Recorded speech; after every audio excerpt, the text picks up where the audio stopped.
Hello, friends, and welcome to this double, awesome, super mega huge episode of Express Lane, the show that brings you speedruns in 60 minutes or less.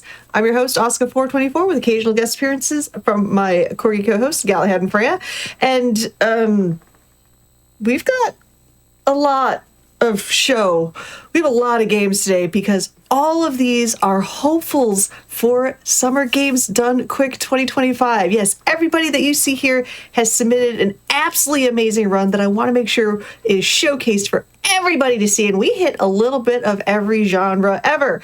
So instead of taking 84 years to go over this really amazing set list, or set list? Game list. Words are hard. I'm not used to being here this early. It's confusing. We're going to start right away with our first game, which is going to be Lego Batman, the video game DS. Villain free play with laser trap. So hello and welcome. Alrighty, thank you so much, Asuka. Hello, everyone. My name is Lasertrap for some reason that I don't understand. I press buttons and go fast. Today, I am so excited to bring you Lego Batman DS after doing Lego Star Wars DS at the weekend. And I will be doing the villain levels in free play mode. And that means that I can take any character I want into them, doesn't have to be a villain. And I can also use extras, which is just going to streamline the run that little bit more.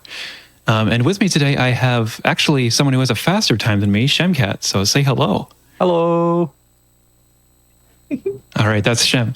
Short and sweet. Love it. Alrighty. So I am actually going to do something a little unusual and keep my splits open during a showcase run, but that's because I'm a little bit rusty at the moment. And it's important for me to pick the correct character in each level. I'm going to start with Mad Hatter, and you will see why in this level I pick characters, or I like characters with bombs. And I'm going to count down from 4 because it's the most convenient time to load into the level. And 4, 3, 2, 1, go. Good luck. Good luck. Thank you so much. So first of all, that's just a normal bomb function to open that door. I'm sorry I'm not doing fence skip, Shem, but there is a little skip here to get around knocking down this giant $sign, and that is with a gliding character to get over this fence. Again, just made possible by bringing anyone in. Ooh, I swapped to a flopping character. That's just a little bit of management that I have to be aware of, and I wasn't quite at the start. But with a bomb, I can just clip through that. And then I'm actually going to start off by doing a frame-perfect clip instead. Oh, please. Nice, okay, backed it up.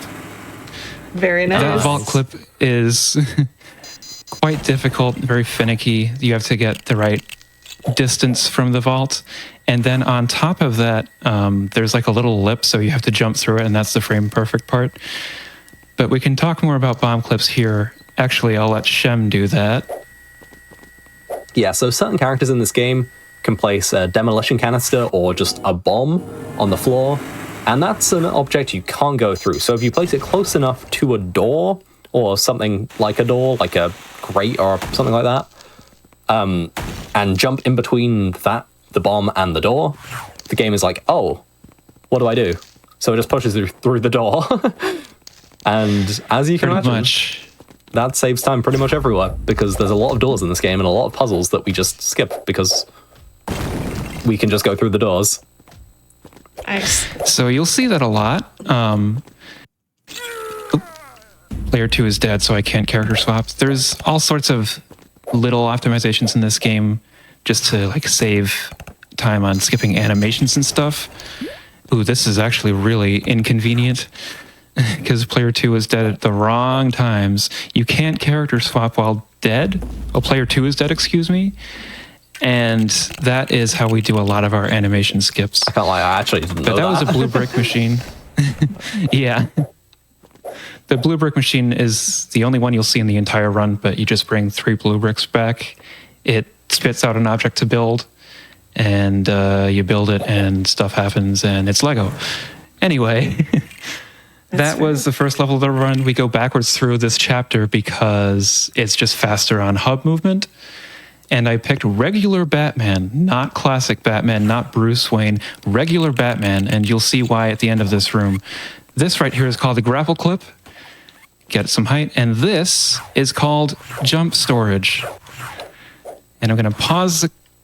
It didn't let me pause. I'm going to pause the game and slowly gain height. No, okay. I've never done this while talking, I have to admit.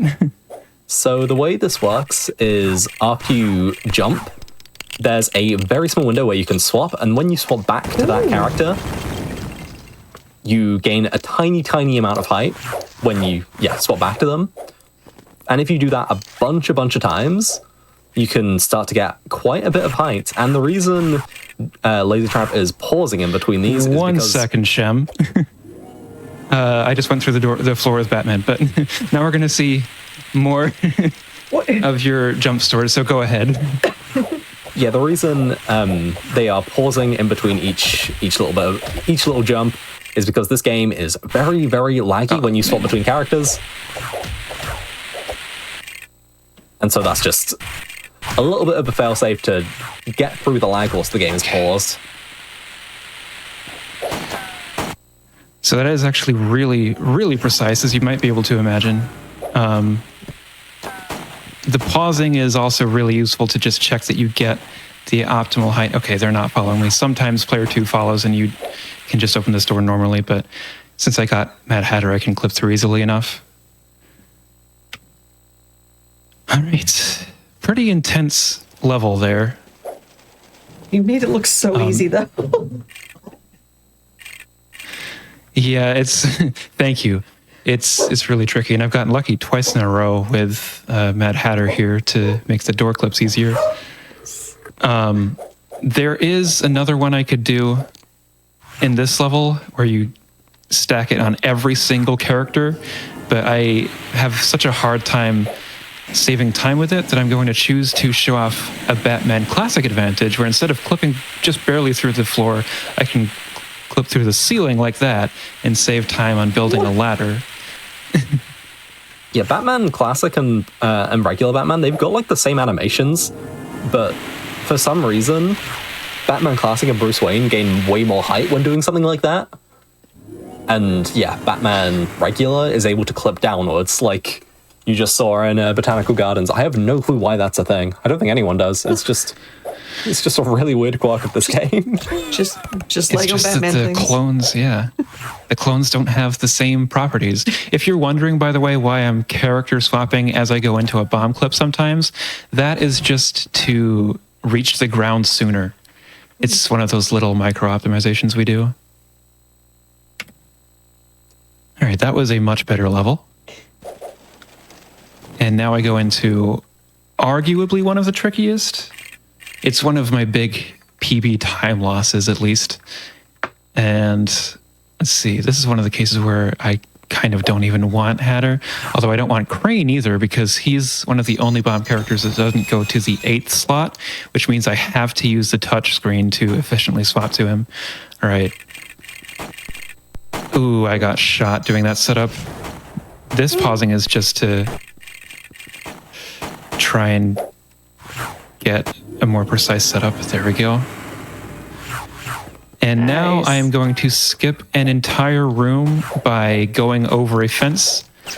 I mean, it sounds pretty simple, but it's more precise than you would think. And the reason I pick Penguin, as I nail it, is because his gliding is just a little bit easier for me to work with.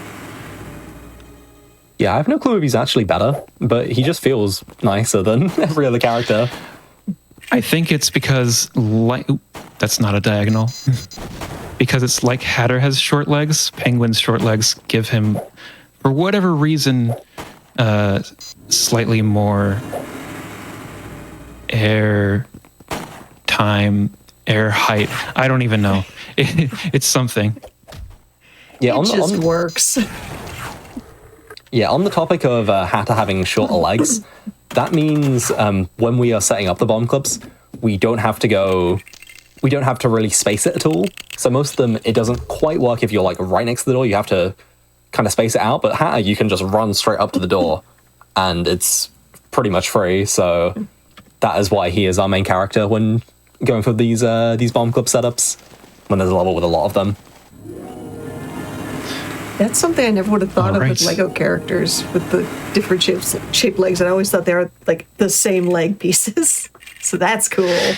Yeah, Yeah, I mean, you've got short characters in some games. Yeah, I would have thought the same as well. I wouldn't have noticed until we actually discovered the bomb club and started, like, being like, huh, it feels really different when we're using the Mad Hatter. Wait, this is so much easier. Hold up. Shem actually has a video where he ranks every character in this game in a tier list based on how good they are in a speedrun. Banger video, if I do say so myself. Nice. So here is Brown Box Clip. There's a little bit of history in this level where this is the first level where even before bomb clips, every single room had a skip, and Brown Box Clip was one of them. And so was the skip in the next room. We somehow found the blue brick machine ceiling clips, whatever you want to call them, before bomb clips. But we're going to do another Batman classic clip through the ceiling here, and then to just completely leave the room, glide out of bounds, and that is that room without getting any blue bricks whatsoever. Yeah, the final skip is a lot more simple. You just do some well-spaced jumps and some well-spaced glides, and you can get to the final... yeah, you can just get to the ending trigger, basically. No glides required, even. Alrighty. So there are 12 levels, as I have brain lag picking a character, 12 levels in this speedrun. We don't play any of the vehicle levels in free play because free play is not available. But just for the record, if we did do the vehicle levels in free play, or in this speedrun, the goal would simply be to get caught by Batman as soon as possible, because that ends the level by far the quickest. Yeah, all of those levels are only like 30 seconds long or something, if you just try and lose it as fast as possible. All right, this next skip using jump storage, I am so thankful we have it. I'm not even going to pause because usually it works just fine for me. But this room is like 2 minutes long or something ridiculous. And the gap that we have to glide across was always teasing us for just barely being too long. However, let's see if this goes right. Yeah, there we go. But that's not it. We have to do a trick called Agony because you guessed it. It sucks. Yeah, So there's a couple different ways of doing this, but... Yeah, as you can see, we're basically just trying to clip ourselves into the, ceiling pane here. Oh, man. And a decent way to do that is with just doing the penguin's jump attack. And if you do that in the right position, you'll kind of just slip through. There are a few other ways to do it. I feel like I'm getting so trolled. There is also the walk off the edge strat. I can try... There we go, we got the walk off the edge strat. Hey.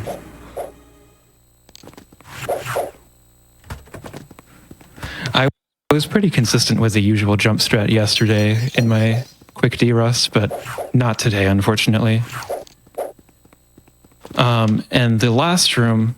You know what? I lied. There's kind of 3 designated spots. I said there were only 2, but this is kind of a room where we're just going around deactivating a laser trap, funnily enough. Oh my god. To get to the crystal. It's usually the Penguin and Catwoman in this stage in story mode. This half seems to not function properly. But anyway, other than that, this is kind of just a little more... hopefully smooth movement. So, Asuka, I know you want us to get a couple of extra things in this show, so please go ahead.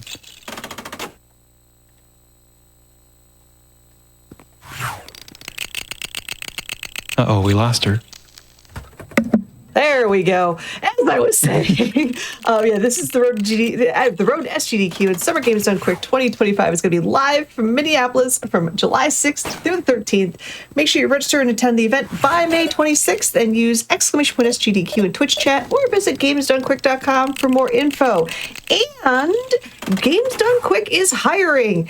And specifically, we might see you in Summer Games Done Quick, because if you love creative work and have a whole bunch of experience in planning and organizing, you can apply to be a prize assistant at our mainline events. Yes, you could be the next prize wizard. Visit gamesdonequick.com/jobs by May 11th to apply. Alrighty, and that's perfect timing because we're just about to grab this gem, crystal, Awesome. whatever it may be. Shoutouts to Scent. We will miss you as the prize wizard. Agreed. Scent will be around. Don't worry, everybody. We'll just be doing something else.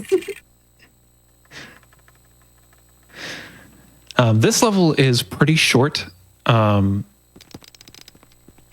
First of all, with another door clip, we can just straight up skip all of that first room.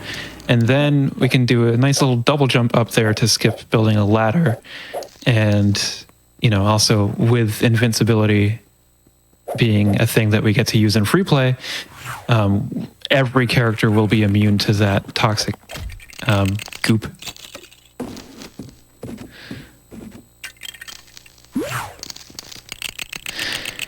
And I guess I can talk about a couple of the little animation cancelings I'm doing, like going up the ladder, just hitting the ground sooner, and getting away from that lever a little sooner with a character swap. You can't do that too soon, otherwise the lever won't be pulled, which is a little different to earlier handheld LEGO games.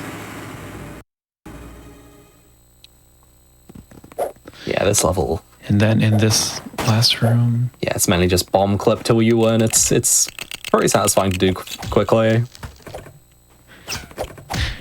Yeah, it's a little mean sometimes with how the enemies, which are technically the good guys, behave.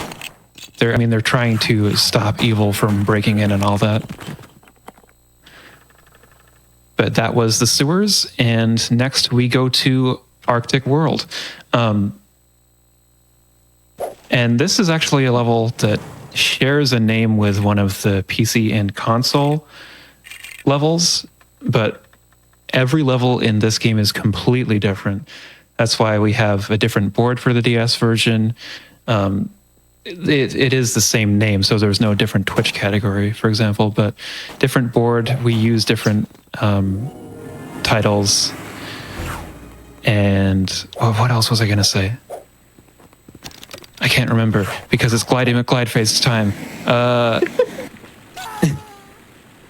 I'm doing a new version of this where I do one layer of jump storage.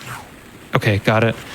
This gliding is really difficult, actually, especially this one here. There we go. And yes, I don't know why I called it Glidey McGlideface, but here we are. That is a fair name. I'm always down for some Glidey McGlideface. Yeah, this is another long room. I would like to take the time to talk about the different character types as well, because I feel like I've only just glossed over some of them.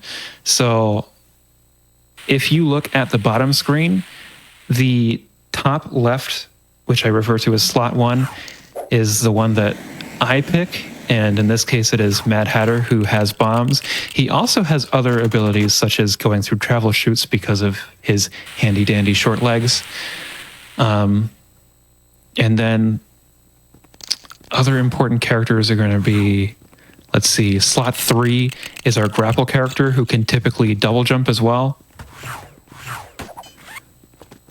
We don't know why they assigned these characters these roles, but they sure did. There's other stuff like Super Strength, and then Firefly, who you're going to see again, is our glider in this case. Honestly, just the standard like gun characters who are in slot 2, I think pretty useful in a lot of places as well, just for getting rid of... They sure can be, yeah. Blocks quickly, basically. They don't do anything, but they can break things from afar, which is pretty good. And they're in a convenient, character slot. Most of the time. For sure, because I personally prefer to swap characters with the L and R buttons rather than the touchscreen. And I bet you can't imagine why. Oop. Yeah, unfortunately, Fell off the penguin arm there. When we're placing the bombs down, that has to be with the touchscreen. There's no other way to do it in this game. That's a good point. I forgot to mention that. Yeah. So we put the giant penguin's head back on. Typical Lego logic here to reach the end of the level. Yeah, one final bomb clip. You usually just have to build a lever and pull that, and you're out. But nah. So I noticed that you're playing in. It looks like Italian. Is that just a faster Italian text? is correct. Okay, so this is my favorite explanation to give. Ooh, I'm ready for this. The reason the game is Italian is actually because I went into the menu and changed the language to Italian. Really? That's it. Yeah, for reference, I play the game in German, so language doesn't have any bearing on how fast the game goes. Okay. It's just runner preference, basically. It's like whenever I see somebody using a different language to play, I always have to ask that question, because sometimes it's speed, Yeah, I thought people would probably wonder, and I was thinking about saying it earlier, but I just didn't. I've tuned it out. So thank you for bringing that up. I've played a lot of specifically handheld Lego games, and I like to play them in as many different languages as possible. It's just a thing that I started doing. Nice. And it helps when I have a lot of European carts because I actually grew up in England. Oh, all right. All right, this is... It can be a disaster level. It's going okay so far. One slightly slow clip. I realized I swapped to Batman, who's going to flop there, but nice. Really nice video game. Good job. That is a thing that I simply forgot about due to rust, let's say. Gotcha. But I made up for it by going through the ceiling. But yeah, that unfortunately has happened before. And this is going to be a room that I call really fun buttons. It's also a rather loud room, but also a rather nothing room. So Asuka, if you got anything more you want to talk about, this is another great chance. Perfect. Yeah, I got another comment about the SGDQ Ambassador Program, which is a brand new thing we're doing. And a question is, if you're a streamer with a community that loves to support charitable causes, you can apply to become an SGDQ Ambassador. You can join our group of creators that'll be raising money for Doctors Without Borders this upcoming June. Selected streamers will raise money for charity and have the chance to attend as guests of both GDQ and MSF. So use !SGDQ Ambassadors in chat right now for more info, and you can apply up until by April 27th. The Ambassador Program is something we started off trying in Frost Vitals, and it did really well. It's super fun, and you should definitely be checking it out. So it's going to be super cool. Yeah, it's definitely something that I am applying to, and I'm really excited. I have a plan for if I am an ambassador, but I imagine it'll be pretty competitive like regular submissions are. But worth a shot. It's always worth a shot. I represent someone who has probably submitted to 10 different mainline GDQs, and I've only had 2 runs so far, but I'm always determined to keep submitting. There you go. There's people that would have submitted dozens of times before they got their run in. So. Absolutely, yeah. I remember another showrunner, Conception, being a big example of that. Yep. Conception is a good guy. This level, by the way, the fairground, is the first level to be completed in under 1 minute. I think it remains the only one. I'm getting close in one of them. But actually, it's been optimized since to even be done in under 50 seconds. And I think that was by Alex. I would not be surprised if it was by Alex. Yeah, nah. Yeah, it's from Alex. Unless you're counting the vehicle levels, which Oh, true. No one does. The free play specific, I meant. And yeah, we breezed right through that one. We have only 2 levels left, I'm afraid. I'm making pretty good time. I probably didn't need the extra safety estimate minutes added, but that's okay. I can yap if necessary, or we can just move on. No worries. Better to have them than not. I have been on both sides of that coin before. So, some more stuff that we've seen before, starting with glides. The second one is a slightly bigger distance, and I totally did the wrong inputs there, because it's actually better to start your glide sooner, because it keeps more height, like at the top of your jump arc rather than as late as possible, if that makes sense. And then we are going to do another ceiling clip. This one is much more consistent than Agony, as seen right there as I go through first try to just drop into the next room. And this level, now whereas in the the previous levels where we picked Hatter because of preference, this one, for these particular clips, they will only work with Hatter. We can pull these levers through the gate like with any bomb character, but only Mad Hatter can get out, and we need to get out of one of them. The second one, however, if I don't get pushed out, I don't need to clip out. I can just swap to player 2. We haven't mentioned player 2 at all, which some people might be confused about if they're not familiar with games. Anyway, player 2 kind of tags along with you when you're playing in single player mode, have a mind of their own. And this is another bomb clip, but then I have to do one without being able to really see what's happening. And when you do that with a touchscreen control, it's not the most convenient. Okay, I was doing well at this trick, but not this time. This one can be really annoying as well, because if you're not like dead in the middle, the camera likes to move about. So if you're holding forward, you'll like shift to the left or the right a little bit. Oh. But yeah, if you can get dead in the middle, it's pretty consistent so long as you just get the right inputs. This is another tricky clip. I'm pretty sure we call it a clip because we call everything a clip.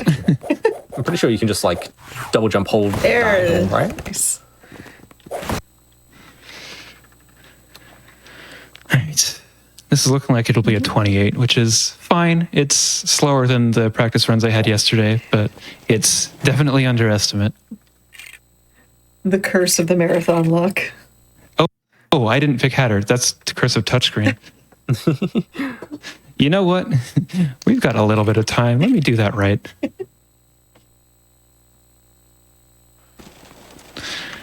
All right, go back in the level. Pick Mad Hatter. There we go. No offense to Tim Drake, but Robin gets to show up in every level anyway. That's fair. Yeah, Robin has the exclusive skill of being able to walk on like magnet panels if he's got a specific suit on, and because of that, he has to show up on every single loadout, even though that specific skill is not used for. We don't need that skill to complete this level at all. Gotcha. The jump storage pauses have been tricky.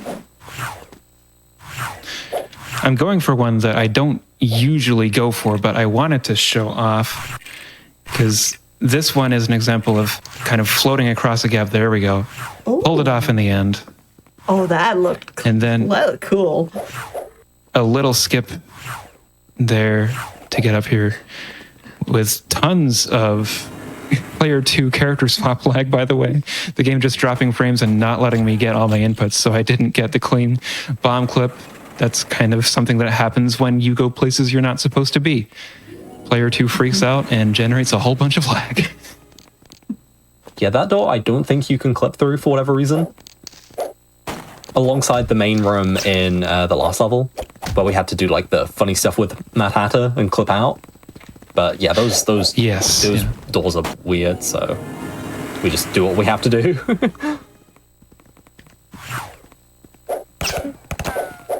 And now for the tallest room in the run. Yeah, this one's... Oh, nice. Double hit.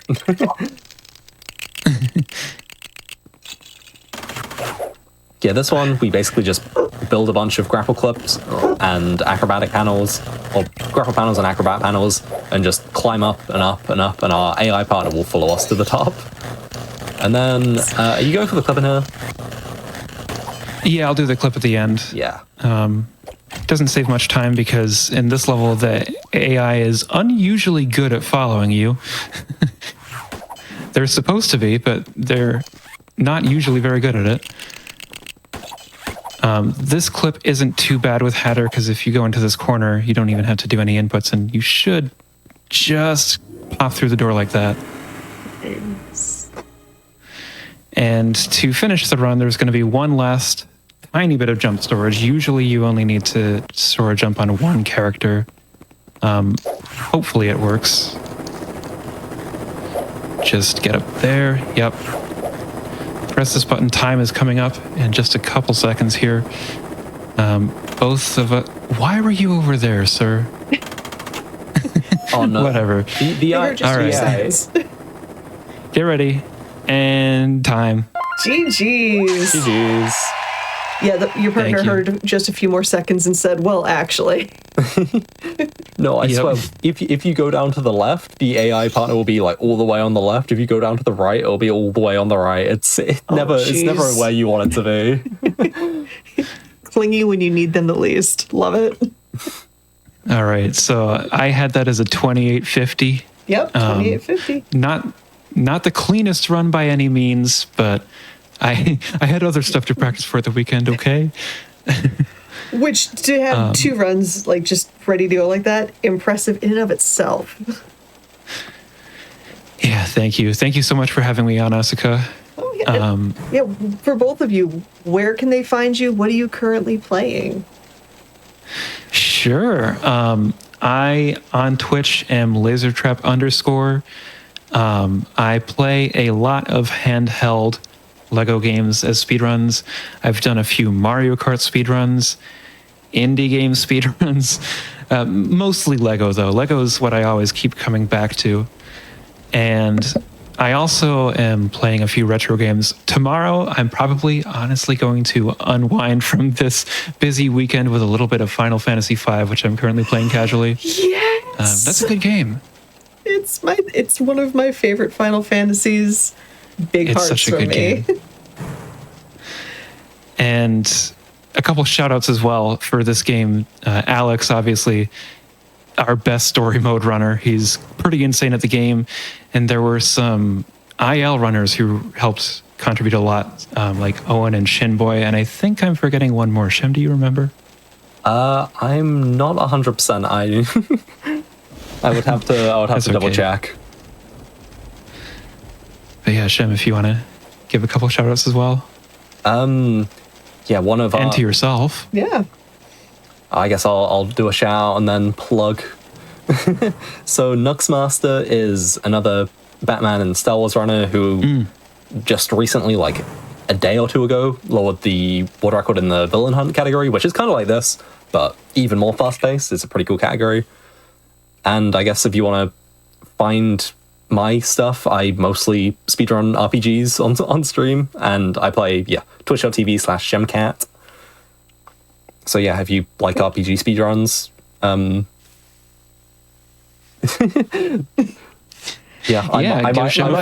might do speedruns. I'm currently casually playing through Xenoblade X, but I'll speedrun at some point. Awesome. Yeah, GG's to both of you. That was such a cool run to start this off. The whole Lego franchise is so fun to watch people just absolutely break them, and you did so well. So GG's today, GG's from the past weekend. And to everybody watching, sit tight. We've got a massive show today, and coming up next, we are going from Lego to... Hello, gamers, and welcome back to this double episode of Express Lane. And it only took me the second introduction to figure out how to say the double episode. Anyway, again, look at this list. We have so many more amazing runs coming up.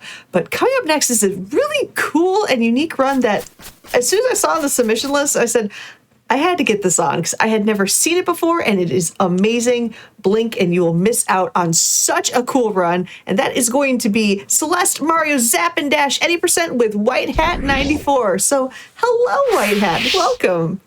Hi, yeah. How's everyone doing? My name is White Hat, and yeah, I'm going to be doing a run of a really cool Mario hack called Celeste, Mario's Zap and Dash.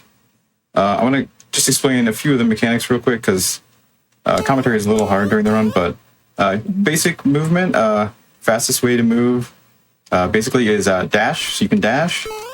Now, if you dash into the ground and jump, you can do, it's called a hyper, I think, and that allows you to maintain your dash after you've jumped in the air. So you see I stay red. And then even faster to move, so that one's if you want to gain height plus speed, but if you just want to go speed, then you do a super jump, which is you just dash and jump. So you move really fast, but you don't gain much height. And then you can wall climb, and fastest way to climb walls is to dash as soon as you hit the wall.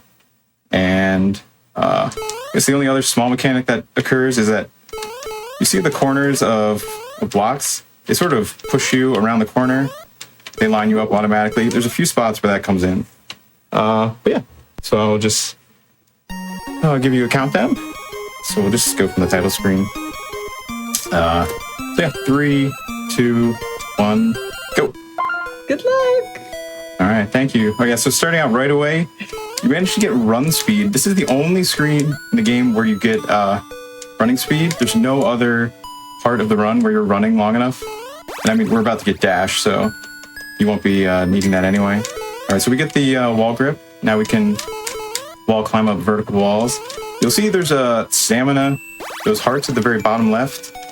As you climb up the same side of a wall, you will burn those, and eventually you'll start to fall off. So we went really fast. There's a couple of diamonds you saw on that last screen. The diamonds in midair refill your dash. So there's spots where you're going to be grabbing those as we go. So yeah, we just do a lot of super jumps. We do a hyper here to get this height here. We've got the thwomps. They give you a lot of speed when you jump off them. A little skip here. You get extended. Nice. You can extend your jumps pretty far after you've left. I believe it's like 6 frames after you leave a wall. All right, so here's a corner jump skip. This one is the one where you need the wall. You need to jump before the wall pushes you around the corner. So we give this one a couple of tries. There it is. Nice. That's probably specifically the hardest trick. There's a harder skip that I do not know how to do that the world record does. But now we're into the block changing sections. So we're going to be hitting blocks, and they're going to be turning on and off different elements of the screen. The thwomps are going to be turning the switches on and off. Oh.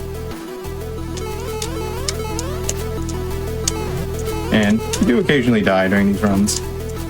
But the really nice thing is that the deaths are pretty quick, so you only lose a handful of seconds when it happens.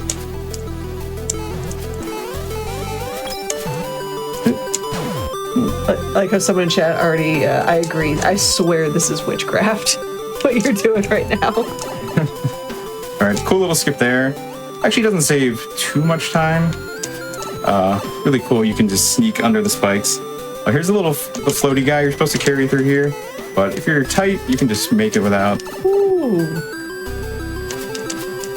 This room, you're supposed to carry that buzzy beetle to open those blocks. You can just skip right under it. All right, now we have the upside down shells, which we can ride along in.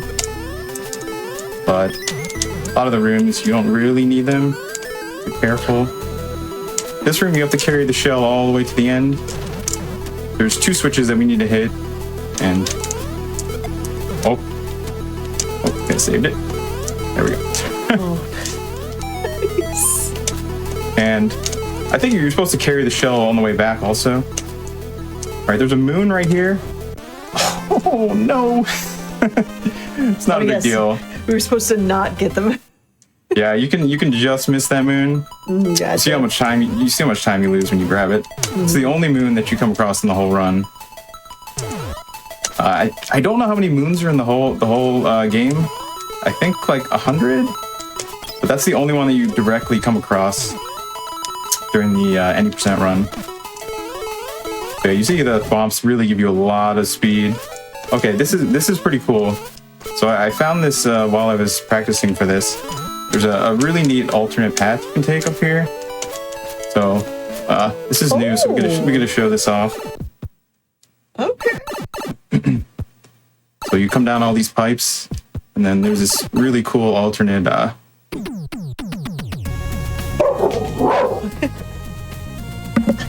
My dogs are fascinated by this.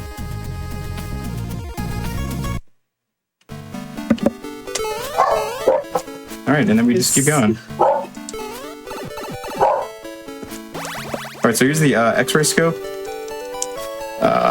If you scan with the X-ray scope, it shows you hidden blocks, and you also can scan those QR codes in the game with the X-ray scope, and it gives you some of the more advanced techniques. Okay, I was wondering about those QR codes when I watched you run. Yeah, I actually don't know. I still haven't tried to scan like with my phone to see if it actually does anything. But yeah, you scan with the X-ray, but you're not going to see the X-ray during the run.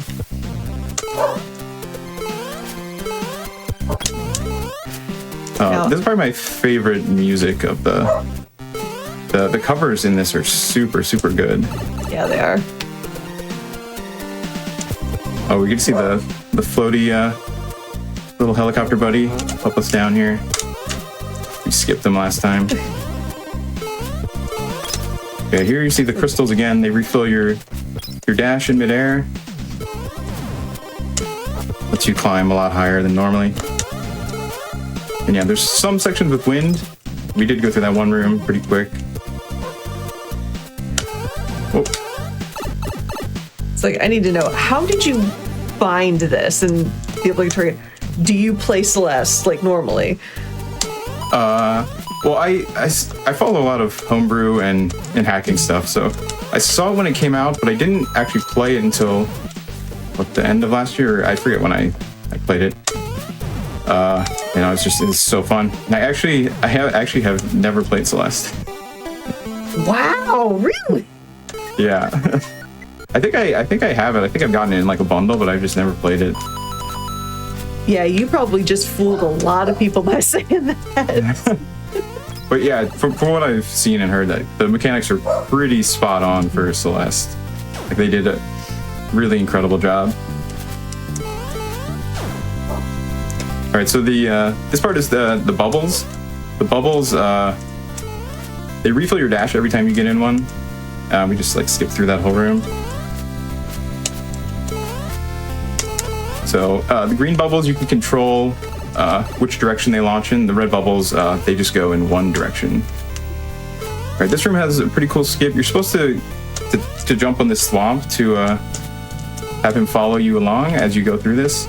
But if you're careful here, you can just skip through the whole room without it. Oh, wow. I've never timed it. I don't think it really saves that much time. But it's just a really cool skip. And now we're into the dream blocks, which the dream blocks, when you dash into them, they carry you in the direction you dash in. So you either exit, or if you hit a wall, you will die. And they give you your dash back also. Okay. So up here, we're gonna grab this save room real quick, which we'll need in like just a second. And there's a cool skip here. So right there, you're not supposed to be in the blocks like that. You have a 6-frame window to jump as you hit the floor, if you're dashing through a dream block, and you will land and not die. So 6 frames, pretty. We do it again right there. Pretty big window, 6 frames. Couldn't miss it, but the diagonal one is pretty quick when it comes up. Still super impressive to see. And there's one more you can do later that is really hard, which I'm not going to go for, because I am just not consistent at that. And now we're onto the chase section. So now we have like a dark Green Mario chasing us, and directly copying all of our movements. So you have to maneuver yourself out of the way of yourself to not run into them. And yeah, you're collecting all the different shards in the room to open up the various doors for a lot of these rooms. Others you just make your way through with hitting switches like this one. And you pretty much can go as quick as you want through these. Just make sure you don't leave the other Mario and yourself. So this is right where this, you can do a skip right on that one. Skip this little extra loop I'm doing here. Oh, I got you. But the window, you only get like one chance at it. And I'm not good at that. I see now you have 3 friends. Yep, they're building up. Oh, jeez. But yeah, we're nearing the end. This one, another one. You need to get all 5 of these, and you just lure them away from yourself. This is like the last like really hard room, where you have. I think there's 5 chasing now. If you're really quick right there, you can slip through those first 2. And now you have this whole crew following us here. Oh my gosh. Time is gonna happen right here. Time. GG's. That was wild. So yeah, just a super, super fast run. Yeah, I am blown away by that. That looked so cool. And there's already a couple people in the chat that are even saying that they want to try this now because yes. Oh yeah, I highly recommend. The speedrun is super fun, but the casual play is really fun. Like if you just search for it, you can find the patch on ROM hacking. And yeah, you're supposed to go around. You hunt for all the different moons. There's like 100 moons, and then there's some extra hard levels at the end here. Like you just go right into the credits here as you go through these screens. So cool. Yeah, absolutely. Yeah. And the obligatory. People blinked. I told you not to blink. You would miss out on a sub 10-minute run of that, which is absolutely fantastic. Some GGs to that. But yeah. Thank you very much. Honestly, wait. You got some time. Tell everybody, where can they find you? What do you play, and what are you working on right now? Because yeah, go for it. Yeah, you can find me on most things. WhiteHat94. I speedrun a lot of games. I think I've speedrun like over 400. So you're pretty much will always see me running something new that you probably haven't seen. Yeah, I have a new Neo Geo homebrew that I have learned, but have a couple of marathon runs. So I appreciate the old school right there. Yeah, I am probably most known for NES. I've run hundreds of NES games. But yeah, recently I've branched out to a lot of different systems. Awesome. Yeah, and again, there's still, what you just did is witchcraft. No ifs, ands, or buts about it. That was absolutely stellar. And like I said, I'm so glad you were able to showcase that, because more people need to see this and play this, because that was amazing. And you did a fantastic job showing it off. So thank you. And I mean, it's only, you can only go that fast because the controls are like so perfect. Like the people that made this are just like, they're the witchcraft. Like to perfectly put the controls from Celeste into this is a Mario 1 ROM hack. Really? Oh wow. Yeah. So that's that's why it's so impressive. That is absolutely amazing. But again, everybody, give some more GGs one more time for WhiteHat94 and that absolutely amazing run of Celeste, Mario's Zap and Dash. But yeah, we have runs all night long. Some more SG. Hello, friends, and welcome back to this massive double episode of Express Lane. We are doing the road to SGDQ. We are looking at some SGDQ hopefuls that have submitted some awesome runs to the marathon in hopes that they are going to showcase them off. But I found a whole bunch that I really liked, as you can see by the schedule. And I'm just showcasing them here because why not? They agree. All right, so we're going to be shifting gears to a game that vexed me as a child. So to see it just absolutely run, like I'm not mad. I'm just impressed. Okay, maybe a little mad, but entirely impressed. We are going to be watching Sonic 2 on the Game Gear, the category of Beat the Game by Kirby Master. So hello to the biggest nerd of the group. I'm a pretty big nerd. Yeah, you can see like all these Game Gear games that I have because I'm an idiot. Here's Sonic Chaos and here's Sonic Blast. I should go grab all of them. Here's a copy of Sonic 1 and Sonic Triple Trouble, and I literally bought all of these from a few streamer friends who own a retro gaming store called Retro Island NY. Check that out. Nice. Retro Island NY, one word. But I played these games for the first time on my analog pocket, and I really loved Sonic 1. I enjoyed Chaos. I liked Triple Trouble. Sonic Blast was a game. This game was a game. That is the most appropriate one. It is a very appropriate, like anyone who's grown up with a Sega Game Gear and bought this game because they're like, hey, it's a Sonic game. Surely it's really good. Yeah. So there's a bit of a background for that. So are you ready on the timer? Whatever you are. Okay. Sega. Yeah, so my first playthrough of this game was like 4 months ago. And I learned the speedruns of these because they're like 10 minutes long. And yeah, we'll see. 3, 2, 1, go. So how do you go fast in this game? You roll jump a lot. That's what you do. You just roll jump a lot. And your main way of gaining speed is to roll down slopes. And if you jump off a downhill slope, you keep all that speed. And this stage is also lag heaven.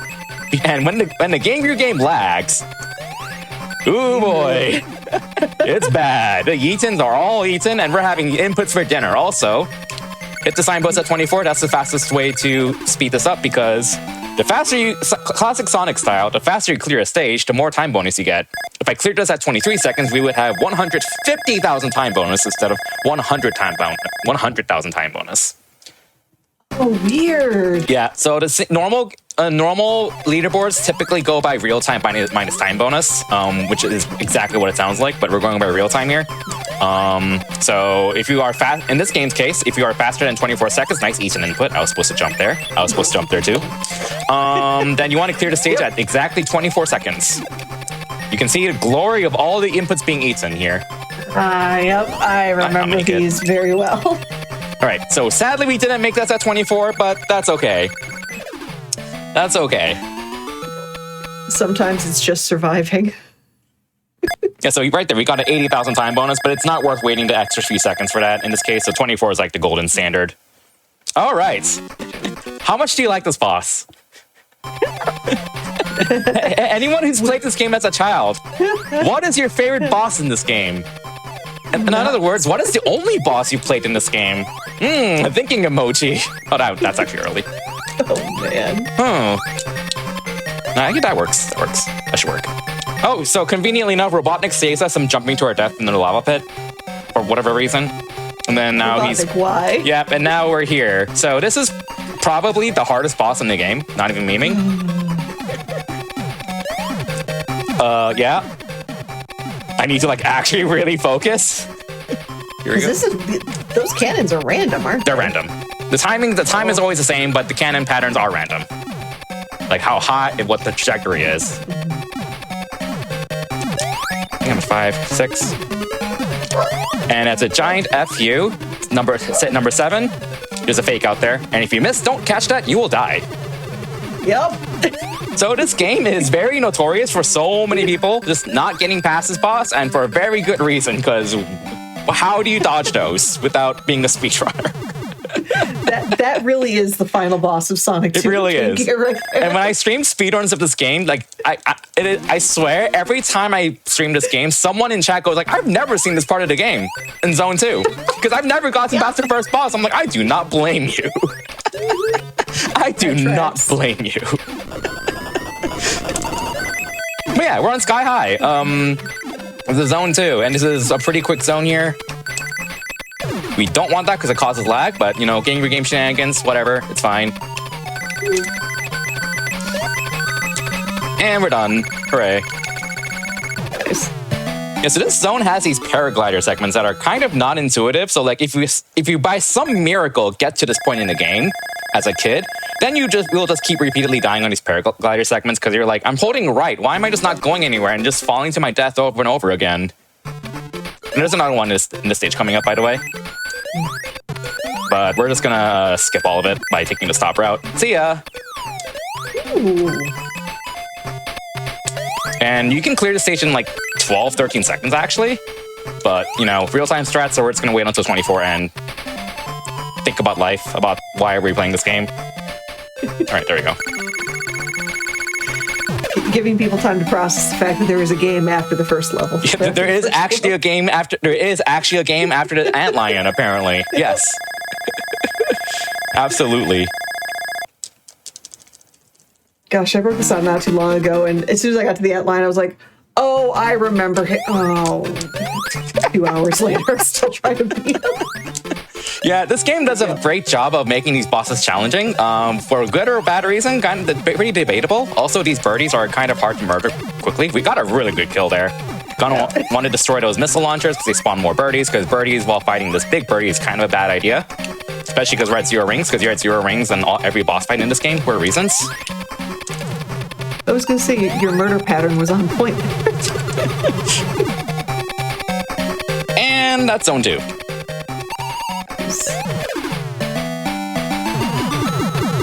Free, save the animals. Well, we're definitely not well, we're both saving frames and the animals. Yes. We're saving both in this case. This game is better than Super Mesh because you get to save both. Whether we want to or not. Oh, by the way, this game did it first, bouncing on water, not TKC3. Suck that, Donkey Kong Country fans. I'm just joking, by the way. I love Donkey Kong Country. I'm about to say, I see a specific name in chat right now. I might take personal offense to that. Oh, we might be dead here. Because when you hit a spike Vegeta, I mean some spikes underwater, then you just have like no iframes, and if you try to go right, you just die. Because Sonic 2 Game Gear. But that's okay. It tracks. So this is probably my favorite stage in the game because who loves really long, sloggy water levels for Sonic? And you know, also, it's a Game Gear game. What does that mean? Lag. Lots and lots of lag. Wait until 18 rings. Oh, so you're supposed to grab an invincibility and run across these spikes, but we just skipped it by doing that well-timed bounce. But yeah, it's a water stage with lots and lots of rings and bubble physics. And this bubble pops if you touch like anything not named a ring. That sounds right. Yep. And we are actually going to have to try to do some lag reduction because the lag is so bad in this stage. I've done a lot of individual level speedruns for this game. I have at least tied world record in like almost every stage except this stage because Hypnotics is so ridiculous at grinding the stage, and I just refuse to try to match his time because the stage is so terrible. These crabs are random, by the way. We got an ideal pattern there because sometimes a crab can move away and you lose time. And lag! Lag! Oh, Lag! Look at the glorious lag! Check out the glorious lag! We went into seconds per frame territory there. Okay, gotta bounce there, and don't fall down. There's a hidden shortcut there, which is really nice, because you have to go through like a giant water maze if you fall down there. Falling down there is a death trap. Don't do it. Nice ring count. So yeah, that is a really nice shortcut. The level designers had mercy on us. Yep. It only took 3 levels. You can tell I really like this game a lot. Like, I have countless positive things to say about this game. Oh, that might have been an eaten input. I think I mistimed that jump. I'm just gonna blame on the game. Because that's the best part about running this game is that if you ever make a mistake, you can just tell chat that it's the eaten inputs and they'll believe you. Because most of the time it's actually true. Yeah, that sounds about right. So this boss is like actually really scary. I almost died there because if you jump too late, it'll go underneath you and start bobbing you around, and that takes several seconds. But if you jump too early, you die like that. So I can play this safe. I'll try YOLOing it one more time because it looks cool. But it's a surprisingly difficult boss to do if you're trying to go like really fast. But if you're trying to play it safe, it's slow, and who likes going slow? Slow is boring. Like the game lags enough. Let's not help it. That's too close to the center. I'm gonna play this one safe. So yeah, this is what happens if you jump late. You have to wait through that, and then pop it. Because like the moment you land, it'll stop. Okay, I'm not just gonna play it safe now. Oh, that was rude. Yep, that was rude. Imagine dying on this boss, but not the antlion. Final Fantasy IV antlion. Just imagine that.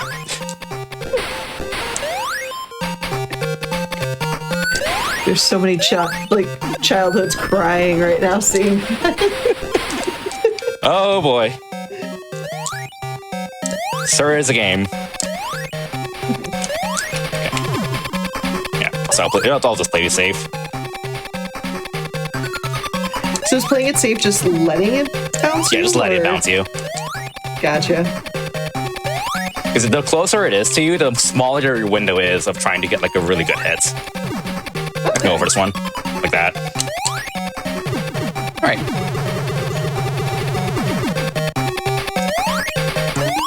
So, like, my opinion on my first playthrough of this game was like, wow, first Zone 1, this game is miserable. Zone 2, Sky High, this game is miserable. This zone, this game is miserable. And then we get to Green Hills. You can't forget the S. Like, wait for it. Green Hills Zone. This game did not copy Green Hill from Sonic 1. Very different. Very big difference. It's plural. Very big difference there. It's plural, okay? Imagine the Sonic franchise reusing Green Hill over and over and over again in multiple games. This game is not one of them. Absolutely not. Completely different IP. Very different IP. Wait, this zone and the next one are probably, like, honestly, where the game got, like, really fun for me when playing this my first playthrough. I don't know, it just has a really nice flow to it and cool aesthetics, despite some, screen crunch issues. Whee! Knock 2 is a lot more of going fast. Well, if I don't fall down and get popped again, but, yeah. We'll just blame the game. Fast with a little asterisk by it. Yep. It's fine. It's express lane. Exactly. Make it nice. That's a really tight jump to make. Ooh. So yeah, a lot of this stage zone is about like rolling downhill and then just retaining all that speed as you roll down. So we're gonna go roll down, jump here, hit these spikes while still maintaining all that speed and pretty much just yeet ourselves over the rest of the stage. And just go really fast. That was actually really good. Very nice. Oh, and as clarified in chat, not only is it different from the regular games, it's also different from the movies, too. In case you couldn't tell the movie and Sonic 2 on Game Gear apart.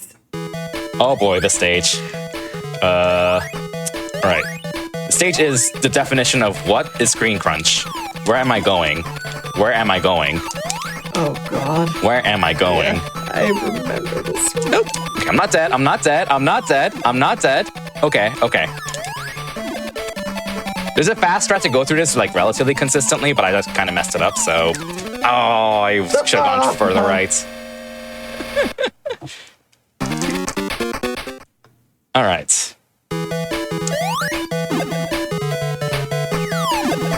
That should work.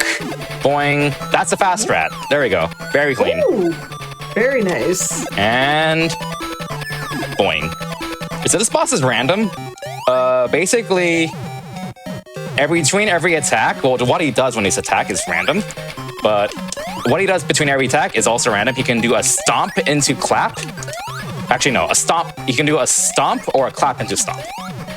So that's a clamp stomp, and that means we can get 2 hits in. But if it does a stomp only, we can only get 1 hit. We got pretty good luck there overall. We got like a 5 cycle, which is 1 away from perfect, because he gave us 1 bad pattern. That was pretty lucky. I'm looking at chat and seeing all the people that clearly they have played Sonic 2 in their childhood, and yeah. Hey. Oh yeah, I hope you like scrap ring wheels from Sonic 1, because they're back in this game. Yep. This one's also really cool though, like I think, because it just has a lot of cool little tight platforming that I enjoyed thoroughly in my casual playthrough. we're gonna go for a really big skip here. You're supposed to go to the upper right corner of the stage to get the invincibility, to ride a minecart. Not that one. But we're gonna skip that because we're speedrunners. We like skipping stuff. Yeah. Gaming, first try. Ooh, nice. Let's go.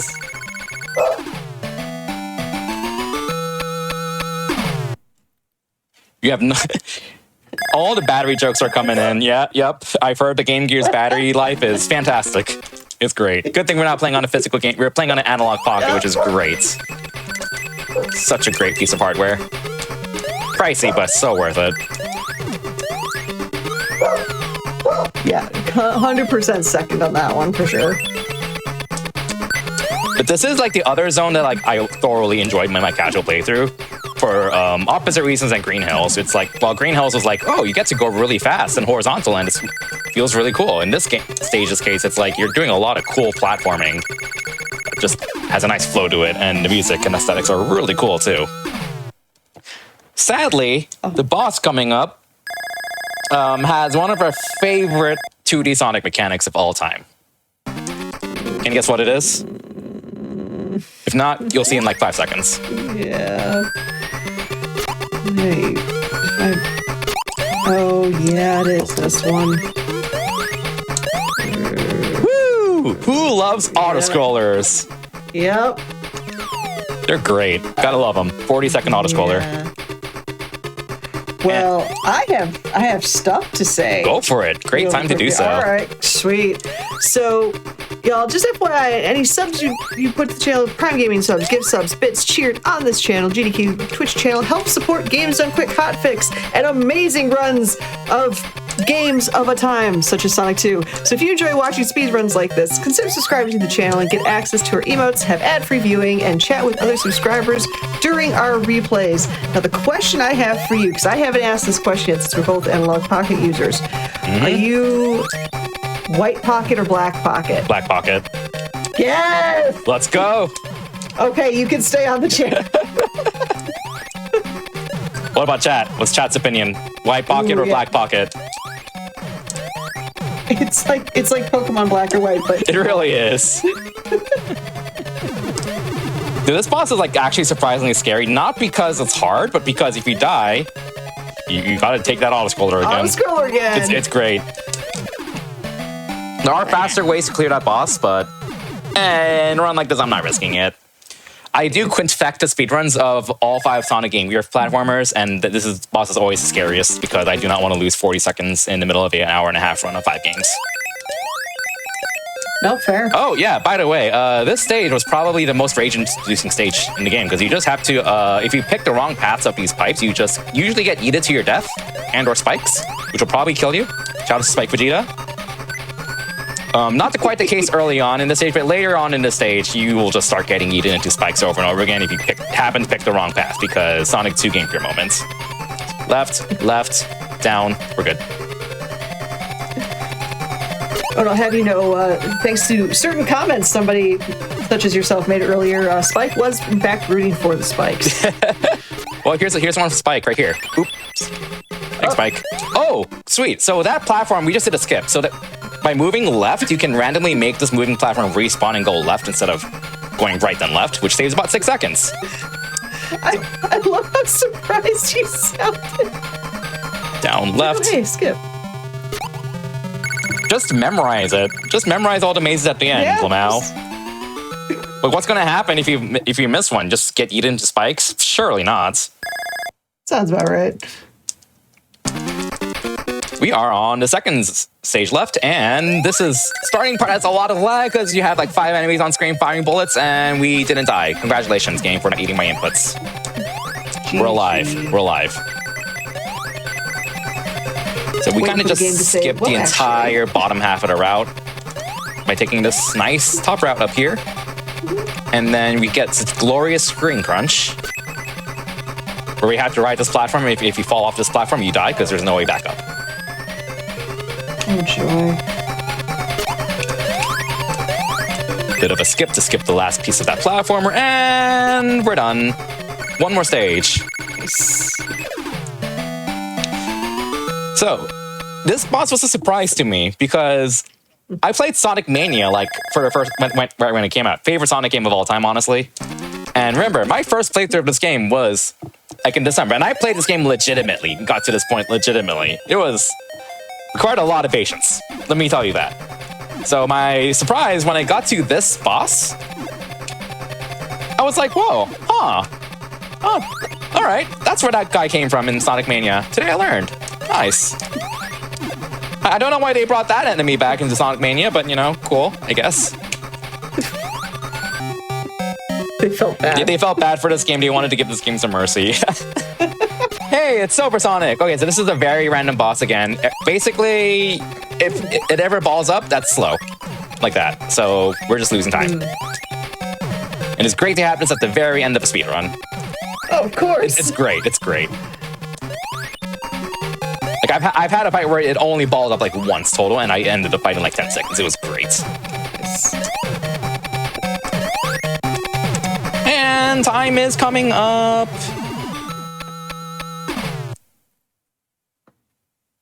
Now. GG. GG's. I hope I vicariously avenged this game for your childhood. Like 20 years late. Oh, I loved it. Loved it. And see, for those of you that don't know, yeah, no, there's the rest of the game. You don't have to go back and try to beat the first level. There is an entire zone. I don't remember the name of it. It's like something egg. That you get if you collect all the emeralds and get past this boss, and then you actually have to like fight Robotnik himself. That's like the true ending. But if you get like the bad ending, after his credits, Sonic will like scroll the screen up, look at the sky, and you'll just see like a bunch of shining stars with Tails, and you're just like, oh, is Tails just dead? Oh my god, Tails just died. Oh my god. That's why Antlion let you go, because Antlion wasn't hungry anymore. Yeah, Antlion got their meal from Tails. Poor Tails. That's okay, we'll see Tails. Crystal Egg Zone. Crystal Egg, there it is. Crystal Egg, yes. There yes. it is. But yeah, can I mention something that I'm working on? Honestly, yeah, take as much time as you want. Everyone loves you in chat. Let them know who you are, where can they find you, and talk about what you want. Go for it. Yeah, so I stream pretty regularly. Honestly around this time, like probably 3 or 4 days a week. Something that I told a story already to everyone. That I got all these Game Gear games and I started speedrunning like 3 of them because I was like, hey, these are kind of cute and short to speedrun. They're pretty easy to learn, including this game. And then I made this stupid decision because like I'm well known for speedrunning the Sonic Advance trilogy. And I also have speedrun all the Rush games. And I made this stupid decision to make a project out of 2025 where I would speedrun every Sonic platformer handheld in one go by the end of the year.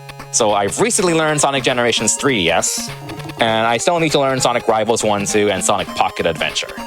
And Sonic Lost World 3DS as well.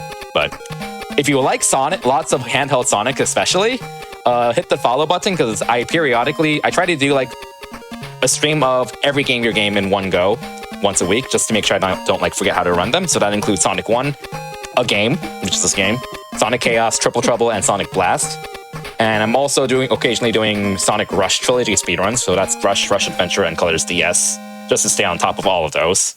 And like eventually I'll learn the rest of the portable games, and then eventually I'll be doing a speedrun of all 16 platformer handheld games sometime by the end of the year.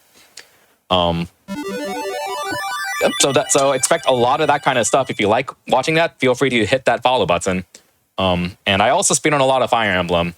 I know, completely different series, totally related series, very similar. Tails is dead, by the way. Which I am doing 2 Fire Emblem speedruns and RPG Limit Break coming up in May. So if you also like those kinds of speedruns, then even more incentive to hit that follow button. But yeah, raise your Fs for Tails. We'll see you next time, Tails. Thank you very much for having me on. Had a blast with this meme-tastic game. I hope you enjoyed seeing your childhood struggle. Yes. Get demolished. So. Yes, thank you so much. You are an absolute treat to watch. And you're awesome to work with, too. Aw, thanks. No, you. Yeah. Yeah. Give GG's one more time to Kirby Master for essentially making a lot of our childhoods feel so much better, because now we know the game is actually beatable and in a really fast pace. So y'all sit tight, and we are going to be shifting gears and going into the future. all the way to a game that came out this year. When we come back, we are watching some Avowed. So sit tight, everybody. Hello again, friends, and welcome back to Express Lane. Unfortunately, the internet decided to roll a natural 20 against us, and Mike unfortunately had to take a rain check for Avowed, but we will have him on in a subsequent episode because that run, you saw the beginning of it, it is so broken already and so speedy. We definitely want to show it off. We'll just wait till the internet decides to behave and not roll 20 into oblivion. But anyway, we've been having a fantastic road to SGDQ and some really cool runs that we've just pretty much hit every single bingo checkbox you can think of. Starting off with Lego Batman the video game, which was super cool, and all of those bomb clips were just so fun to watch.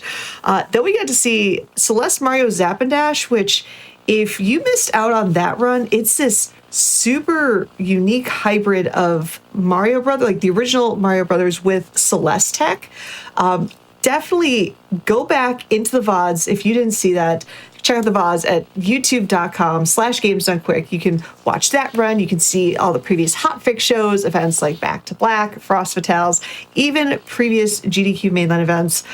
Definitely check those out. We got to see Sonic 2, Kirby making my childhood feel better about itself and the fact that I couldn't beat Antlion at the time. So thank you for that. That was super cool to see, absolutely beaten. I'm looking forward to Kirby's project of doing all of the handheld Sonics, which is going to be amazing. And then on our back half of this, I guess, mini marathon, if you will, we will be going just from my normal back to front. We're going to be ending the night eventually with another brand new game, Rift of the NecroDancer, which is this cool rhythm Crypt of the NecroDancer hybrid that's going to be run by Quacksilver. It's going to be a super cool showcase. You're not going to want to miss that. We are going to combine, because we're doing combos today, Legend of Zelda and Kirby Tilt and Tumble. It is the Legend of Zelda Tilt and Tumble. If you haven't seen that and the small round boy that is Link, please watch it. That's going to be super cool and run by Ice Blue later on. We are going to be hitting our Resident Evil 7 fix, Resident Evil 7 Biohazard, Not a Hero New Game Professional, so we get to see that DLC by the absolutely wonderful Captain Ezekiel, who is a fantastic speedrunner and such a treat, so you're going to want to watch that as well. And before that, something that's arguably more horrific and terrifying, Pepsiman.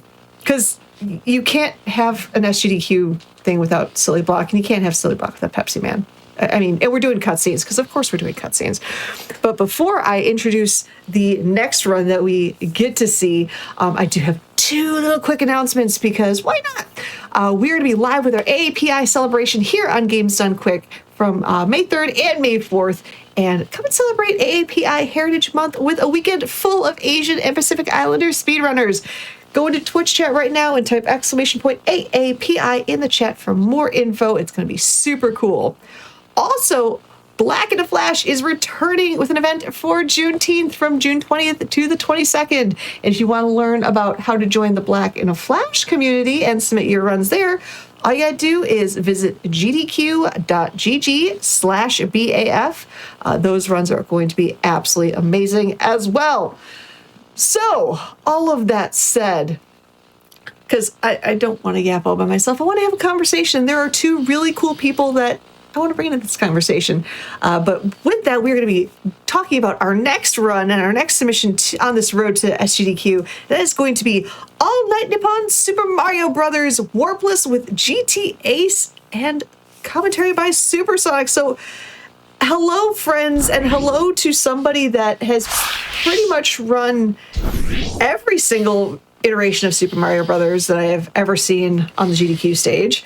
How are you? Good. Yeah, we're almost there. We're knocking down the list, but here's the next one. There's still a few, though. I mean, I'm assuming, again, since we're talking about submissions, we're showing off some really cool submissions. I'm assuming this probably isn't the only Super Mario Brothers that you have submitted to this wonderful SGDQ. Nope. Or am I wrong? I have done I did 2 submissions this time. I did this because this has never been shown off on the GDQ main stage before, and it's an official Mario game. Nintendo made this. You can see right there, 1986. Not many people know about it, so I thought, let's get this on there, and at least we get to show it here, which is nice. And I submitted 2J. We know it as the Lost Levels, which is also a Famicom Disk System game. I have run that at GDQ, but this would be any %, which I have not done at GDQ. But I have, the thing that's special about that is planning to do a donation incentive to do it one-handed, my specialty, which I believe has never been done before, ever. So. Oh. Exciting. Oh, that is so cool. Yeah, that's the big reveal. So I'm hoping for the best.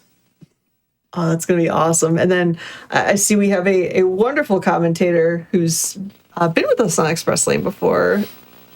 Feel free to introduce yourself. Yes, hello. My name is Supersonic. You may have seen me before in various other GDQ shows as well as the main stage. I primarily run Sonic games, but I have done speedruns of Mario as well. I did run this game as well. It's a pretty unique look of SMB1 and mishmash with like Lost Levels as well. We'll be going through the lore and everything once we get the run started here. There's some pretty neat stuff about this game, and definitely going to be something to watch for sure. Yeah, and seeing this preview, and the character designs are, I'm so curious about. But yeah, before we officially get started, friends, if you want to tell us about any submissions you've submitted or want to talk about some of the cool submissions you've seen here tonight on Express Lane, you should be heading during break, mind you. Stay here and watch this run because it's absolutely amazing. But during the break, you should be joining the official GDQ Discord and adding that Hotfix Enjoyer role where you keep tabs on upcoming events, talk with staff, and a whole bunch more. So type !Discord in Twitch chat for more info and join again during the break. But for right now, I think we've got a very interesting looking run that I would love to see. How about you? Would you like to showcase it for us? I think I'm ready to, yeah. All right. So yeah, let's tell us, what are we looking at and why is this Mario-ish but different? Yeah, so I think Supersonic knows can lore dump you here, so I'll let him kind of explain what this game is. All right, so All Night Nippon Super Mario Bros. Is actually an officially licensed retool of Super Mario Bros. The Lost Levels. This game was released in 1986 on the Famicom Disk System, in which they did a collaboration with the Nippon Broadcasting System, which is a subsidiary of Fuji Television, and they would pretty much have their likenesses replacing the mushroom retainers of this game. So I will be going through all the names in order once we see them.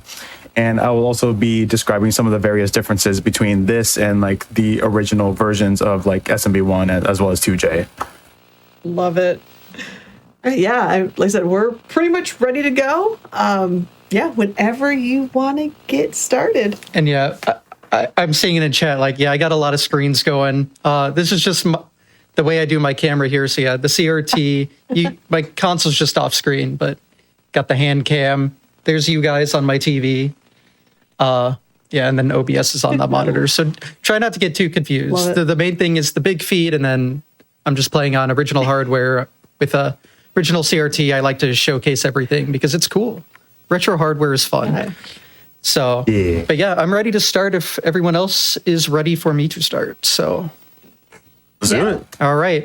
We'll go ahead and start a countdown here in 3, 2, 1, go. Good luck.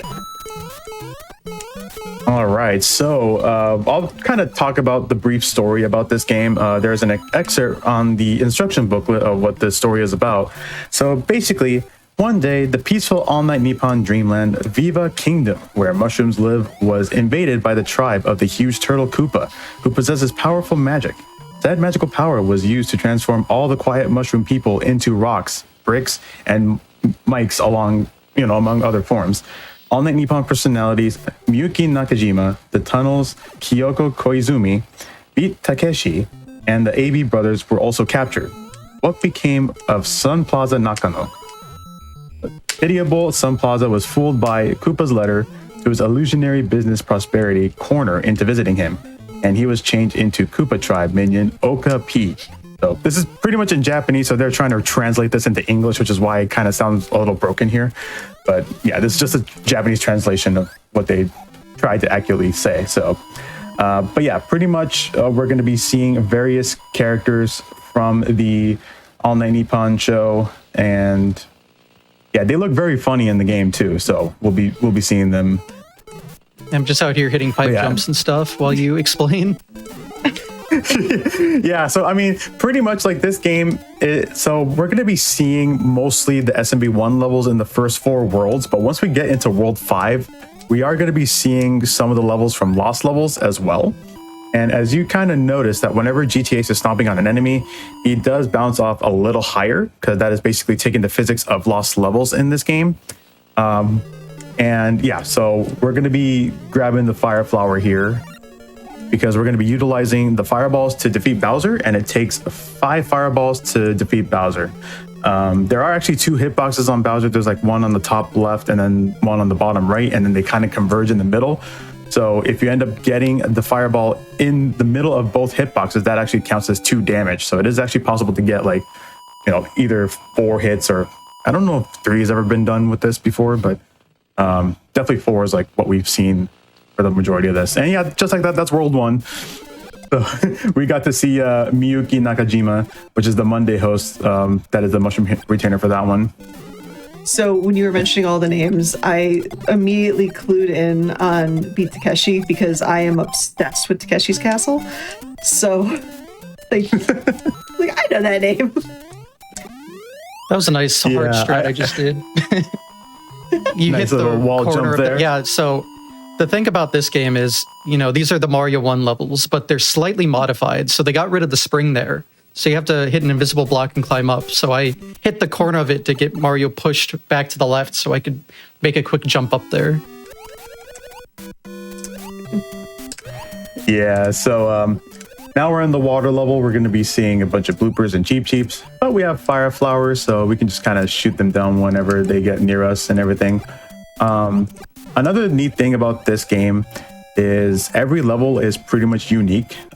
When we would normally see like SMB1 speedruns, we would see like repeated levels in the later worlds, but in this case, we're going to be seeing like a lot of the different kinds of levels. So it kind of gives it a little more unique experience. So you kind of notice that GTA did a crouch swim there. That is to reduce his hitbox in half to like small Mario. Just the only drawback is he cannot shoot fireballs in that instance. Which is why that but he had to do that dodge was a little scary. Yeah, that was a little sketchy there with that Cheep. But the entry to the pipe was really narrow, so you had to like kind of reduce his hitbox just to kind of go in there. Mm-hmm. Yeah, again, slightly modified levels, so gotta adjust for them. Yeah, so 2-3, very similar to SMB1, but there was just that one lonely Koopa at the very beginning of the level. There's 2 of them. Everything else is practically the same. He's got one friend. Oh, it's 2 of them. Yeah. Oh, okay. One has wings, though, so he bounces around. Oh, so I did this totally on purpose because just like in 2J, this has a different fireworks mechanic where if the last digit of your coin matches the last digit of timer, you get fireworks. So you have to do coin routing. So yeah, you know, I did that on purpose just to show that off. Obviously, you want to avoid those fireworks, but, you know, I thought it'd be important to explain how that works with a demonstration. You're welcome. And here we have, this is Takaki Ishibashi, who is the Tuesday co-host. I love these character sprites so much. They did a good job. Oh, they get better. Very realistic. Just all like the little small nuance things, like the microphone fences are just fantastic. Yep, just like they described it in the lore there. Yep. They're just transformed into various different things, and then yeah, those microphones are actually people. Oh, gosh. The more you know. That's how it is.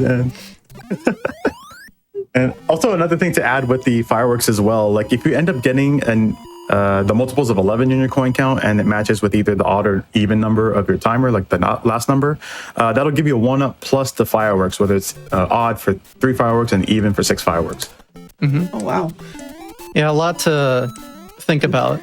You have to constantly route your coins on the fly in this game. And yeah, for That is Mario a 1, lot it's of not math. like that, but for the original Lost Levels, it is like that, which is where it's pulling that mechanic from. Gotcha. But yeah, I'm just cruising along here. Yeah, this is like nothing to him. He's a very skilled Yeah. runner at the Mario games. Yeah, so I need to he can just do focus it with up, his so eyes I closed let if he wanted to. Supersonic do the talking, although I will just jump through this platform. Just don't worry about it. Yeah, I mean they're basically thin like paper. You can just kind of jump through them. Only when you're big Mario. You can't really jump through them as small Mario though. So yeah, as we're kind of going through World 3 here, yeah, there's like a little bit extra on this excerpt here from the instruction booklet. It says like the only one who can undo this magic on the mushrooms and revive All Night Nippon is the Viva Kingdom's own Princess Peach. So apparently Viva Kingdom is actually not a real kingdom. It is a dream kingdom. So we will see Princess Peach later on, like towards the end of the run. Also, that is a very interesting Potabu pattern there. I know what I'm doing, don't worry. Yeah, he's got it covered. And this right here is Noritake Kinashi, also another Tuesday co-host here. Yeah, another change is looks- in Mario 1, the timer does not count down after castles, but in 2J in this game, they do. Yeah, so you're just going to be sitting at the end of the level for just a little bit longer just because of those countdowns. So just like that, we're already in World 4, and yeah, he's just kind of cruising along here. You know, and what you if- just see the Lakitu up there? What if- Yeah. What if? What if? Oh, that was close, too. Oh, You gotta go for it at least once. always. But yeah, flagpole glitch, kind of a famous trick in Mario 1, and obviously its many forms. Multiple frame perfect inputs, saves just a tiny bit of time. It's a little hard, so sometimes you miss it, believe it or not. So, but always worth a try. Also, the bottom route is the best route. Indeed, it is the best route. Yes, and 4-2 is actually my personal favorite level, not because of the wrong warp or anything like that, just the level itself.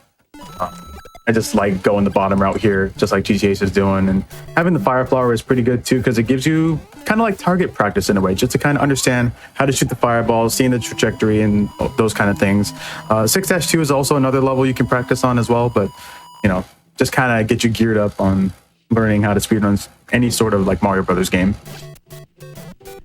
So, like, from a gameplay feel standpoint, is it hard to switch between the different iterations of Super Mario Brothers? Or they all have like they all kind of feel the same?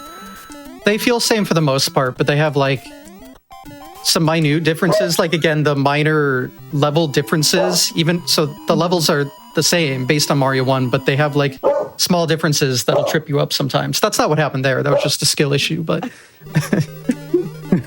sometimes, like here's a difference. In Mario 1, you're supposed to go up, but here they changed how the maze works, so you have to go down. And then here's a fun trick. There we go.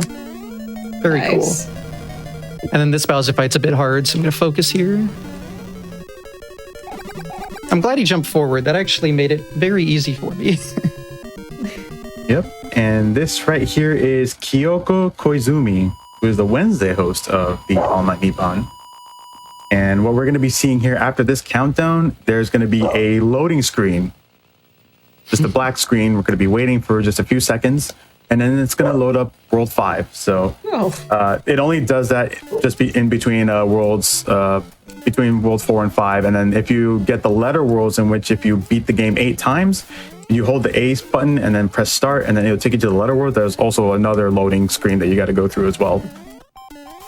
That jump's really tight in this version, so I'm glad I hit that one. And my counting Yeah, can's that bad was again, so tough. I'm going to wait this time and avoid them. Yeah, so this is an FDS game, and since the game runs on discs, there's loading times sometimes. And for speedruns, they can vary depending on the platform, so you remove them from the final time for the leaderboard submissions. All right, so here we are going through 5-2. There are actually some instances where power-ups are placed in different areas, even though the level looks pretty similar to SMB1. Usually it won't be much of the case here. But as we are entering 5-3, we're actually going to be seeing 4-3 from Lost Levels. And Lost levels are hard, so I'm going to definitely focus up for this one because there's some bullet bills that can be a bit of a pain. Yeah, so we'll definitely keep an eye out on that one, and especially with the shorter platforms too, because in 4-3 of Lost Levels, those platforms are a little longer. But let's take a look at the bullet bills. Very nicely done. Wow. Please? Oh my gosh. Okay. So, as I was saying, the bullets can make it a little hard sometimes. All right, well, I'm glad that did not result in my demise. And then here's another Lost Levels level, 2-4 to be exact. And we're going to be seeing going down through here. And yeah, you can actually despawn that. There's supposed to be a fire bar there, but you can actually despawn that. And then there's like a bullet bill cannon for whatever reason that I don't think I've ever seen it shoot. That was really good. Very good Bowser kill there. And this is a Beat Takeshi, Hey! the Thursday host. There he is. Or like in MXC, I think that's Vic Romano. That is Remember Vic correctly? Romano. I love MXC, by the way. It's like one of my favorite shows. They actually revived it for like 8 episodes like a year or two ago. And they brought Beat Takeshi back. I heard about that. I didn't really get a chance to see it, but you know. It's pretty good, to be honest. It's like they had multi-generational people in there. It was fantastic. Yeah, for sure. This is not a modified controller, just the buttons are different colors. But this is a original NES controller. I mean, put in with the best colors. Yeah, That's I mean, it looks also- pretty cool. You can see them as the first thing in the GDQ 2025 finale video, was my hands with this controller. So shout outs to Yeah, whoever that's decided true. that thing. I'm like, I recognize those buttons anywhere. You're a speedrunner and a controller/hand model. True. Yeah, if you want a cool controller, definitely check out GTA's controller right there. Literally the only difference is blue buttons, but you know, I get That's compliments all the That's all it's- time, so you That is know, all you needed. you don't have to do very much, clearly. All right, time to focus again. All right, so he's going through 6-3 here. This is pretty much the same thing as SMB1, but we are going to be seeing Koopas here. They're not too much of a factor. Oh, wow, that is really unfortunate that pattern. bullet bill. I was really hoping for a damageless run, but yeah, I just got like the worst bullet pattern you can get there, unfortunately. But Yeah. so 6-4 is gonna be hard now. I'll see what happens because this is 4-4 from Lost Levels, which is notoriously difficult. So Yep, definitely one of the harder levels, especially in the 80% category of Lost Levels. Just going to be navigating through here, and we're going to be watching out for Bowser's Fire coming up because it could be in an area where he will be jumping. So let's keep an eye on that here. I just had to wait. I'm dead. I'm not dead. Oh, no, Okay. you're good. So yeah, Gaming. it looked like he touched the Wow. flame there. Oh, wow. I cannot believe I made it through there unscathed. Whew. Okay. And this guy is Daisuke Matsuno of the AB Brothers, so aka Machan. All right. So, As Supersonic was saying earlier, the power-ups are in different spots. So luckily I did memorize where they are for this level. I anticipated bad things happening, but the mushroom is usually not there. And now the Hammer Brothers are more aggressive in this game. Yeah. I did not want to get here there actually, but this bill won't go off screen. Please. Let's here's a fun little trick. So What? I'm glad I could show that off at least. But yeah, in the original Mario 1, if you're on the very leftmost side of the screen, you actually can't get hit by hammers. So, Does it matter if you're little or big? nope, you just don't get hit. Really? So, little fun fact, you can try it at home. I promise I'm not cheating. You can do it at home. Just make sure you're hogging the left side of the can screen. do it. All right, now for All you gotta probably do. the hardest level in the run. So I'm going to focus again. All right, this level here. This is actually 6-2 from Lost Levels. This is a very difficult level. So you kind of notice there that he did the crouch swim again. So again, you know, reducing his hitbox in half. So it looks like, you know, Mario's head just casually going through the ceiling. No big deal. but it actually protects him from kind of swimming underneath those enemies too, just by a little bit. So it's a very useful technique. Doesn't really cost too much time to set it up either. But of course, the patterns can definitely vary. A lot. So Okay. yeah, quite a bit there. Just like that cheap right there. Also got that narrow the best pipe entry again. execution, but with the patterns I got, we'll take it. We did not get hit, we'll which is definitely take nice because now That was impressive. now I only have to get one power up in 7-3, and I would like to have power ups until the end of the game, preferably. All right, so 7-3 here. This is 6-3 from Lost Levels. There are actually 2 power-ups in this level, but of course we're not going to be grabbing this one here because it is out of reach. But this one in particular, this is actually a checkpoint section. So if you end up dying in this level, you can actually get a free mushroom from that. But of course we got cheeps to deal with and pretty gnarly patterns there. But you know, BTS can handle it like a champ. So We're back. And now for another maze Yeah. level where the path is different, so this is going to look weird if you're used to SMB1.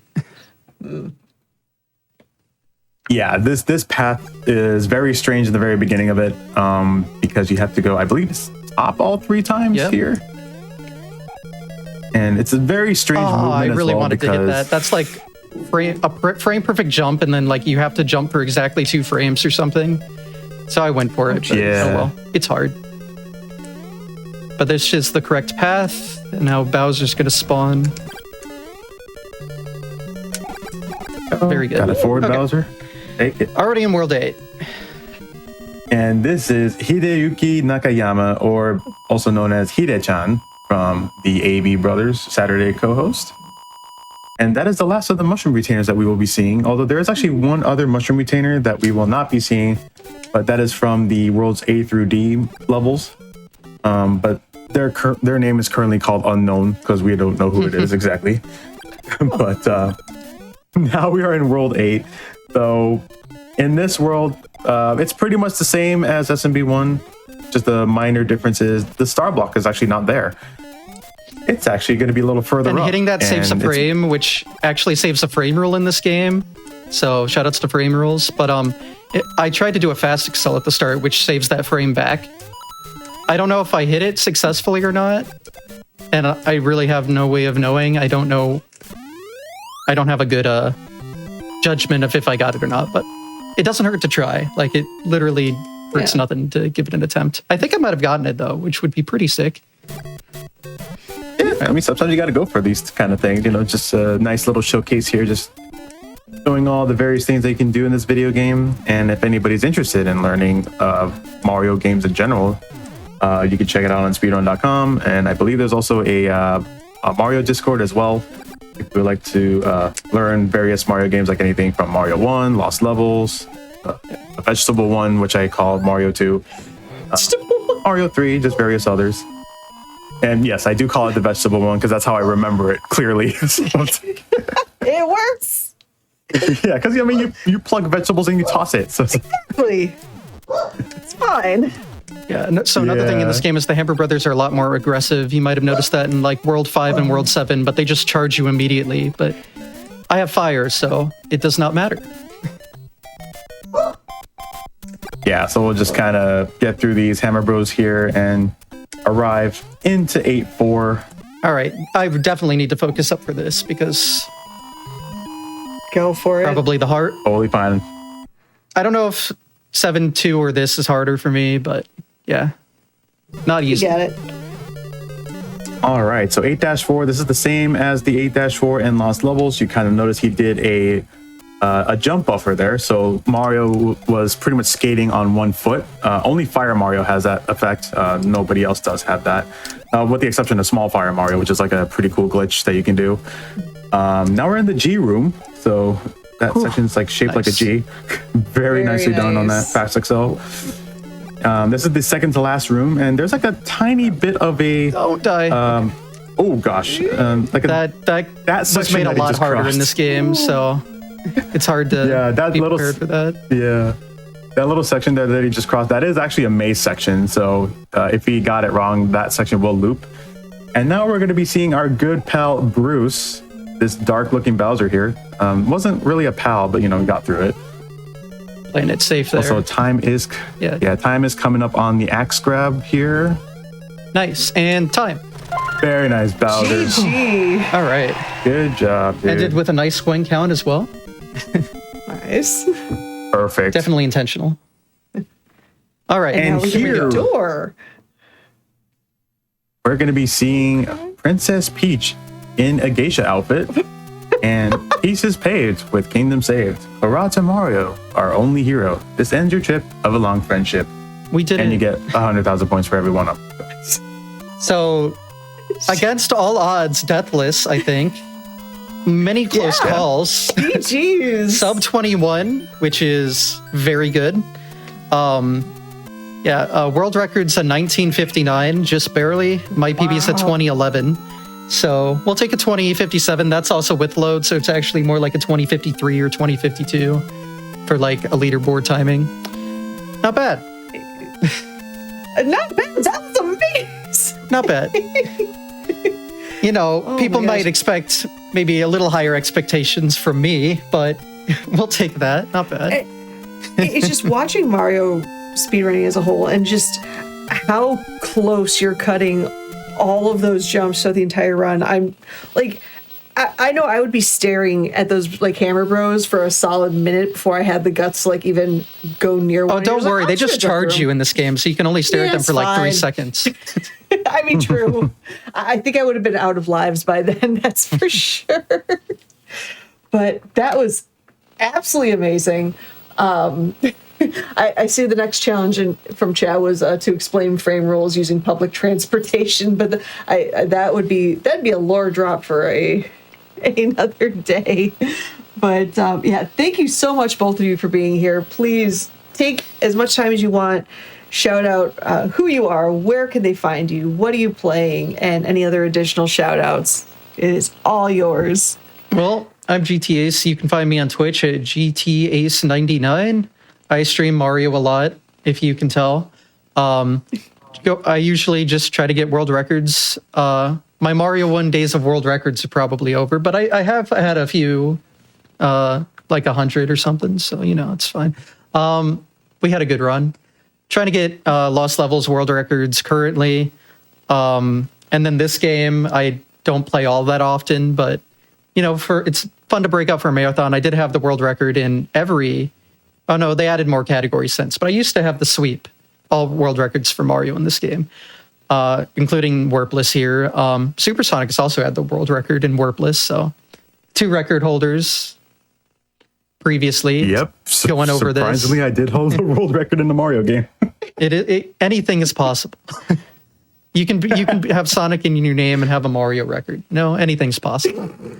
Yeah, for sure. But yeah. So that's what I do. You can find me. I have a YouTube. I have a weekly podcast every Sunday where I interview different speedrunners. You can check that out. I'm on Blue Sky for social media. And hopefully at GDQ. I mean, I go to every GDQ, so hope to be there again. Hopefully, maybe I could be an ambassador, signed up for that. Hopefully I get a run in again. Like, love GDQ. Always an honor to be here. So just thanks for having me as always. You. And Supersonic, go for it. All right. Well, you can find me on Twitch at twitch.tv/supersonic_. I have to have an underscore under my name because there's another Supersonic on Twitch that hasn't streamed in like a million years, but has a bigger following than I do. So I cannot get that name. So we're going to stick with the underscore for that time being. I mostly stream Monday through Friday, like in the afternoon time, sometimes at night as well, in Pacific time zone. And I stream a lot of Sonic games. I've mostly been working on Sonic 3 and Knuckles, trying to get the All Emeralds world record in that category. Also play like a bunch of Mario games as well. Been kind of working on Super Mario Brothers 3 Warpless, trying to improve my time in that game. We've been doing Casual Wednesday every Wednesday. Like sometimes like the community will be putting in channel points for a game for me to play, or they play around the marbles on stream and they end up winning. So they'll have like a custom greeting in my channel and pick a Casual Wednesday game for me without having to spend the channel points. So yeah, we got that going on. I will also be on the AAPI Heritage Marathon that's coming up. I will be kicking it off with Sonic 1 and Sonic 2. So that's pretty exciting, being able to represent the community for that. And I'm also going to be at SGDQ as well. And it is landing on my birthday week. So my birthday is on July 10th, which is during SGDQ. Yay! So I plan on celebrating my birthday over there with the Speed friends. So that'll be pretty exciting. I also submitted a bunch of like Sonic games for SGDQ as well. And I'm hoping Sonic 3 and Knuckles will get in, especially the Wrong Word, because we did showcase that at GDQX last year at TwitchCon. And that's only like the portion of the run. I would love to showcase the full run of that at GDQ. So we'll see what happens with that. But as far as anything else goes, that's pretty much it. Yeah, if you like any sort of Mario or Sonic, or even just retro speedrunning in general, definitely check me out. We also love professional wrestling as well. We can just talk about WWE, AEW, anything, like any sort of wrestling or sports. Like I love talking about that stuff. So yeah, that's all about me.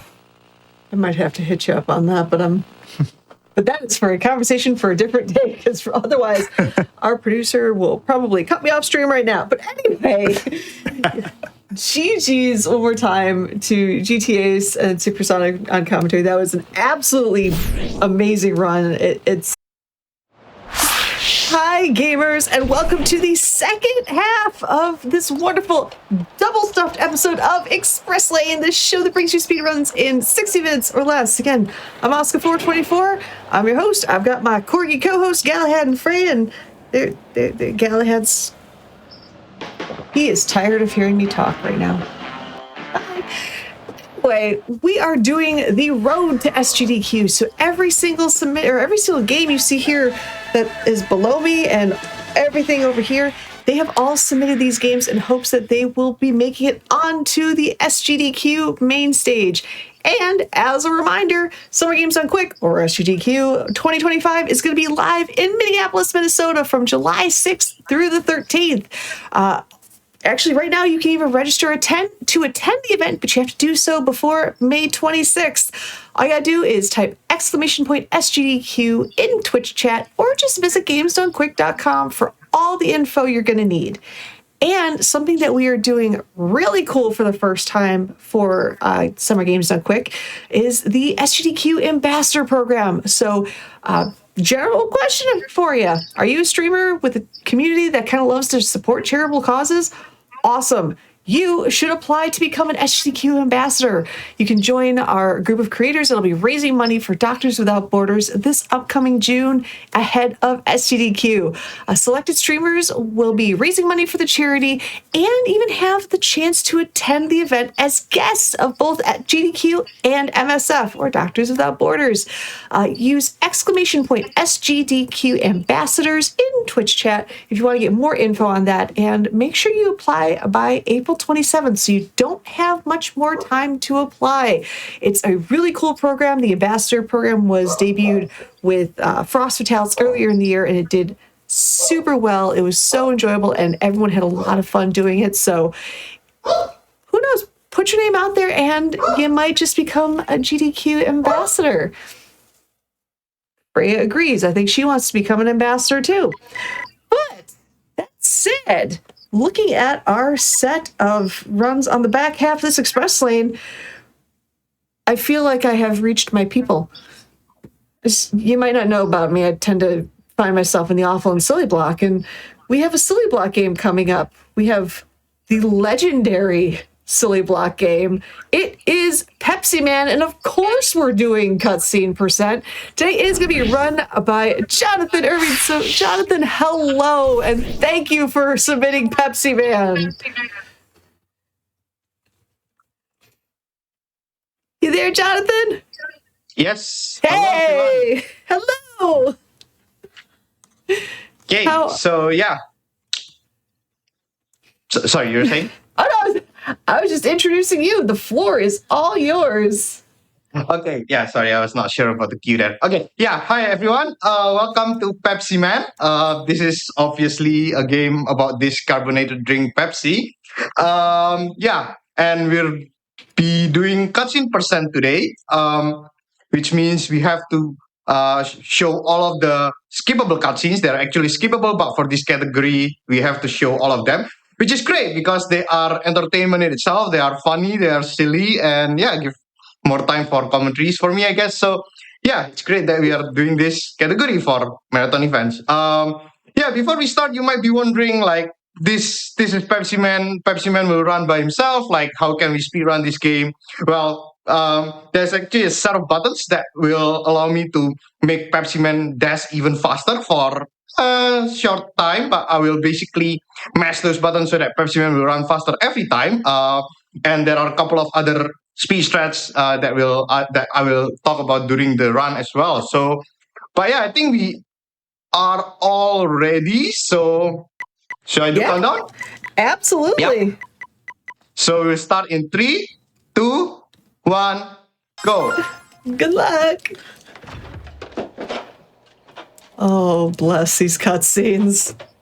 Yeah, I need to. Hey, let's start the game. Need to remember not to skip them. Muscle memory. Yeah, so some of the cutscenes, the audio is pretty soft. So during the dialogues, I will not talk. Hopefully, you can hear the dialogue. But yeah, here's coming up the first cutscene.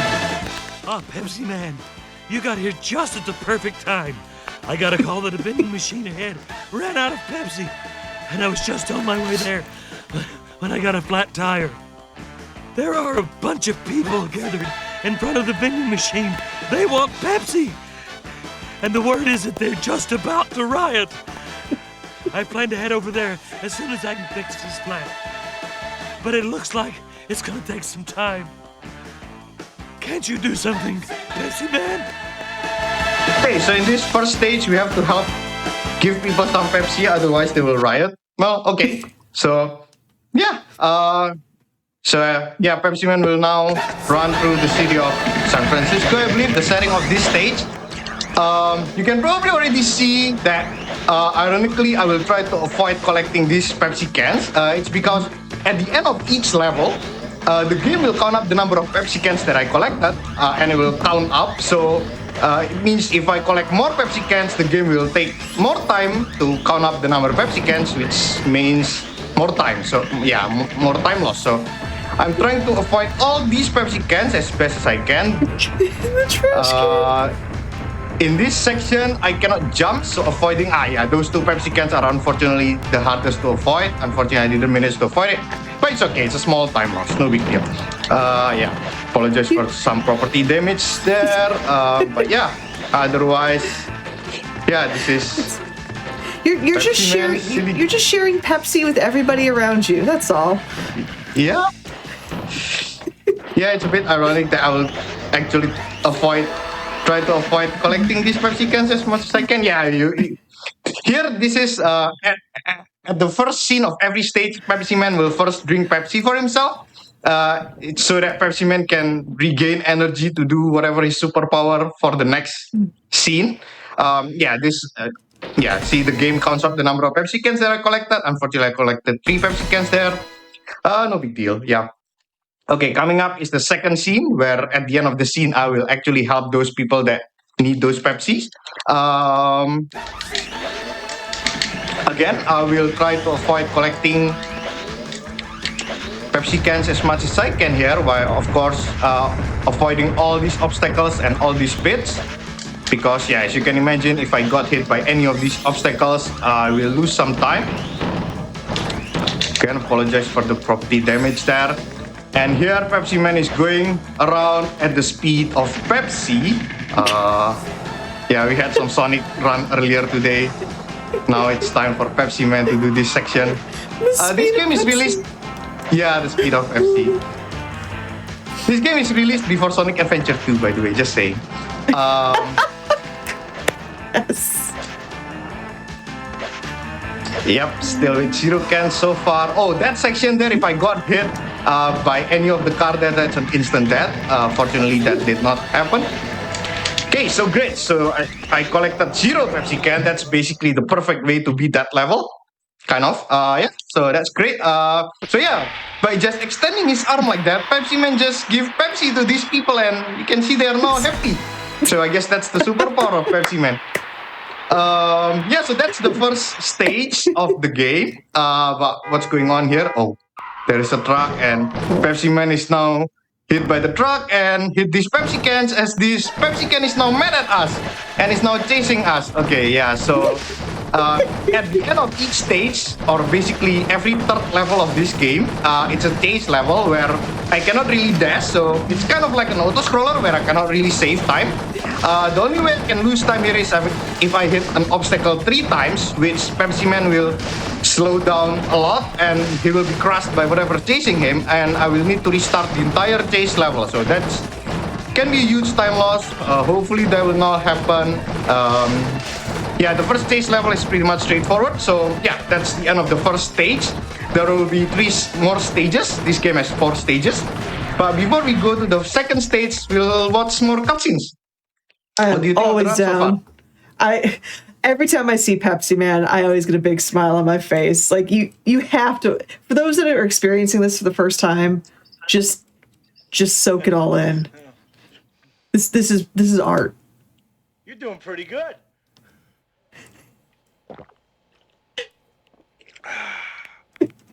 Have a Pepsi. Next stage.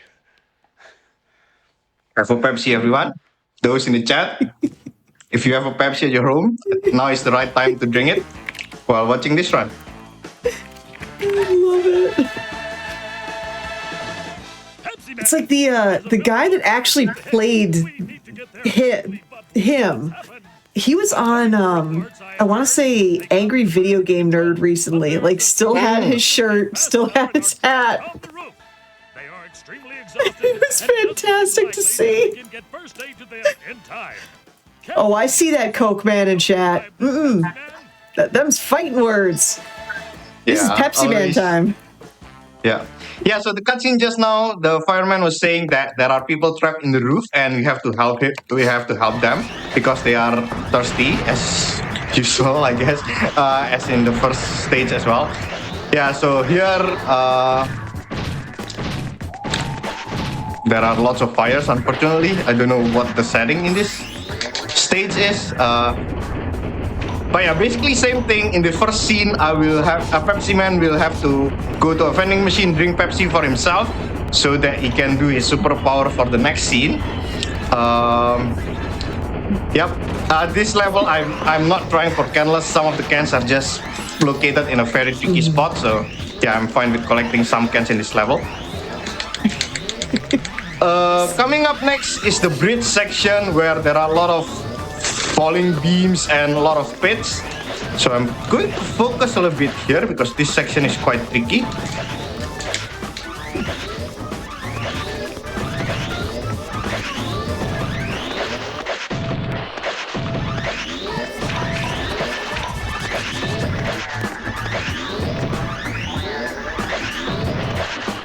Oh, that's nice. Yeah, that's clean. Yeah, even though if you got hit by the beam, like even though it's not instant death, but the hit animation might actually makes you roll into a pit. So yeah, some of them are instant death basically. Yeah, but that was clean, fortunately. Yeah, so again, this is the first scene. Pepsi Man will just get some Pepsi for himself so he can do his spraying thing superpower for the next scene. Yeah.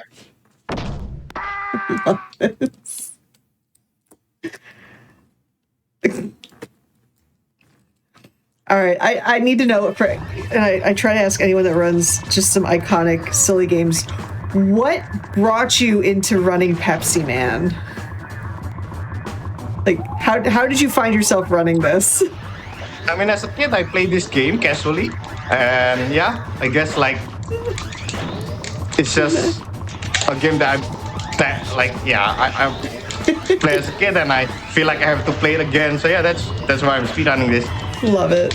And like kind of like like it's not really that long, like 20-ish minutes. Yeah, so it has some surprisingly. Sorry, go for it. Yeah, there's not like difficult routing or anything. You don't have to really plan for routing or anything because this game is linear. Like there's no like branching levels or anything like that. So it's pretty easy to pick up as well for speedrunning. It's like even with Sorry, go ahead.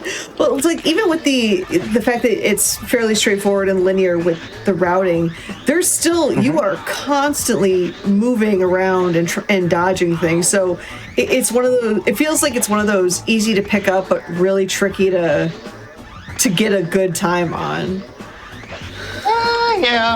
Yeah, like if you play this game for the first time, you'll die a lot, and the huge time loss will come from the death because you have to restart at the last checkpoint and so on. Oh, by the way, yeah, Pepsiman just didn't make this jump there, but by just praying that he saved the people trapped on the roof.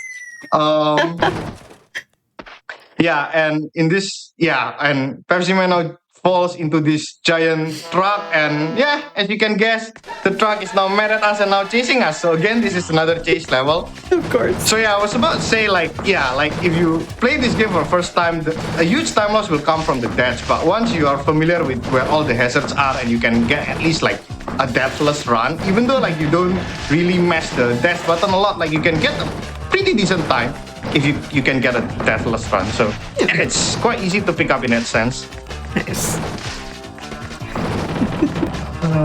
Love this. Yeah, I see Chad has noticed that is very much a Coke truck trying to take out Pepsiman. How dare. Yeah, the red color is suspiciously like Coke, yeah.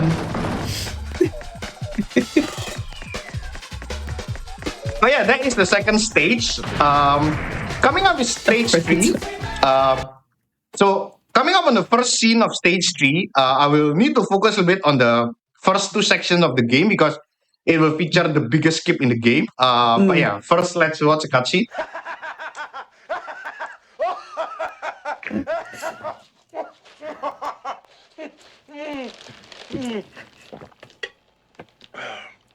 Pepsi for TV game.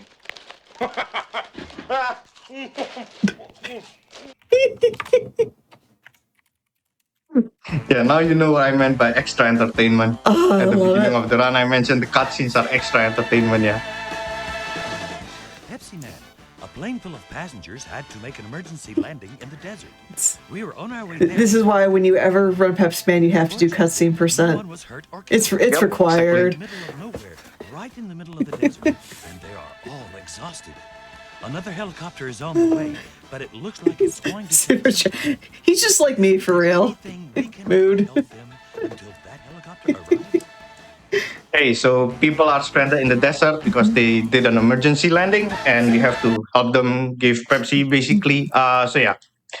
This level, the first section is I need to control my dash a bit precisely because there will be hazards on both lanes. I need to make sure that I won't be in a situation where both lanes are occupied by a truck, and I can't avoid that. Need to slow down a bit there, and that's okay. Good. Okay, coming up next after the checkpoint, it's the biggest skip in the game, so hopefully I can get it.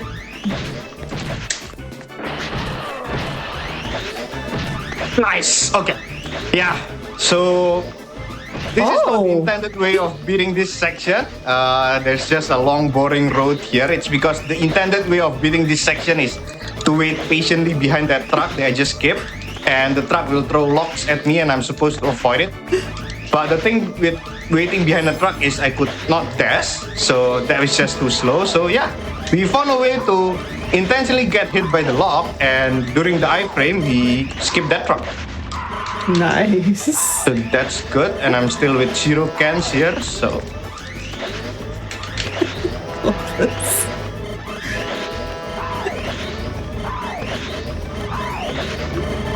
Yep, in this section I just need to mash the dash button to make sure I outrun the motorbikes from behind. Just make sure I avoid these cans. Okay, at the end of this level there is a car wash that I need to avoid, and there is unfortunately there. Yeah, if I go a bit to the right, I will hit by the car wash, but I run too much to the left there and collected Pepsi cans instead. Yeah, unfortunate. It's a small time loss. It's okay. Question, chat. Why doesn't Pepsiman just run on the grass? This seems awfully inconvenient. Pepsiman is a speedrunner. The road is faster or something. Oh, I love this. So the vehicles that were behind you in that last level, are they always like the same? Like, do you know it's going to be a truck or are you going to be a motorbike? Yeah. Yeah, it's the pattern is consistent. Yeah, I guess this also like adds to why I speedrun this game. Like it's easy to pick up because there's not much RNG as well. Even the chase level, like the obstacles are in front of you, but you're running like to the screen. So you might be surprised of what obstacles are coming ahead of you because you can't see it a lot. But there's no RNG there. The obstacles are fixed. So once you are familiar with where the obstacles will be on the chase level, it's pretty much straightforward as well. Gotcha. Yeah.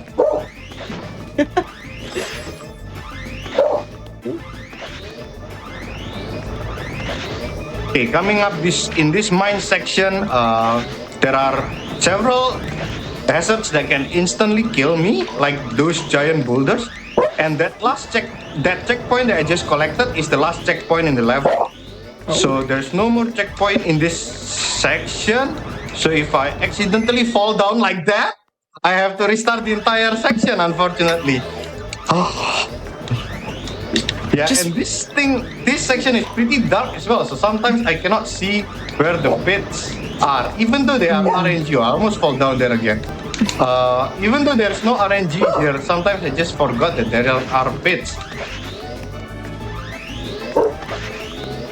That's something that definitely happens to every speedrunner. Let me just do this a bit carefully here. Yep, okay. Nice.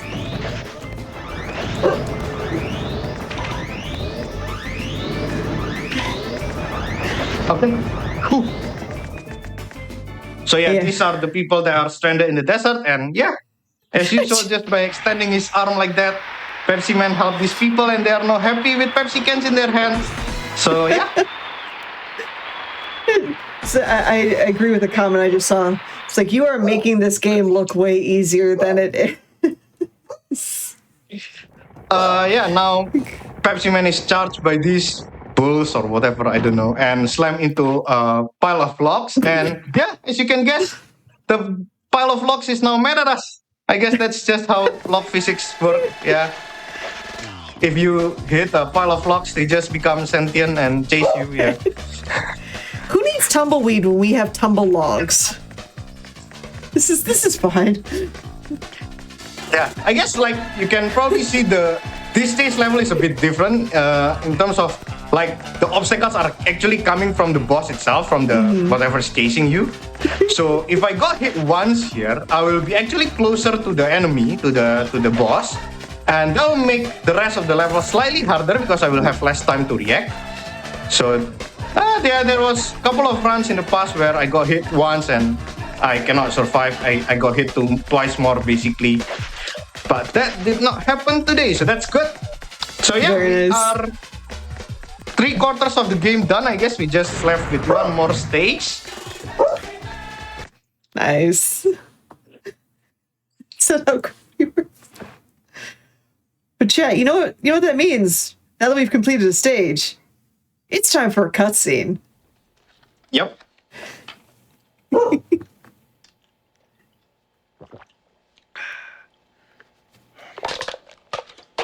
Yeah, like in this game, the person in the cutscene itself drinks soda and eat pizza during between levels. Like I don't know whether you know there's like a famous like fake speedrunner that does this for Mario game. Like yeah. I love that. Pepsi for pizza.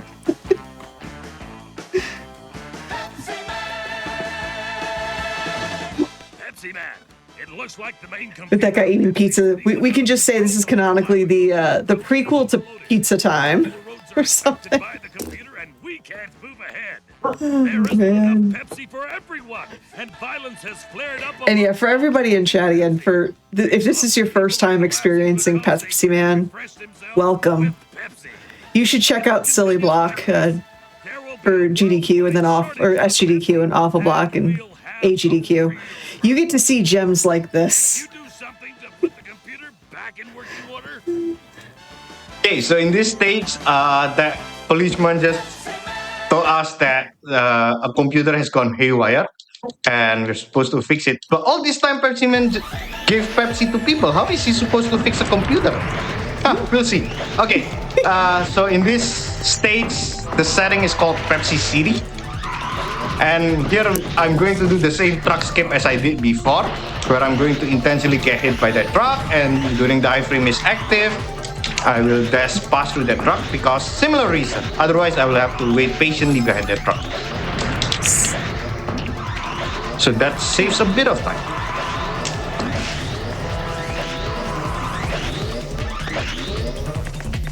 There's so much Pepsi everywhere. I love it.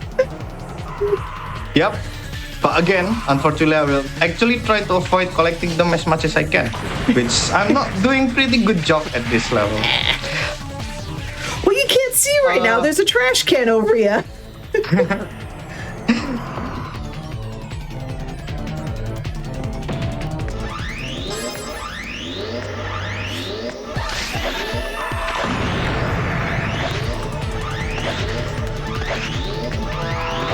It's almost at the end of the level. Just 2 more pits to avoid. Okay, that's good. Nice. Okay, coming up is the last level in the game, basically, if you don't count the chase level, I guess. But it's definitely the hardest level in the game. But yeah, I'll try to do canless as well on this last level, which means I'm trying to avoid all the cans. Hopefully, I can get it. Pepsi is flammable. I think everyone was asking why is stuff on fire, and I was like, things are on fire because it hasn't had enough Pepsi yet. There's not enough Pepsi, clearly. One can never have too much Pepsi. Okay, let me focus a bit here because this section is very tricky, and I'm trying. That was close. Ooh.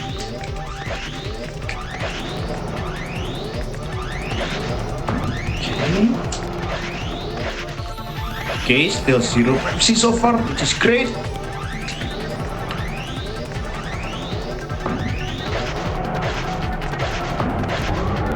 Okay, that was a clean first section. Coming up is the pipes, where these pipes are located very close to each other, so I have to time my jump quite well. Unfortunate with that can.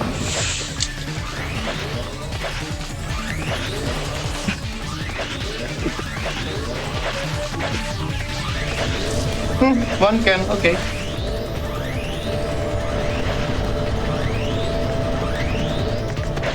Oh, missed my dash there, yep. Once I missed my dash, the obstacles are in slightly different position than where I'm used to, so yeah.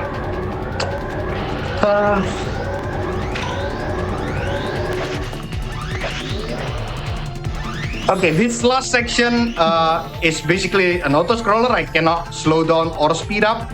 So whether I'm doing this casually or speedrunning, this section is exactly the same, and these doors are getting tighter and tighter. Hopefully I can get it first try.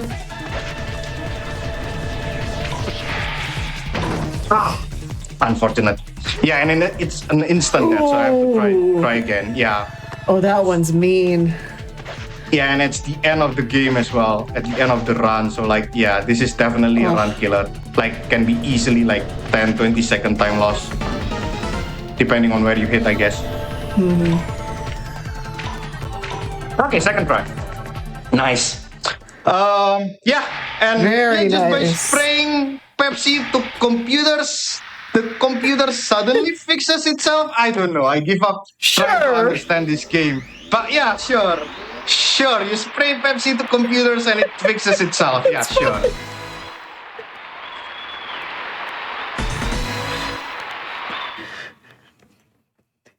Okay, so coming up is the last chase level and the literal last level of this game. So time is coming up in about 1 minute, I guess. But yeah, like in this level, even without Pepsiman disturbing this giant Pepsi can, this Pepsi can suddenly mad at us and chasing us.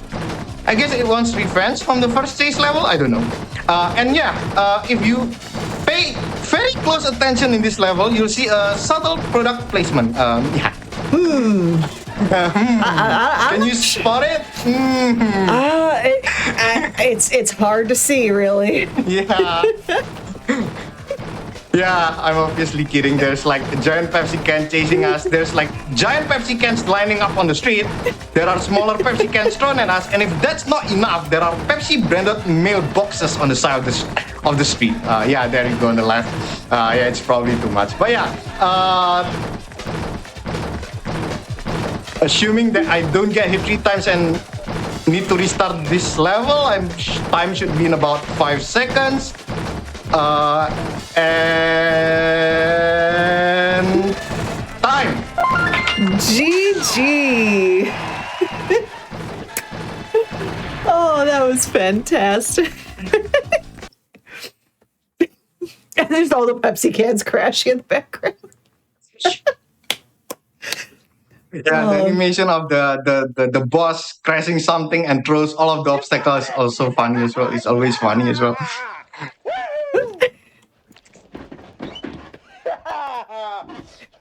Yep, so let's just watch some final cutscenes and credits. Pepsi, only my choice.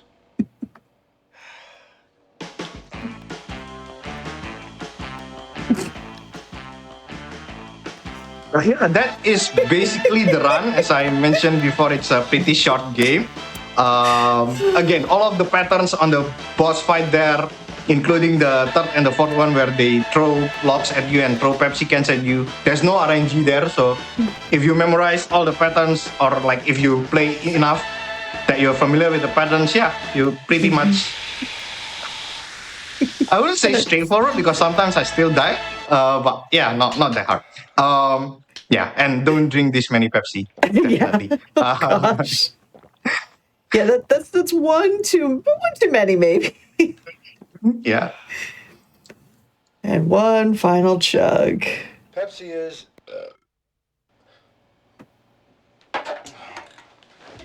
Excuse me.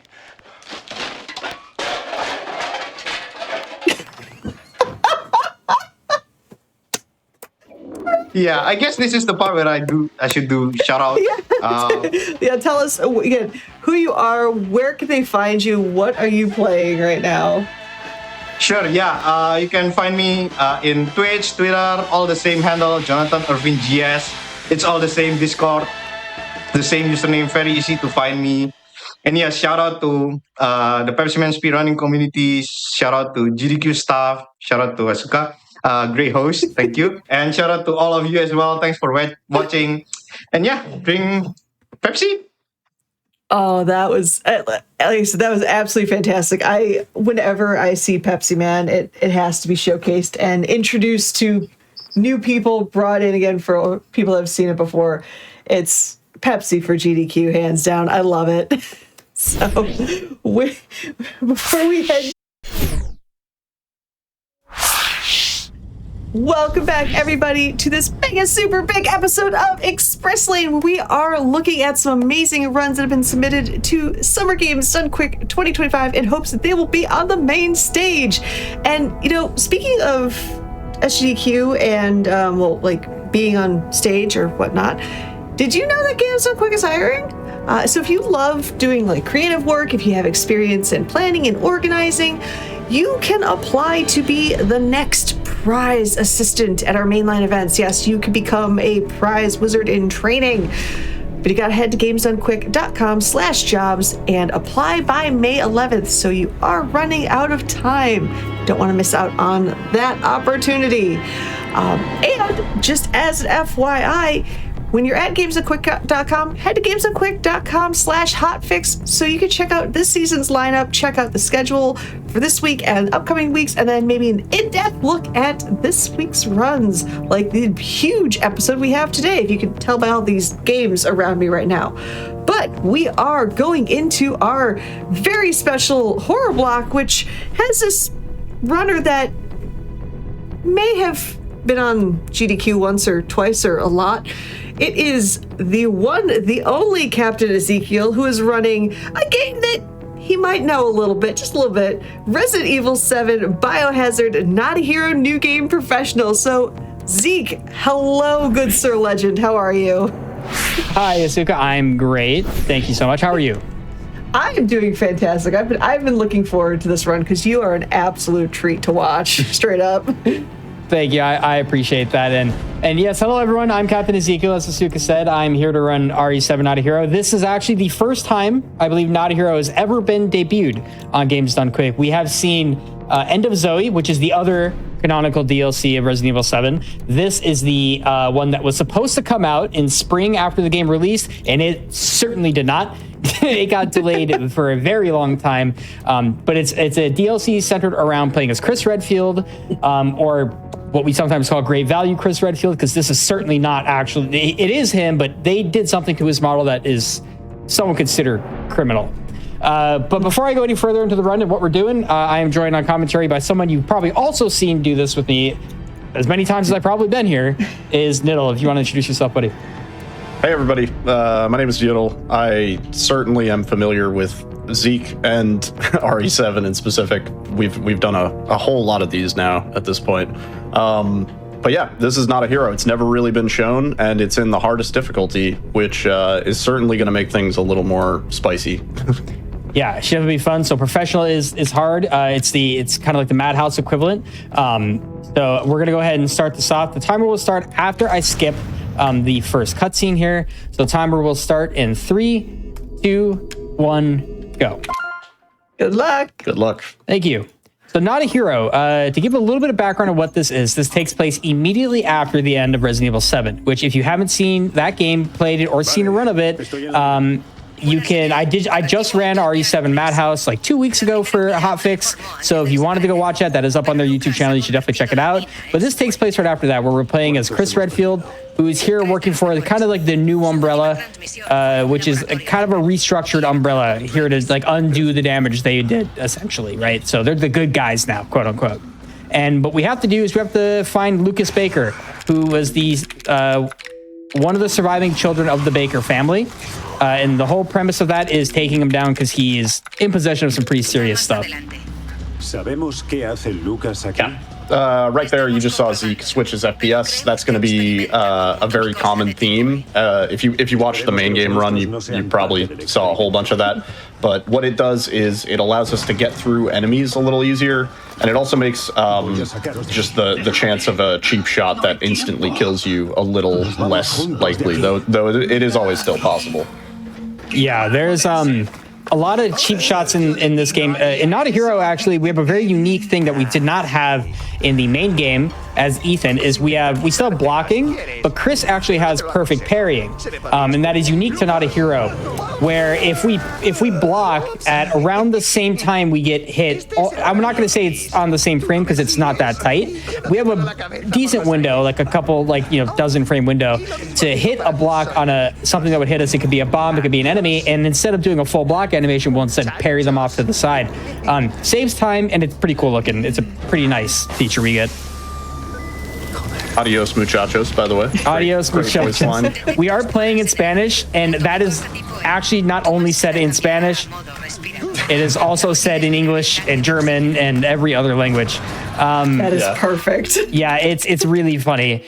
So we're doing a few things here. There's some new stuff. Like I said, if you're used to RE7 but not seen this, there's some things that are going to be very, very different. First of all, grenades. Not a thing in the main game. And there's a lot of different molded variants.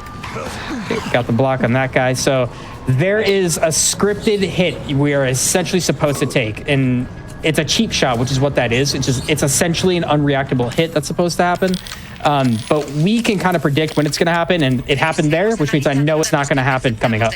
That's why you kind of saw me prepare for that block. But yeah, so there's new enemies. The white molded is the biggest one. They're horrible. On professional, they're super horrible. They hit really, really hard. If I were to take a single hit, it puts me immediately into critical. And Chris has 3 times the health that Ethan does. So to put into perspective how much damage we're taking, it's like in the upwards of like 2,000 to 2,500. It's like an insane amount. So just give a little bit of background on the enemies we're dealing with. There's a lot of them here and a lot of stuff going on. So we're going to be explaining quite a bit because this is a short DLC, but a lot of stuff happens.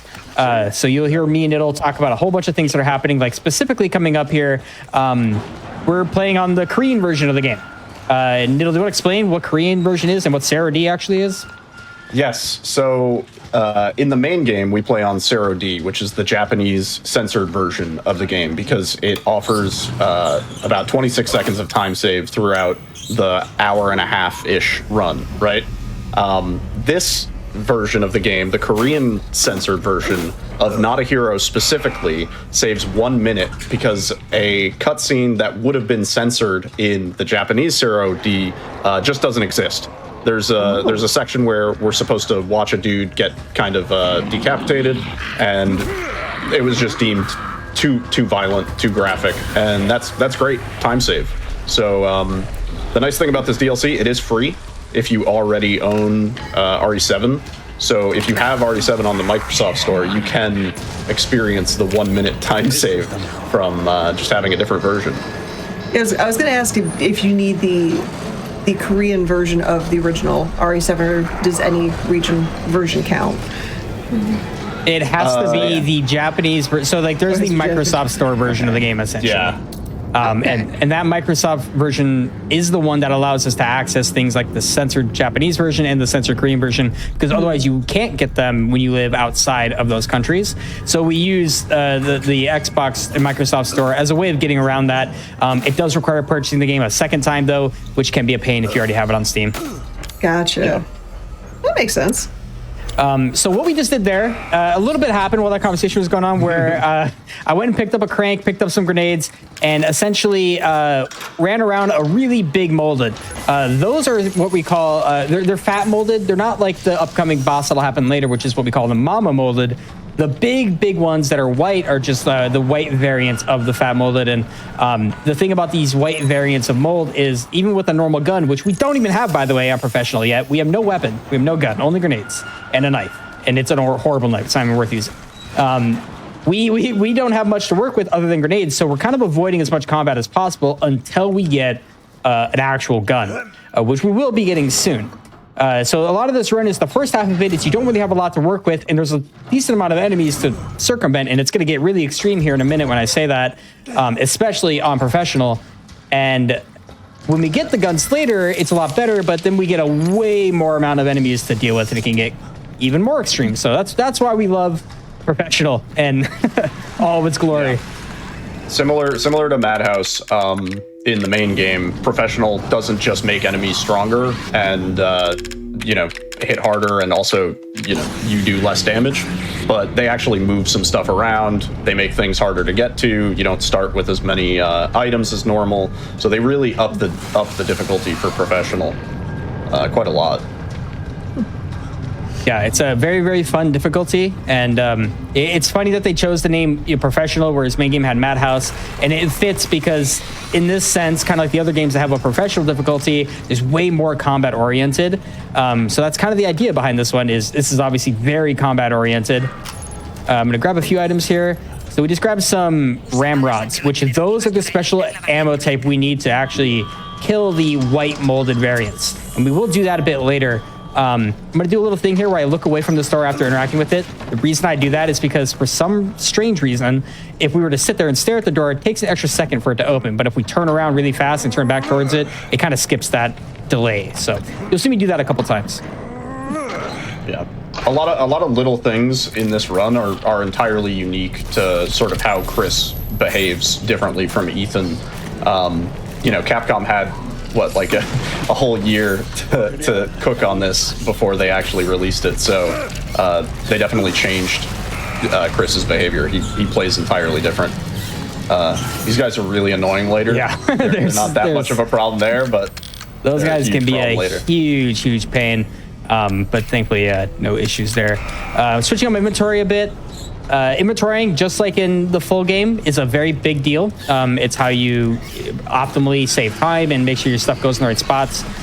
So we're coming up on these turrets. These things are a nightmare. If I were to stand up for too long, they will blast me just like that, and I take a lot of damage. We're going to perfect parry that guy to get around him. This area gets a little scary because now what's going to happen is I'm going to take this heal just for precaution to make sure I'm full health. But I'm going to go through this door, and I have to get down this hallway, but to throw a grenade to hopefully hit those turrets in the back, and I have to go 30 to get around these crawlers, and the nade got the turrets, and I'm through the crawlers. That part's very scary because crawlers can absolutely destroy me there, and so can the turrets. It's very easy to die right there. Super claustrophobic section, and then the timing on throwing the nade to have it explode before the turret activates is actually pretty tight. It's one of the tougher tricks to actually get down in the run. Yeah, and now we're through that area. So a lot of what we're doing right now is we're kind of going back and forth between a lot of places to essentially get some keys and figure out what's going on. Story-wise, we're like, hey, there's a lot more going on here than like originally, you would see in RE7 full game. And it's because this all ties into really deeply into Resident Evil Village. If you haven't played that as well, this whole section starts to make a lot more sense once you do. There's a bomb here. I'm gonna I didn't hit the perfect paper, we got the block on it at least. That bomb's actually very hard to block because the wire is at a very strange angle that makes it so it's really hard to predict. And now we actually have a gun. Yeah, now we come to this fun little cart pushing section, and then there's a whole bunch of perfect parries. He got it when you see Chris just kind of put his arm up to the left like that. Also worth mentioning, Chris is looking for the rest of his team who have kind of gotten themselves in various saw traps by Lucas.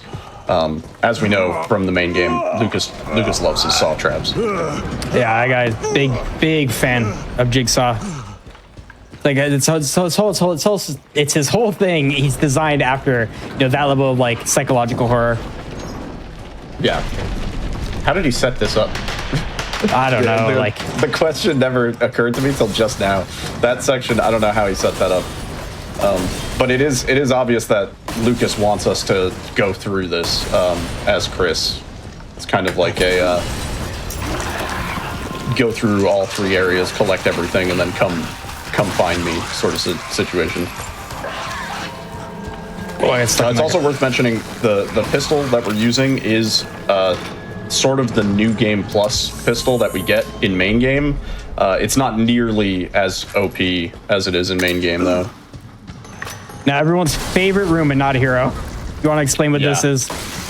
Yeah, so this is the laser death room.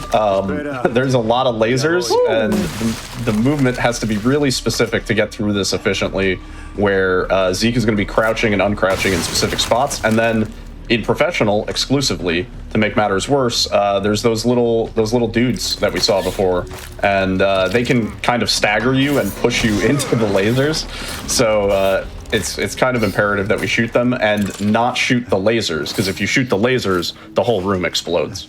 So very fun. We found our homie.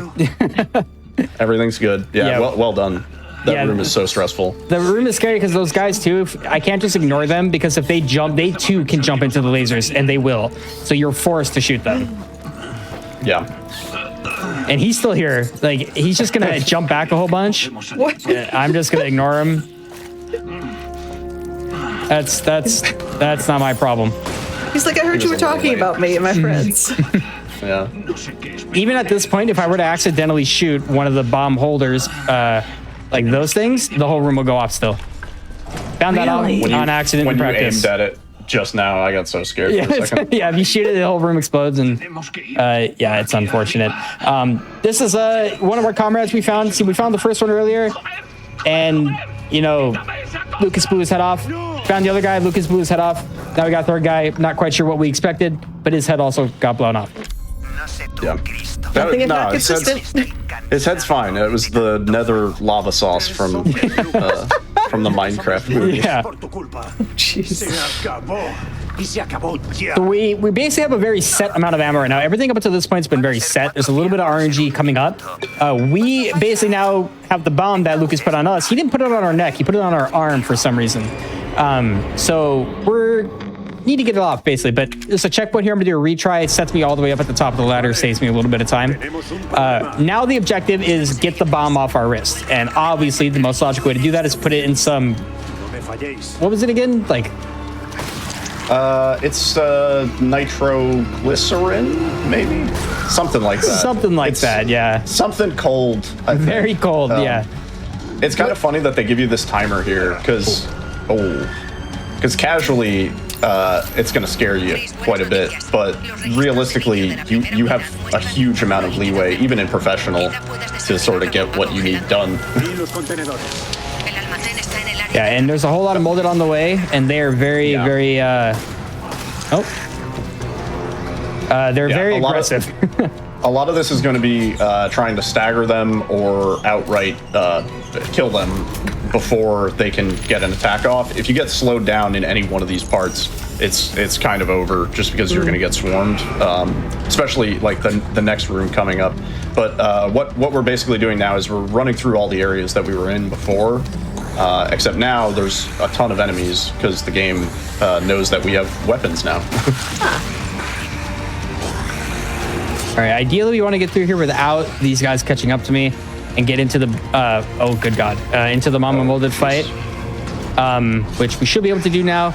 So I'm going to get prepared for this fight. This fight requires a lot of focus, and Niddle will be explaining this and the other fights coming up. But if you want to go ahead and explain what's about to happen, that would be great. Yeah, I got you.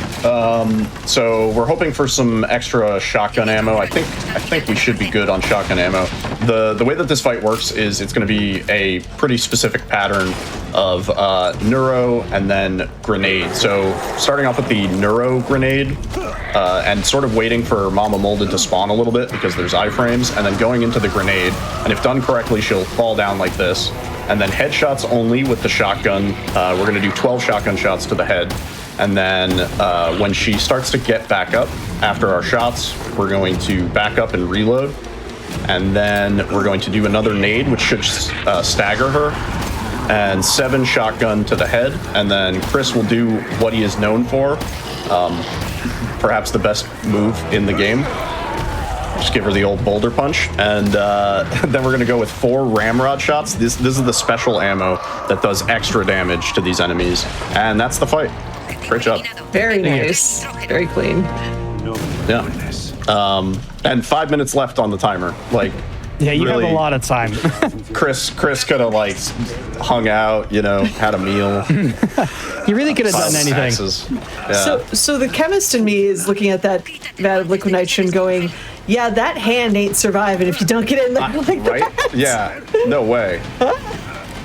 Also, it explodes. Like he fast forwarded the timer. I don't really understand. Yeah, we still how had any of that 6 works. minutes. Like, yeah, like why did it explode? it just doesn't. Time to spare. There's some plot holes in my Resident Evil game. Shocker. Yeah. So from this point on, this run gets exceedingly difficult. It's a very backloaded run. The first half, we're kind of just running around, collecting things. There's always a good chance of death, but now is when. This is the part that everybody resets over, is what I'm trying to say. Gotcha. Yeah, so we're coming up now on the vault, and the vault is the biggest run killer. That is where runs go to die on any difficulty of this is the vault. And in classic Resident Evil fashion, it's essentially a cabin section, and that's a reference to Resident Evil 4 with its cabin section of a whole bunch of enemies spawning and not very much resources to deal with it. And we have to do a very similar thing where we have a whole lot of enemies, that's not the one I meant, that are going to be spawning, and we have to kill them in a very specific way to avoid long death animations as best as we can, while also avoiding dying. That's a pretty big deal too. There's going to be a lot happening in this upcoming room that I will have to stay completely focused for, and Niddle will do his best to explain it, but it's going to be happening very, very fast, and there's going to be a lot going on, so it can be hard to keep up with, but I'm sure you'll see what we mean by that in a moment. Yeah.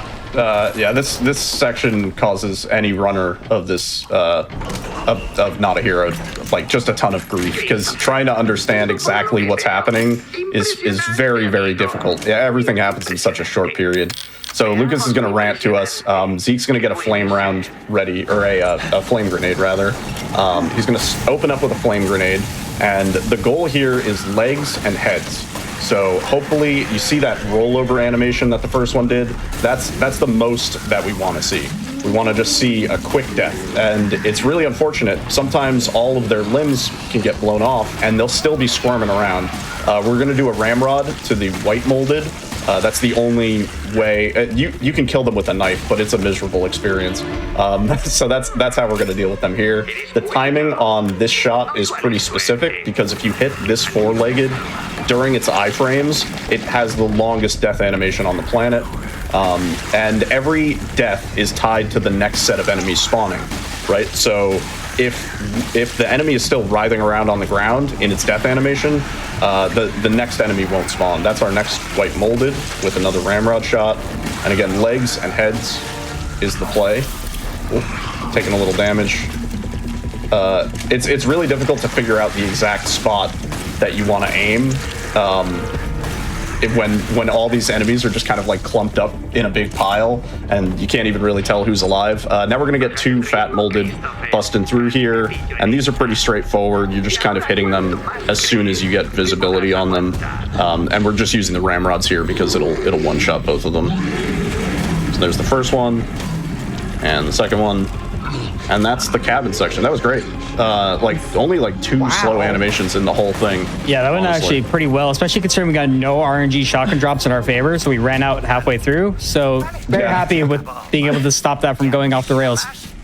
Yeah. And now we get a little bit of a break for about a minute or so, maybe a minute and a half, and then we're going right into the final boss fight of the game.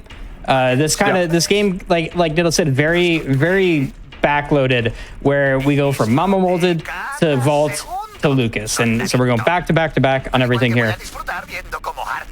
Yeah, it's kind of like exciting and also unfortunate. It's like getting a run to this point when you're on PB pace is always like really, really exciting, but you know that everything can go sideways in the Lucas fight still.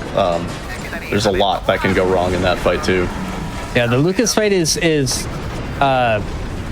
definitely an interesting one. It is probably the fight with the most iframes in the entirety of the game that I think we've ever seen. Like in most Resident Evils, I think ever. Like the Demented Salad, who shout outs to him, he's the current world record holder, who did a lot of rerouting for this and does a lot of our tools and development for Resident Evil games.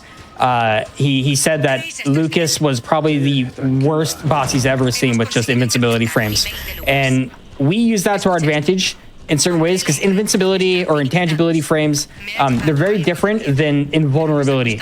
So an invincibility means that, you know, they can take damage, but they can't die, is kind of the way we use it.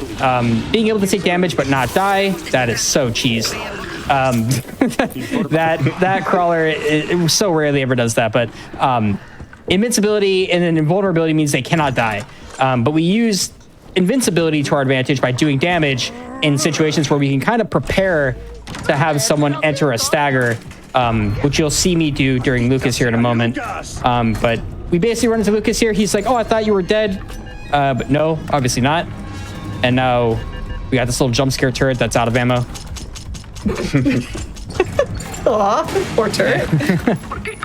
Would have been great if in professional it was a real one. Oh, that would have been so funny. Yeah. It just fires a warning shot that misses every time, just for the reaction. I wouldn't put it past Capcom. So fortunately, this arena gives us a whole bunch of ammo to do basically everything we need to. Because otherwise, it's really easy to enter this area with absolutely nothing, just given everything that the rest of the run throws at you. Little Lucas jump scare here. Yeah, he just kind of shows up, and we did it. He's dead. And he's dead. GG. GG. He's dead. We won. Hey. Yeah, Easy fight. Surely nothing else happens in a moment. No. Yeah, no. But yeah, Lucas, if you ever wonder, like a lot of people do wonder when we play through RE7 full game and we do speedruns of it and we show it off at marathons, like what happens to Lucas? This is what happens to Lucas. He kind of goes, I would say he goes, you know, AWOL, but he's been AWOL the whole time. It's kind of like his thing. It's his shtick. But Lucas is essentially going to turn into a whole new big monster, and he gives Chris a very nice amount of time for it. So we're just going to kind of wait. And I'm going to prepare for this fight. Niddle will explain everything that's going to happen. It'll also go kind of fast, hopefully. And he'll be able to cover the whole thing. Yeah, this fight, similar to the Mama Molded, is kind of like a delicate dance of trying to do the right amount of damage to the right spots, and then also have Lucas actually be in the right position for the rest of this fight to go off well. So the first thing you're going to see Zeke do is he's going to come over this way, and he's just going to nudge Lucas while he's spawning in. We want him to be as close to that center column as possible. And then he's going to come over here, and he's going to do a ramrod shot, 2 ramrod shots to his head, and then the rest to his heart. Now, the hitbox on that heart is really awkward. So getting shots off with either the ramrod or the shotgun in the right spot is really difficult. But that was great. So he hopped up. Now he's going to kind of go into his next phase, and he has a moment where you can actually do some damage to him when he's lowering his arms, and also throwing in the flame nades there, because those do a little bit of damage over time. And then using the ramrods to stagger him once again, so his weak spot's exposed. That is tragedy. Ooh. He iframed my grenade. Yeah. We'll do that one more time. Smile. Yeah. No way he did it again. What? Oh my god. Into the grab. Yeah, this is just the volatility of not a hero. And then he staggers. Yeah. So now just doing these shots to his chest. You know you got the shot right when you see there's like a big blood splatter animation.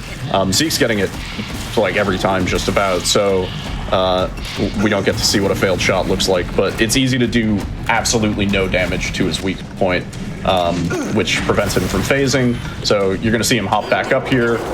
Similar to the last time, he's going to kind of reveal his weak point. And if all goes correctly, he should be pretty close now. And I think we're just going to clean up. Yeah, there we go.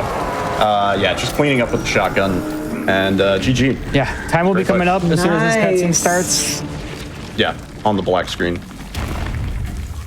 And time. GG. That guy is a menace. Time. Yeah. Yeah. Yeah, that aside from that rude one, that was, even with the rude one, that was fantastic. Yeah, that was pretty solid. Yeah, so that's not a hero professional. That fight is kind of, we talked about the iframes and how it can be kind of a pain. There is an example of that. He iframed 2 grenades that were very crucial to getting him to stop moving, and as luck would have it, on a hotfix. But yeah, that's not a hero professional. Thank you so much, guys, with GG's, and thank you, Niddle, for being on comms as always. Anytime I run RE7, he's usually there. Just of course, man. You'll see it all the time. Suka, thank you so much for having me on, and Games Not Quick for having me on. Just a quick plug, I'm Captain Ezekiel. I run a lot of horror games, usually a lot of newer generation horror games, or Resident Evil specifically. Funny, we just found out just before this hotfix, this is actually my 7th time running RE7 on Games Done Quick. This is the 7th time total, with my first time being in 2021 at Summer Games Done Quick, and now this is the 7th time we actually have ran the game. And I think this is like my 15th or 16th hotfix in general. So as always, I'm very appreciative of Games Done Quick willing to have me on. I love showing off horror games and putting on this display. I'm glad everyone likes it. And yeah, so I twitch.tv/Captain Ezekiel. I do a lot of horror games, do a lot of fun stuff like that. If you ever enjoy that level of content, that is where you will find me. And you'll find my commentator Niddle at twitch.tv/Niddle. He also speedruns horror games, Resident Evil 7 for many years, and Silent Hill 2 most recently. So if you're interested in that content, you should check him out. But yeah, thank you again, guys, for hanging out. And if you're going to GDQ, I'll see you there, and hope everyone has a good day. Absolutely. Thanks, and a consummate professional. Love seeing you on any show you're on, any game you play. You are always a treat. The commentary running duo, masterclass in an amazing run. So thank you both for showing up and playing this fantastic run. Give your GGs one more time to Captain Ezekiel for, again, not a hero, new game professional. Fantastic job. And with that, I will let you know that if you missed out on that run, first off, why?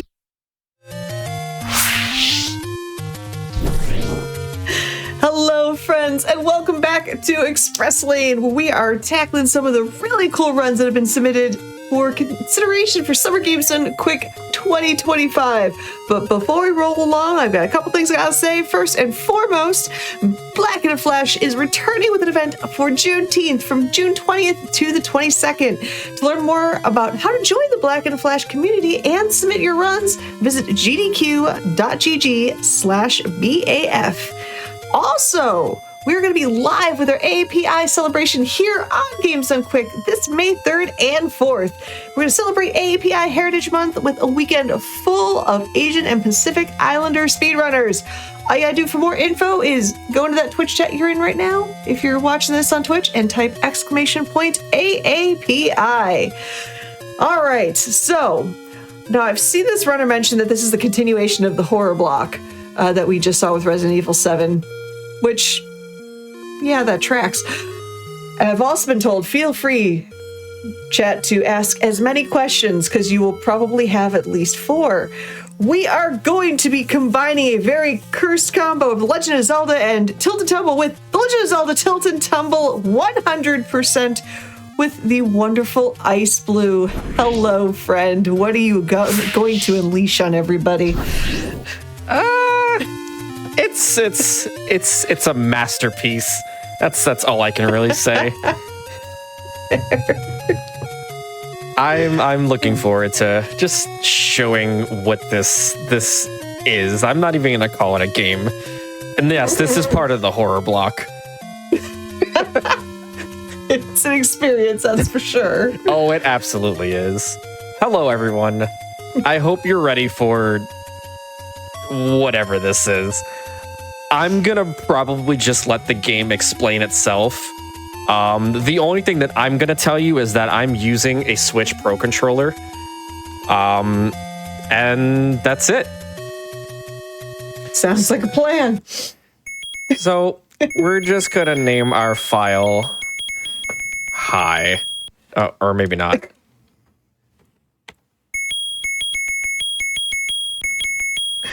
I do like on the credits that came by, please look up the manual for details. Who reads the manual? I mean, you can't read the manual while you're rolling. No. All right. Tilting and or tumbling, maybe. Rolling, no. Let me scoot back a little bit so I can get some space down here by my lap. Because we are in for a bumpy ride. I will say that this run is probably going to have like 25 deaths, maybe. It depends on how rough the start is. Once we start picking up more heart containers, I'll probably die about 2% less. But don't count on it. That 2% is oddly specific. All right. We can go ahead and get started in 3, 2, 1, go. All right. So, hi, this is Link, and he's rolling. And we're going to pick up our sword here. All right. So, if you played The Legend of Zelda, good.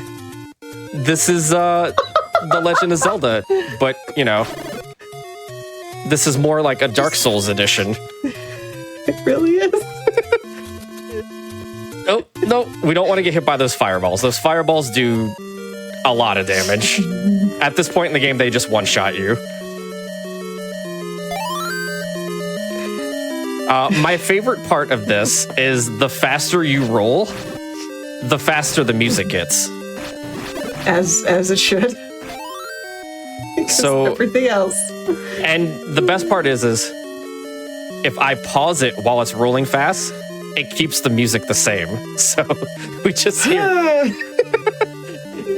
hear this incredibly fast version of the dungeon theme. Yep, there's a death. Yes. That's one. And yeah, I'm already seeing them in chat. So feel free. I want to see all those rolling emotes, including that rolling Link I already see. Well played. Oh, there's a second one. This game is very brutal. It's good because if you take out enemies, they don't respawn unless you like leave the zone.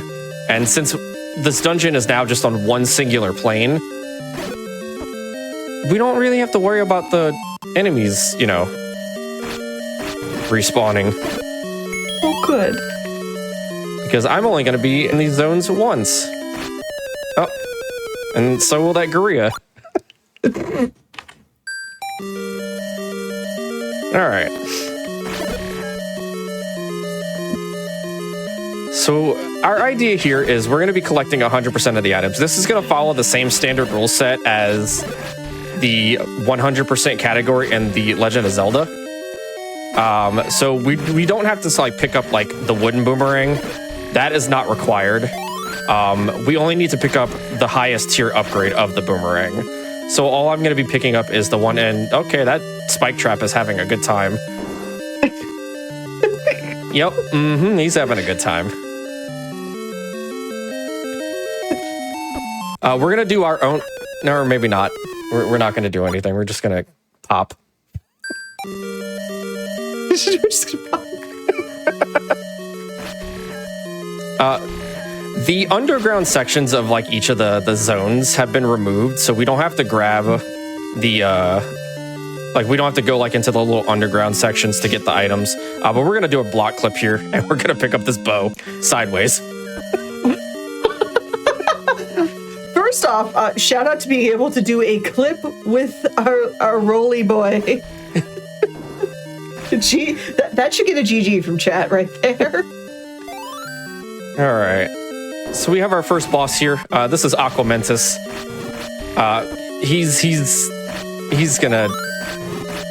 He's struggling, and we're gonna pick up our first Triforce. Sideways. Sideways. All right.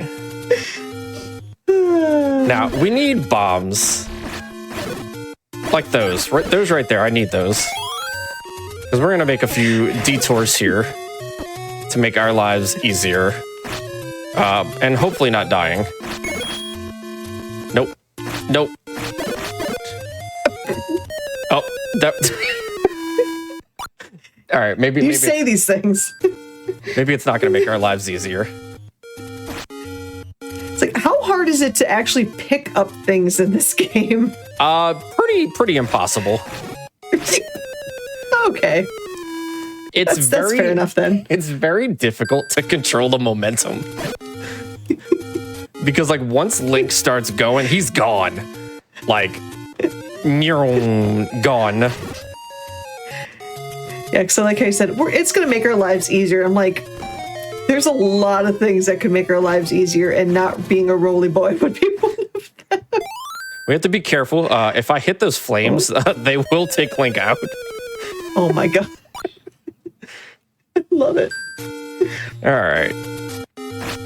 Let's make our way up. We're gonna go and grab some more health. We're gonna pick up, just perform like a little speedy destroy. Yep, get out of the way, please. Thank you. Oh, you're in my way. Oh wait, I want that. That's why it was in the way. Like, oh, they might want this. So yeah, right now we're kind of doing like a few side quests here, a little bit, maybe. Come on, get in the cave.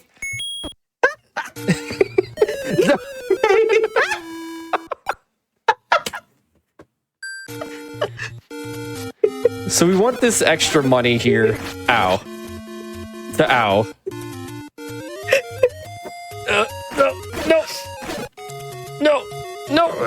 No.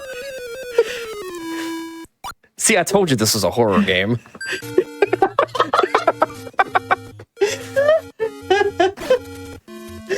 Ooh, there's a question. There's a question. Yes. And the question is not why. The question is, are the dungeons rerouted such as 5 because the basement sections are removed? No, they're just rerouted to whatever I feel is doable at the time. That's real. Link, please. Yes. No, give me those. There we go. Perfect. You get.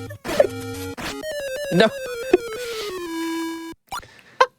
So we're trying to make a journey up to Spectacle Rock here, so we can pick up this heart container that's in that. Where did you come from?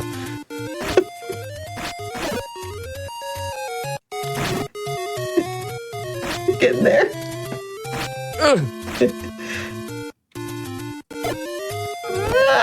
Oh yeah, bombs actually damage you in this game too.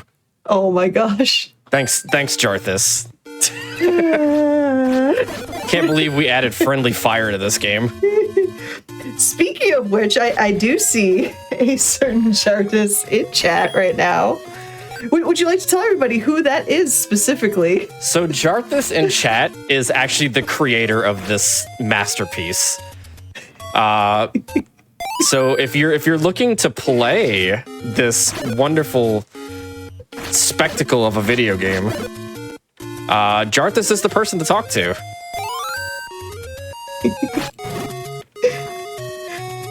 And yeah, it's a comment in chat. Yep, the music speeds up when Link speeds up.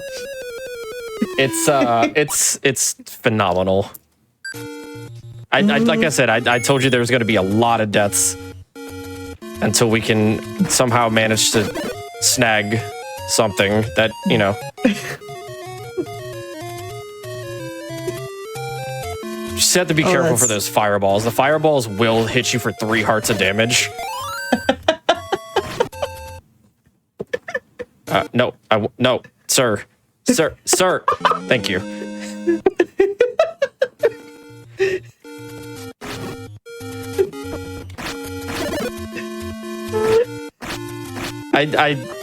Oscar, I hope you're enjoying this. I'm enjoying this, and I'm enjoying the new name of the run right now. Zelda Speedrunner Ice Blue tries to beat game with tilt control. Hey, if you're a Mario Kart player, just know that I'm using tilt controls.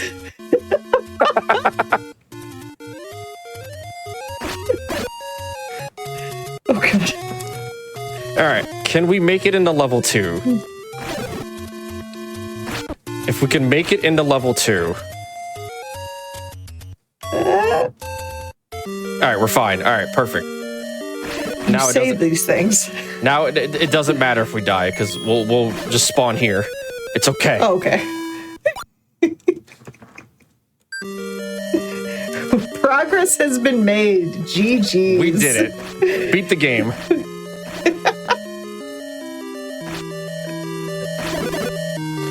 So one thing that Jarthus did do with this game, he did remove like all the like actual like room drops and just spawn them like instantly. So you don't have to really worry about clearing a room to grab like a key or like a bomb drop. Those are already all there. Okay. And then once you've picked it up, even though you died, do you retain them? Yes. Nice. Enemies also don't like to stay in their own room. As you can see, these ropes are just going through the door like... Yeah. Hey friends, what's up in this room? Alright, so we do need to stop into this room after these spikes, you know, slam their fist into my jaw. They were trying to slow you down, that's all. Oh yeah, they slowed me down, alright. Alright, so we need to pick up that. That is required for our 100%. That Keese was not required for 100%. Dodongo is just in a whole nother room here. Dodongo is just, he's vibing. He's laughing too hard. When I got introduced to this game, Jiggy rated me. And Jiggy was like, Ice, I have something I want you to play. And I was like, oh no. Yeah, that's when you know there's... I was like, oh there's something no. blurst. And he just sends me this link. And it doesn't even say The Legend of Zelda. It just says Jarthus's company name. And then it just says /tilt. And I'm like, oh no. So I reluctantly load this up, and Jarthus is just sitting there in my chat and is like popcorn emoji and everything. And I'm like, okay. And then he's like, yeah, you need a tilt controller for this. And I was like, oh no. Sir. And so I plug in my Switch controller at Jarthus's request, and I booted up. I did not want to buy that key. I need a candle. So he just popcorn emojis. And I boot this up. and I blow myself up with a bomb. And then As one does. As one does. And next thing I know, the moment I start, I was like, what in the heck is this? And it took me 5.5 minutes to pick up the wood sword. Because I just couldn't keep Link like in a position and like stationary enough to pick up this wood sword. And he and Jiggy are just rolling. And like my entire chat's just like, what is going on? What is this that I'm watching? And I'm just like, perfection. I was like, this is how you should play The Legend of Zelda. This is how you should experience a 30, 40-year-old game. You know, and just enjoy. Because this is literally perfect. All right. So we're going to go into level 3 here.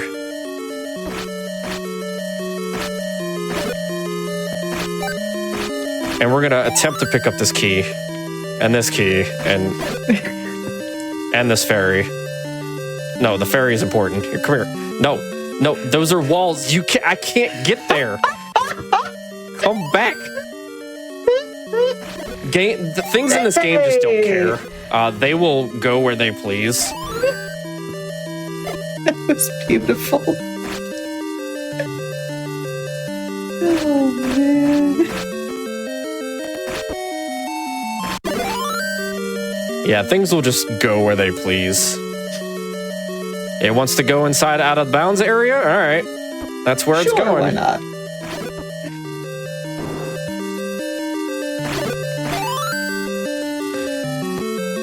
This is much harder than it looks, by the way. Oh, I can tell this is an absolute nightmare. See? Horror game, I told you. Fairy be like, nope. It kind of is a horror game. Well, I mean, it might be horror for you. It's beautiful and perfect for the rest of us. Let's see if we can kind of get these dark nuts to... Maybe if we slow roll it? No? Maybe?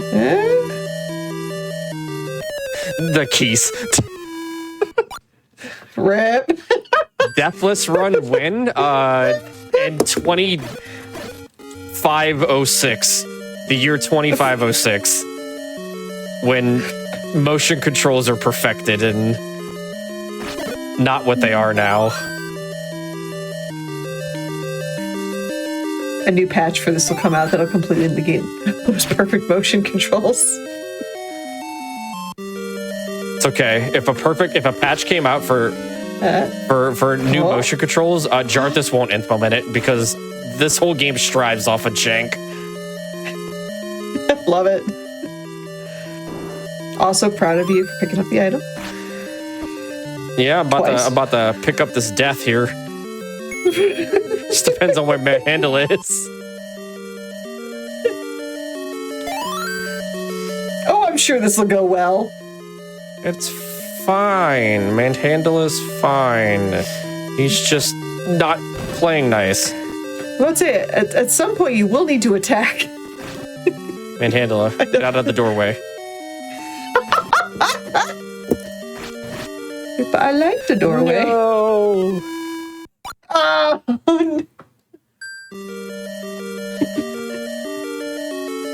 Someone said this could be a racing game. Oh boy.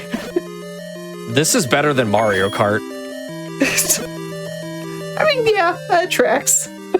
I'd roll with that. I see what you did there.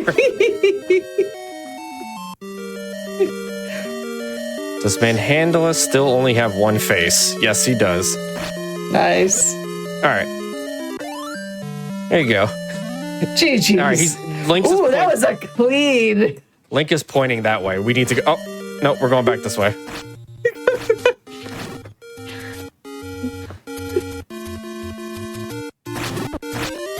So I'm controlling Link's stabbing with the left analog stick and stabbing with the right, or with the B button on this controller. Oh, jeez. Oh, I just saw a truly cursed comment. This needs a randomizer. Your wish might be coming soon. Your wish might be coming soon. If the comment about how little swearing is taking place. Ice Blue is a consummate professional? I said consummate, V's. Consummate. You can't put me and Asuka in the same room. It's just not. No. It's not going to go well. No. We have that same love of jank where it's like we curse its very existence as we're playing it, and yet we still continue to play it. There's a reason not to play this? What do you mean? There is never a reason not to play this.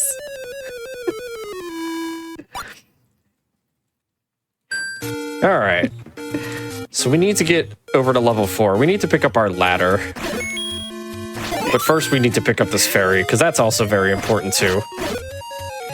You know what else is important? Acknowledging somebody mentioning that they didn't expect a strong bad reference, but here we are. Let me tell you something about Ice Blue and I.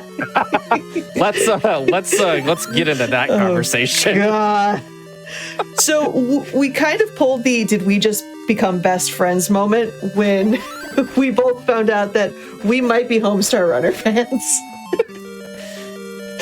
Oh. And that was we were up until like 6 in the morning at GDQ cracking Homestar references just all night. Yep. Also, I would absolutely want to see Dark Souls with these controls as well. I was explaining to Asuka right before the run started. I was like, all right, hear me out. What if we put the bouncer with motion controls? Because that is very much a game I have decided for some bizarre reason to run. Because again, I also like me some jank. Jank is just the best part. Listen, it would probably make the game easier, which is a terrifying thought. And I'd be here for it. All right, so we're gonna roll through here, and we're gonna pick up an extra key. Hopefully, like you're going everywhere except for the key. Let's say you don't have to activate every tile before you pick up the key. That's the whole point of 100%, though, right? Oh, okay, that's fair. I didn't realize map scraping was part of it. Also, this is Gliok. This is we call him Long Neck.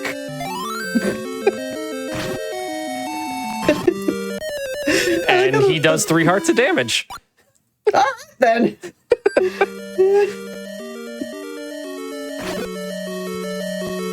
Yeah, Gliok got a little buff in this last Nintendo patch. Just a little bit. Also, I appreciate you just sneaking past those 2 tiles without just acknowledging it. Like we're doing some pro level strats here, but nah, memes. I approve. Okay. Let's put on the serious face here. Yeah, I don't have a serious face for this game. I was about to say, since when did you acquire one of those? When you accidentally bought the key? Was that part of the package? I picked it up. Well, I am impressed that you were able to pick it up then, so okay, that's fair. All right, let's try and... There we go. All right, we're pointing at... Oh, well, we were pointing at that fire. It's like, nah, I'm just gonna move. I've been spotted. All right. So we've already done 4 dungeons. I don't know how well this is going to go for estimate, but we're going to do our best.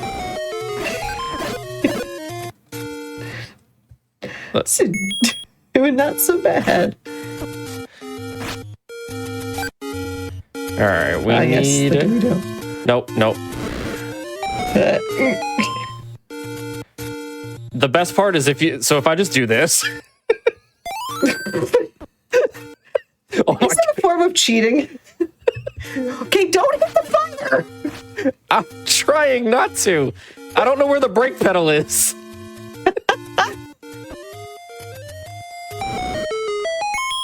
Not any of the buttons on your Switch Pro, your Pro Switch controller.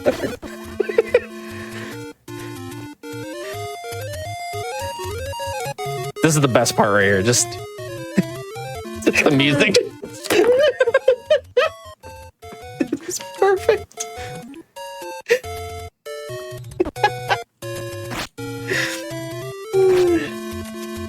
No. There's an Octorok Right. sitting here on my on my platform, and yeah, he won. Yeah. Oh man. Ooh. That was actually a pretty. That was good. That was a pretty sweet dodge. Dare I say, I'm impressed. I like how now the platform's open. You're like, I'm just not gonna go. All right, so we're gonna make our way somehow up to level 5. We have the money for it. We need to buy a bomb upgrade. That is part of the 100% route.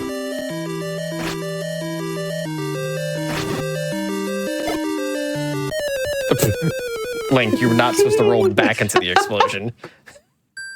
Buddy, come on. Let's be real here. All right, so we're gonna do this nice little cool block clip. You don't even have to clear out this. We call this room the Olive Garden, but you don't even need to clear it.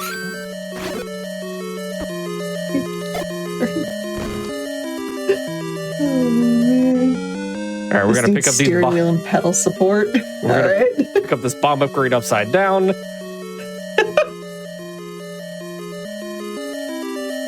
Don't give Jarthus any ideas, because then I'm gonna get a DM on Discord and he's gonna be like, "Hey, I added steering wheel controls. Do you own one?" It's like, download this patch, please. So, Chad, if you have any ideas for just making this even more cursed, feel free to add Jarthus in here. Yeah, Jarthus will take care of all your cursed needs. And then while you're at it, you can convince him to do Zelda 2 Tilt and Tumble.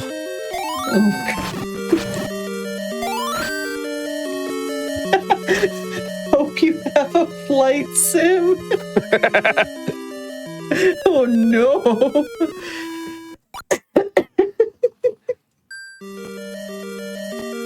I can imagine this game with the flight simulator controls. Oh my god.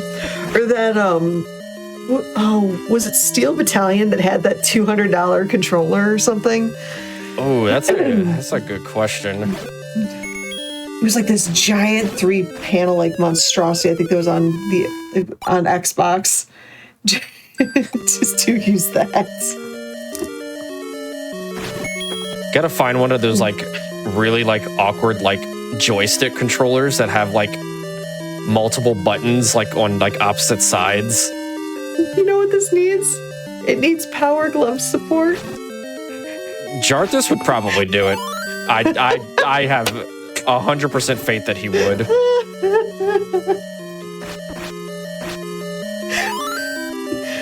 We've got some Lavo support, Steam Deck gyro support, movement tracking controlled. This in VR would be hilarious. DK bongos. This in VR sounds like it would be. This would put me in a hospital. Honestly, I would boot up my Quest 2 and play this specifically. And I'd probably be in the bed right next to you. So what brought you in here? Zelda? You too, huh? Okay. Well, I was playing tilt controls on The Legend of Zelda, and then I found myself hospitalized in the VR. It boots up Job Simulator. Puts you in the hospital. My favorite thing about this is like how fast you could just traverse the overworld, because like you can't do that in the original. You have to like do each screen normally, and that just takes thousands of years. Oh, brilliant idea, Katamari mode, where you just roll up the entire map. I would play that. I would absolutely play that. I would speedrun that. I would do a race submission of that with you. I'm in. All right. Done. So, Wizrobes are definitely an interesting enemy for this game. Wizrobes don't care where their beams go. They will just fire beams through multiple walls and just not care. I've been sniped across the map in level 9 from a Wizrobe like 7 rooms away. Oh, jeez. And Charthus was watching, and he's like, I think that Wizrobe was like on the other side of the dungeon. And I was like, interesting. It's like, how kind of it. Also, I'm in this dungeon, and I can't... We're just going to grab this heart container, and I'm just going to laugh at Goma, because I don't have arrows.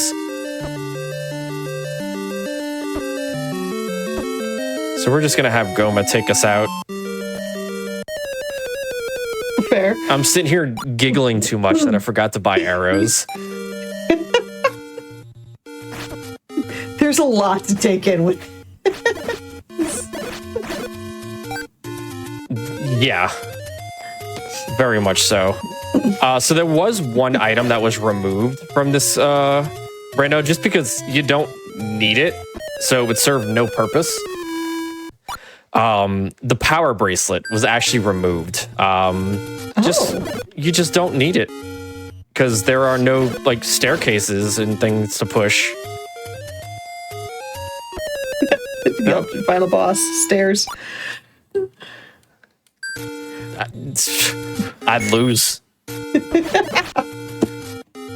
Let's see what else we got in here. We've got Rain Fit, run to control the speed. God. DJ turntables. Bust out my DJ hero. Oh no. Ice Blue quickly regretting saying yes to showing up. Like my entire life is ruined. Or at least for playing this game. Alright, I'm trying not to like super roll in here because I do need to. Don't hit the bombs. Don't do it. Don't hit the fire. GG! Alright, we do need to pick up a little bit more money. I need to buy the bait. And I also need the other bomb upgrade in 7. So we're gonna go and pick up some more money.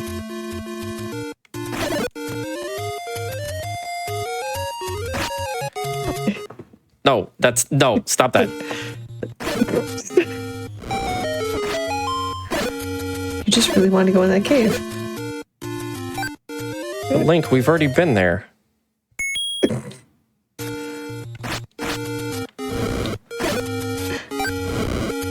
WAP controls would be perfect for Zelda 2. No.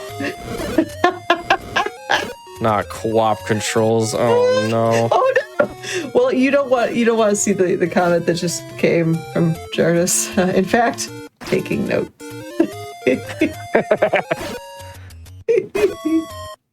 Chat, please think of my sanity before you request these things to Jarthus. Chat, co-op controls were a great suggestion. I'm the mule here.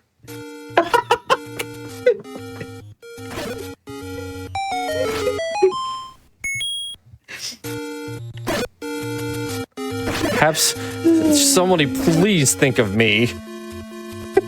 Well, there was noted that they're glad the low health beeps are gone. Those are the best parts, though. What if the low health beeps were sped up with how many times you how fast you were going? I would think about 20 minutes ago it would just be a solid beep. At that point, you might as well just put the game on life support. Right.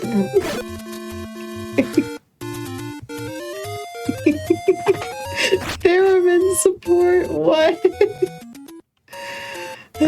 We didn't finish 6 yet, but while we're here,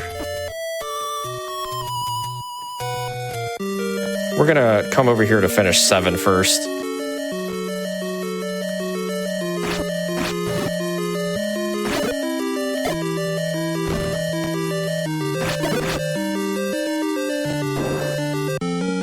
Here, have these sideways bombs.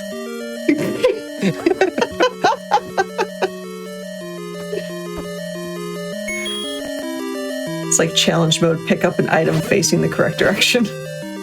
Oh wait, I might not be able to do this. I don't have the bait. All right, well, this fire looks cozy. Kinda does, actually.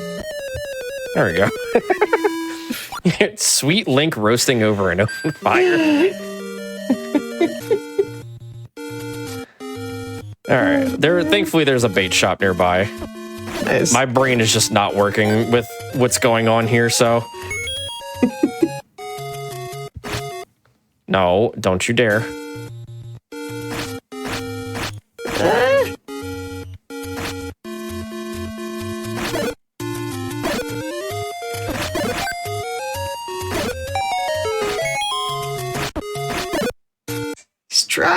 He's trying. No. No, there we go.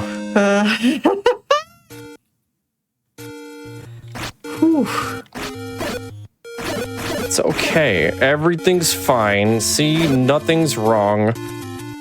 We're not close to death. Okay, yeah, we are. I'd say that one almost got you on the snipe there.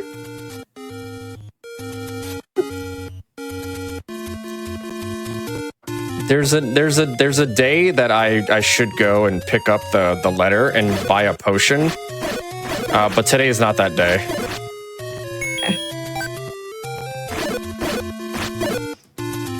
You got 2 perfectly good hearts right. 3, another 2 perfectly good hearts right there. See, we're fine.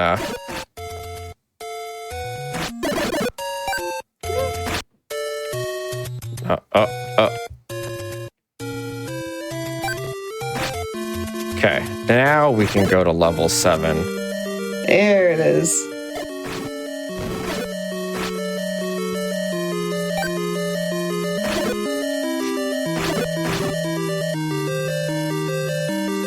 See, now the game's taking pity on you. Except it's putting this dig dogger right in my way.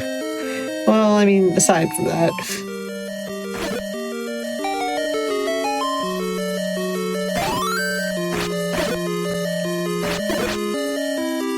If it were taking pity on me, it would drop me some hearts here. That's asking too much, or too much pity.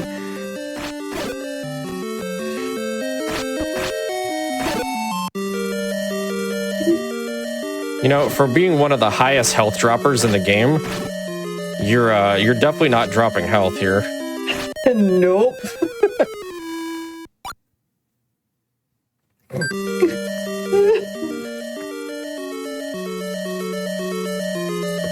Don't mind Dig Dogger. He's just vibing in another room now. Right. All right. That's money. That's the health I'm looking for. Thank you.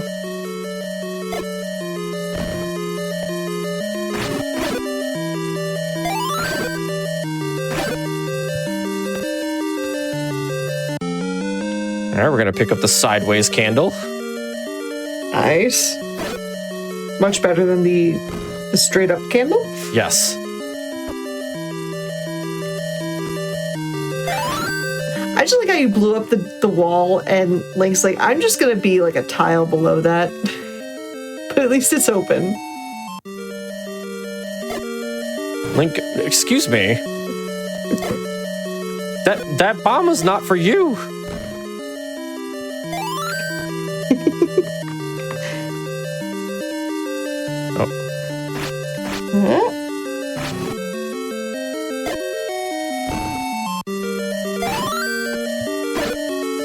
All right, now we can make our way over to level 6. Hey. Upside down, let's go. There it is. we're going down one level from 7 to 6, so it's fine. Yeah, nothing's wrong here. This is normal. And it's like, I don't know what y'all were expecting. This is a perfectly normal run of Legend of Zelda. Clearly. No.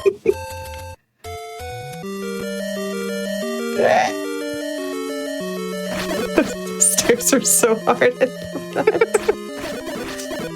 Oh, man. It gets especially cool like when you combo, like you're rolling and you just combo like 8 different enemies. Ooh, nice. So like the add a pinball sound effect every time Link hits a solid object. That's actually not a bad idea. All right, there we go. No. Nice. All right, so we have one more dungeon left. One more dungeon equals 2 more items, though. It's only going to take us probably about 13 seconds to get there, so strap on.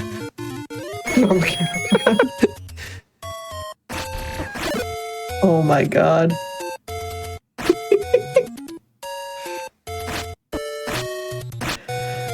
That was beautiful.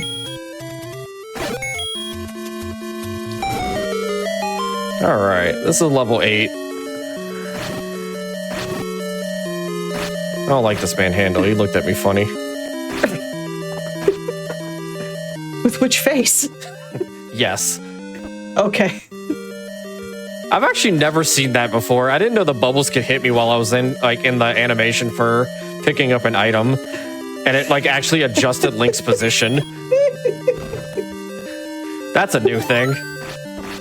Link rolling at Mach 10 is hilarious. Agreed. Oh my goodness. Oh, we picked that one up right side up. Oh. Lame. Lame. Boring. Run it back. Run it back. Sorry. Roll it back. Let me just ask if the next run is okay with me just starting over. Oh my goodness. All right. Yeah. Hey. No, Link, we're done with that. But I like it in here. It's nice and warm. We have one thing to pick up here. We are going to pick up the letter. Maybe. There we go. Possibly. It's been considered. It's a thought.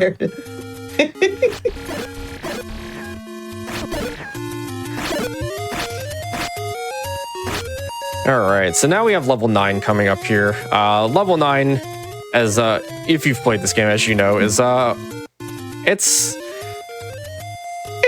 a level. It's pretty large.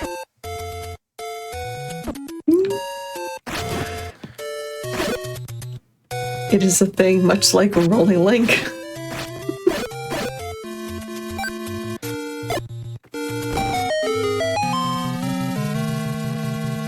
Did you remember all the triangles? Yes. Yes, I did. Should be Doritos. Jarthus, change it to Doritos next patch.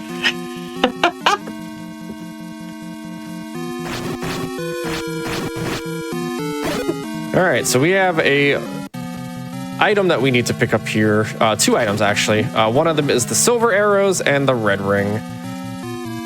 We're gonna make our way over to the red ring first.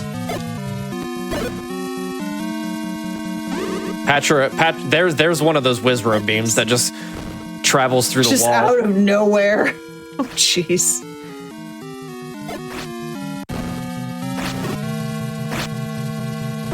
Ow.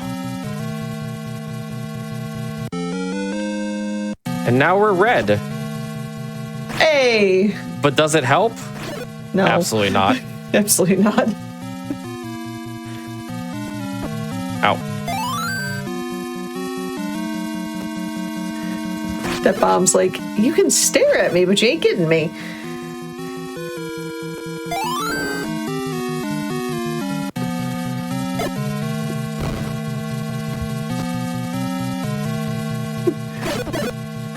Like a comment. Ice, did you remember then your ice blue bow emote? Hey, I remember the coast item.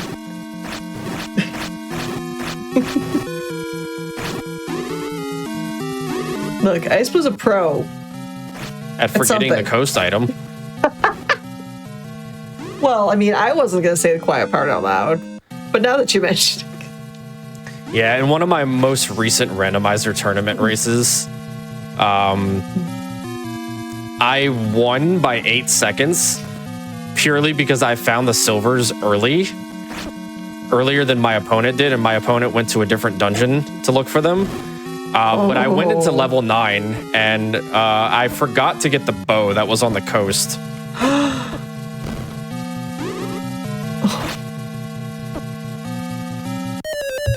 And yeah, that was an experience. Oh. Also, you got bullied to open up that spot. It's okay. There's medicine here.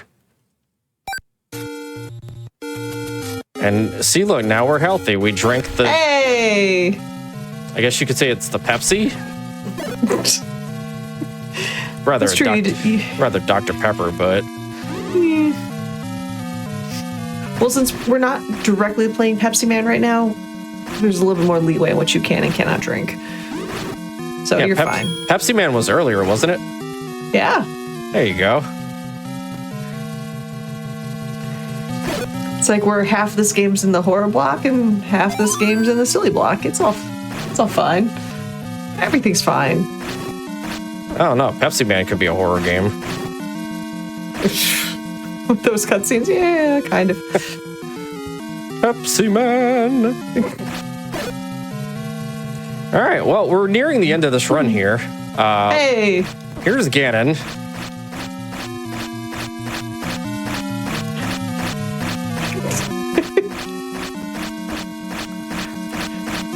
Are you just gonna point at?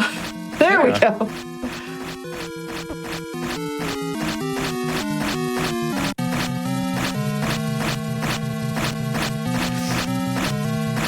He doesn't like being poked.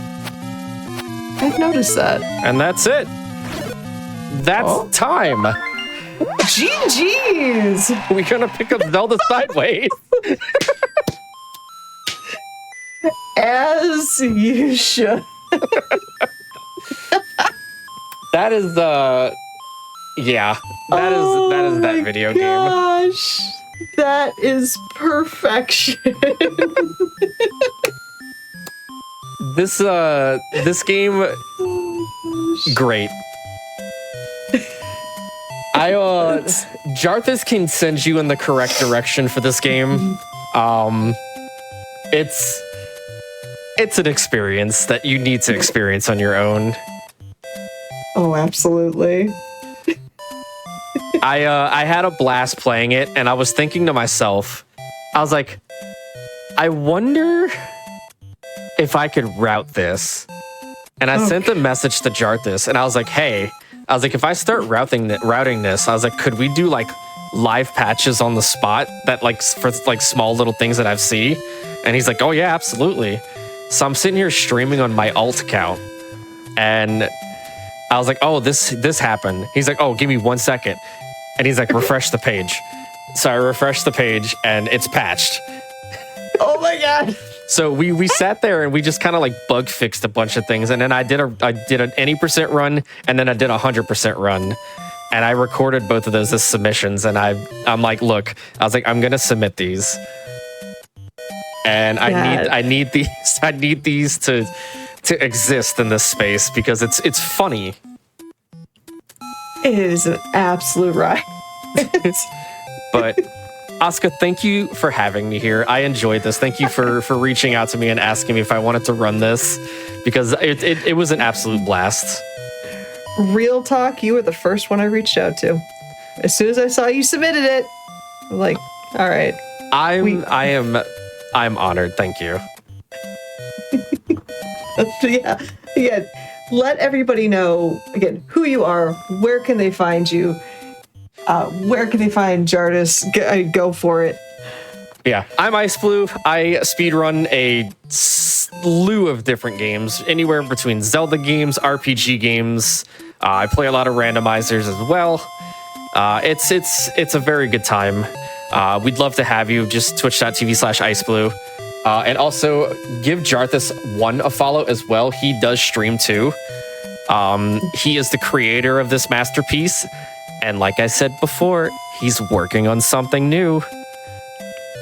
I'm not saying what it is, but I'm just here to say that there is something in the works. So keep an eye out for that. But yeah, over the next few weeks, I'm gonna just be, or actually like over the next week, I'm just gonna be hoping and praying at this games list to see what we can manage to pull off. Fingers crossed. Because that was, oh God, there wasn't a single part of that I wasn't like I was going full out my stomach lining. It just, perfection. I think that's what I think the game has done its justice then. Oh wait, does it? Oh, it doesn't tell me how many deaths that I got. Oh, yeah. Well, Jarthus, we need a death counter. We need a death counter. Oh God. You see your first death counter. Could you remove the death counter? What is Nan $? What does that mean? Number of deaths, error. But with that, friends, again, give Ice Blue GG's one more time for this absolutely fantastic run of The Legend of Zelda Tilt and Tumble. I loved watching it, and I'm so glad we got to see it. Before we head off into our final run, you should take this time to join the official GDQ Discord and add the Hotfix Enjoyer role. That way you can keep tabs on all the upcoming events, talk with staff and showrunners, and a whole bunch more. Y'all need to put !Discord in Twitch chat right now for more info. In the meantime, we are going to set up for the final run.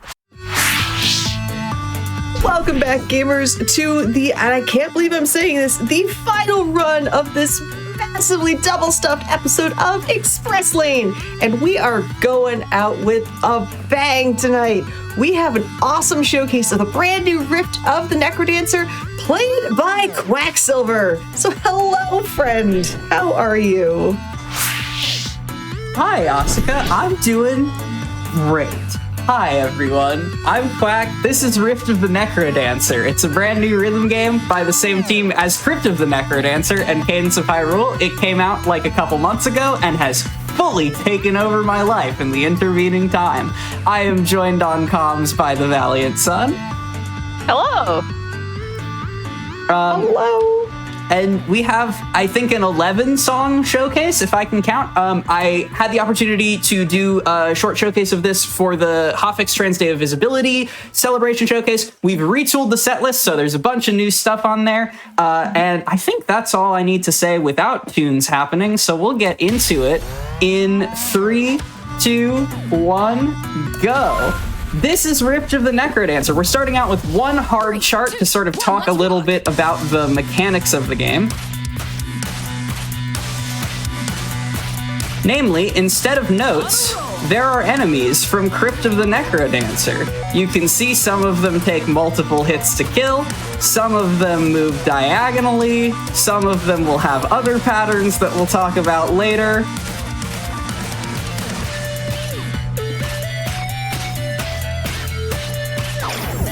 Oh, these pets are so cute. Yeah. Right on. But while we sort of tune away, yeah, Jess, you want to talk about shadows? Yeah, so one of the main things, in addition to all of the facts that we have all these different enemies that have different appearances, and based on their appearance and colors, they do different things, there's also shadows underneath the enemies. Right now they are yellow, they are usually purple.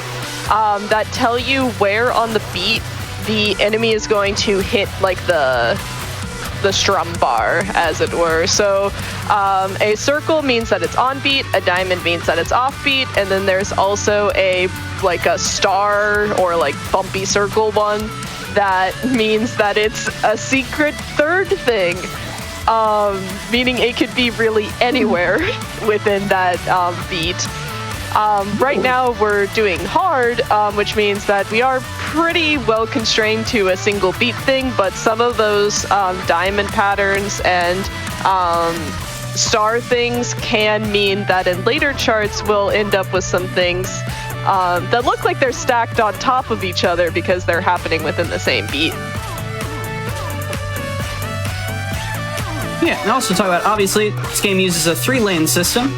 Left, up, and right.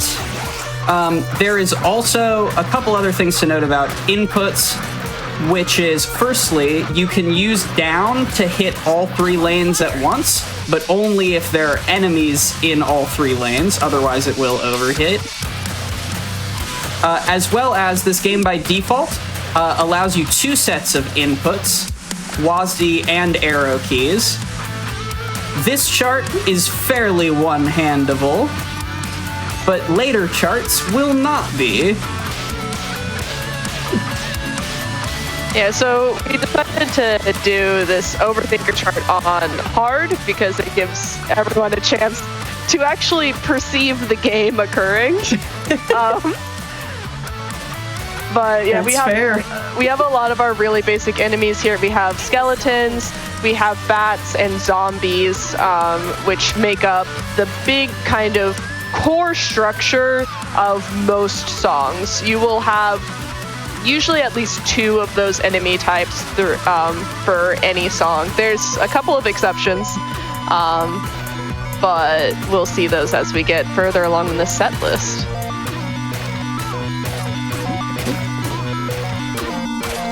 Oh, that's so cool. All right, one overhit as we locked into it, but that's thing. So I am not an acculturated rhythm game girly. My experience before this game was Guitar Hero, so a lot of things for me are analogous to that. Similar to Guitar Hero, this game uses combo scoring, and so overhitting or hitting when there is no enemy actually on the note line will break your combo and cause your multiplier to drop back. So this is the funniest result, which is I hit every note, but because I overhit, the game did not grant me the full combo. Because you need to avoid all overhits and hit everything that's actually there.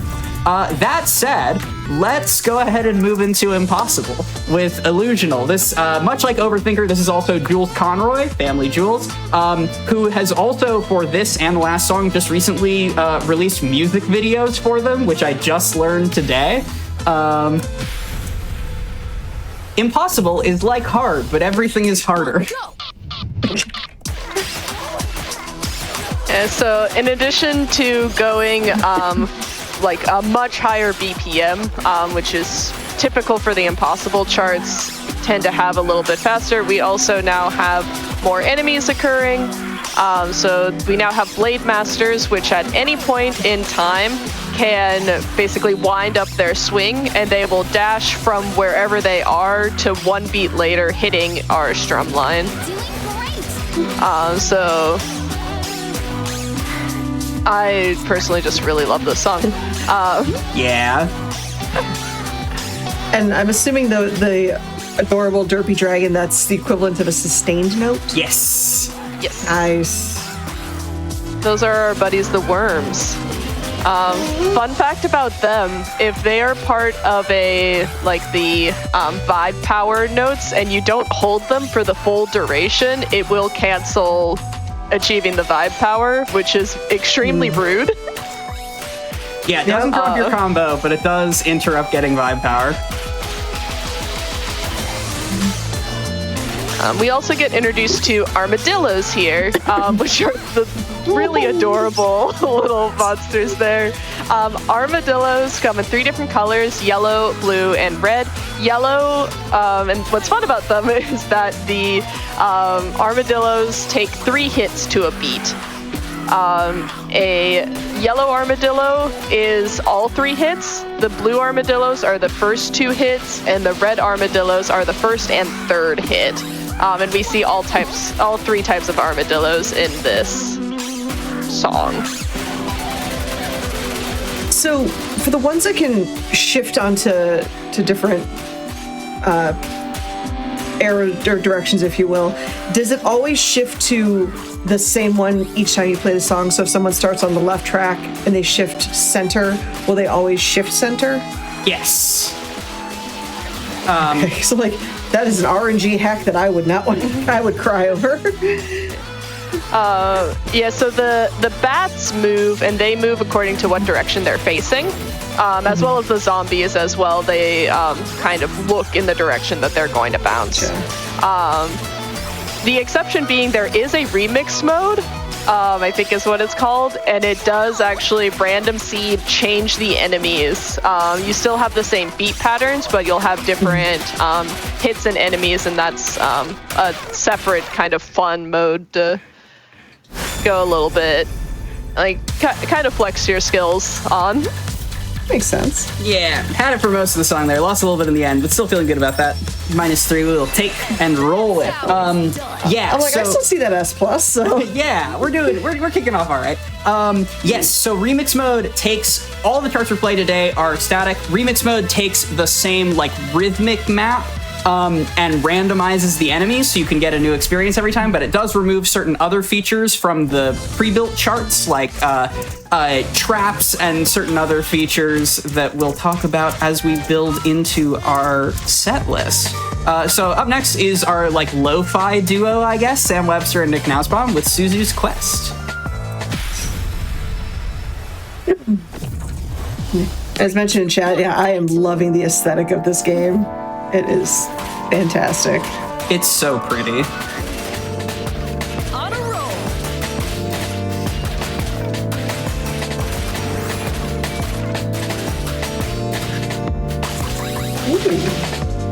So Suzu's introduces us to these double stacked bats where you hit on the beat and on the 8th as well, which are one of the sort of signifiers of cramming more enemies per beat into an impossible chart.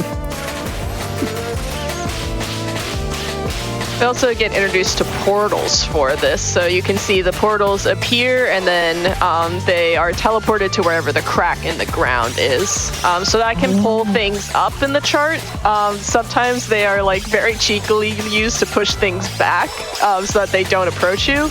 But the portals only affect enemies that are on the ground. So bats, worms, and harpies, which we haven't seen yet, all are not affected by that. Okay.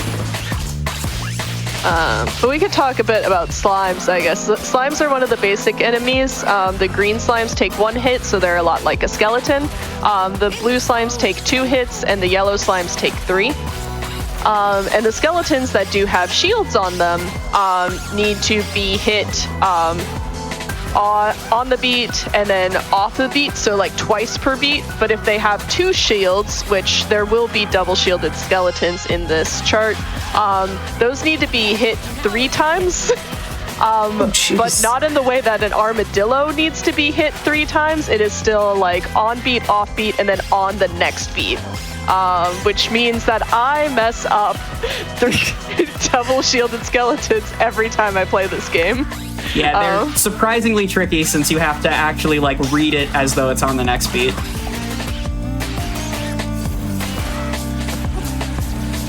So that's a little cheeky portal. It's for fun. And this also introduces us to the Blue Blade Master. So most enemies, if they change to like a color blue, means that they need at least like 2 hits, as opposed to the standard coloring of them. So is that why with the Blue Blade Master they get that like band-aid on their forehead and get pushed back a little bit? Yes. Yep. So all of the enemies that take multi hit, after they're hit the first time, you can see a little bandage pop on them. I love that so much. Words cannot express how much I love that.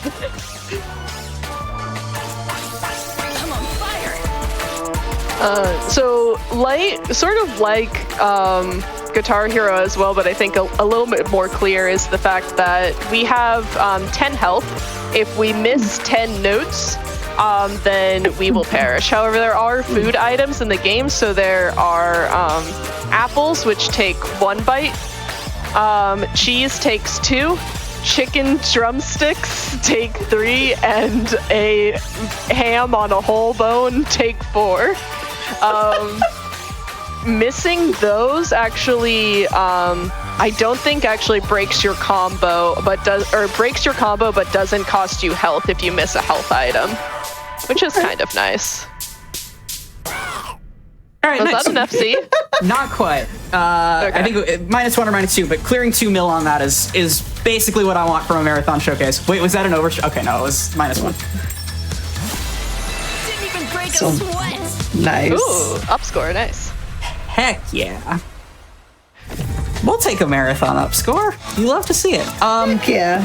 Glass Cages. This is going to be in every set list I do of Rift to the NecroDancer until the day I die, because it's just the best song. It's got a violin solo in it, and it just sort of slaps. We'll talk a little bit about the charting for it, but other than that, I'm going to kind of let this one play. This was also one of 4 songs in the demo of the game, so it's largely responsible for hooking me on it. And there's actually an interview with the composer, Josie Breckner, and the devs of the game, that the swing in this is so nasty that it changed how they do hit detection. Oh. Ooh, that's a good song.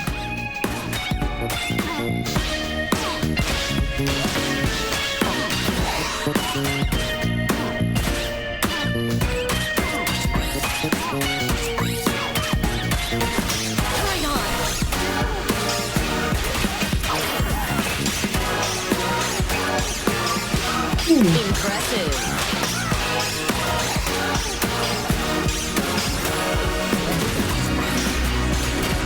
So you can see these offbeat blade masters. It's still 1 full beat between raising the sword and attacking.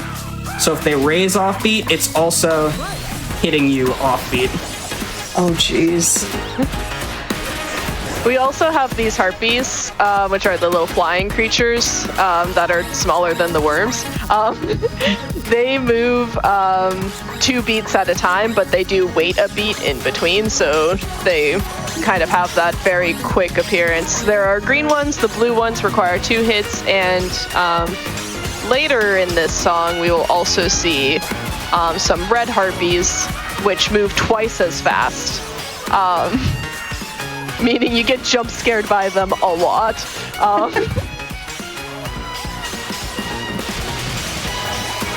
But first, violin solo.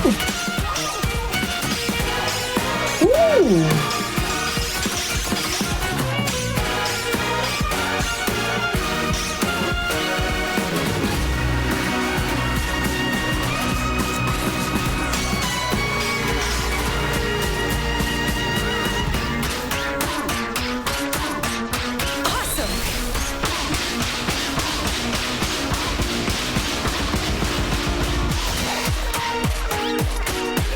I just love the charting for this section.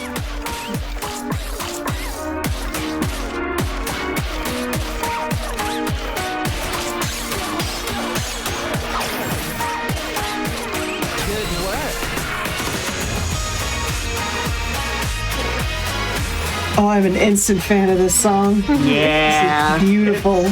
Slaps.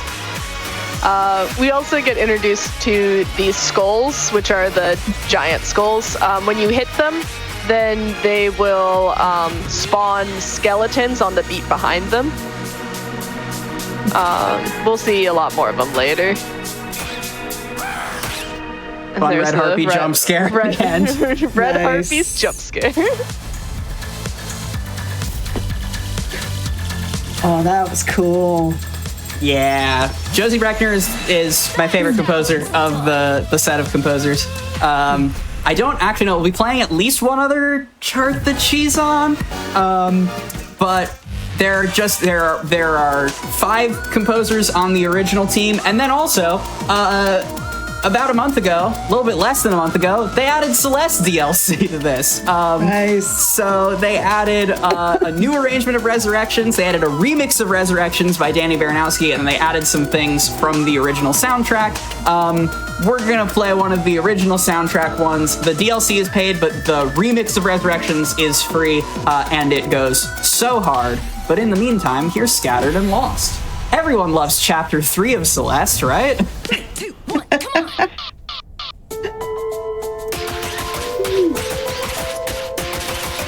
I'm on fire!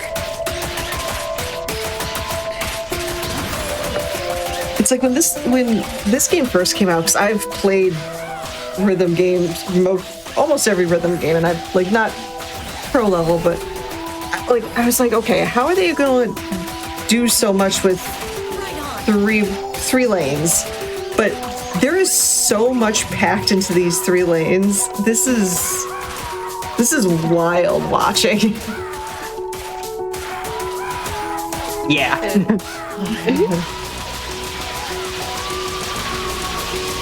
I'm also super appreciative because, like, as much as you're packing into, like, these 3 lanes, the game does have a ton of really cool, like, different ways that you can do accessibility options. So you can, like, tune down what's happening in the background. What I do is the checkerboard underneath the characters is alternating right now, but you can make that static. Which can help a lot with, like, zombies, I find, because the zombies move diagonal, so then they're always going to stay on the color. You can also turn off the enemy movement so they just slide at you. And it's nice. Very disturbing, but really funny. Just because imagine instead of them all bouncing, they're just completely static. But you can also turn down some of the lightning effects from the vibe power and things. So there's a whole accessibilities option that does so much to try to make the game a bit more accessible, as well as like a really extensive practice tool that allows you to slow down the charts up to like 50% and practice in isolation certain parts that you're struggling with. Oh, that's so cool. Which feels fitting to talk about for the Celeste tracks because they all go so hard. Oh, that was a nice drums. Oh.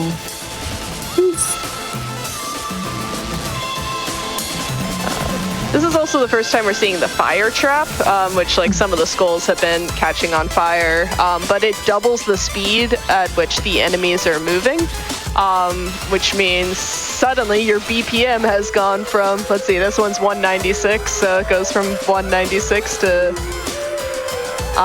392. You know, for fun. Yeah, why not? Also, Jess, you want to talk about worm cheese while we're here? Yeah, so worms are really neat because, as we said, in order to like, you know, get your vibe power and do everything that you need to do with them, you have to hold them. However, if, for example, there are 3 notes that all occur at once, you can hit like your down arrow and then tap your other arrow. So like Quack could press S on like the WASD to hit all 3 and then like press the arrow, tap the arrow keys instead. And that will hold the sustain because it just checks to make sure that you're holding the note. So you're able to basically hold your note long and then tap to like reactivate that hold. It's necessary in some songs and extremely helpful, especially in a lot of the Lena Rain tracks.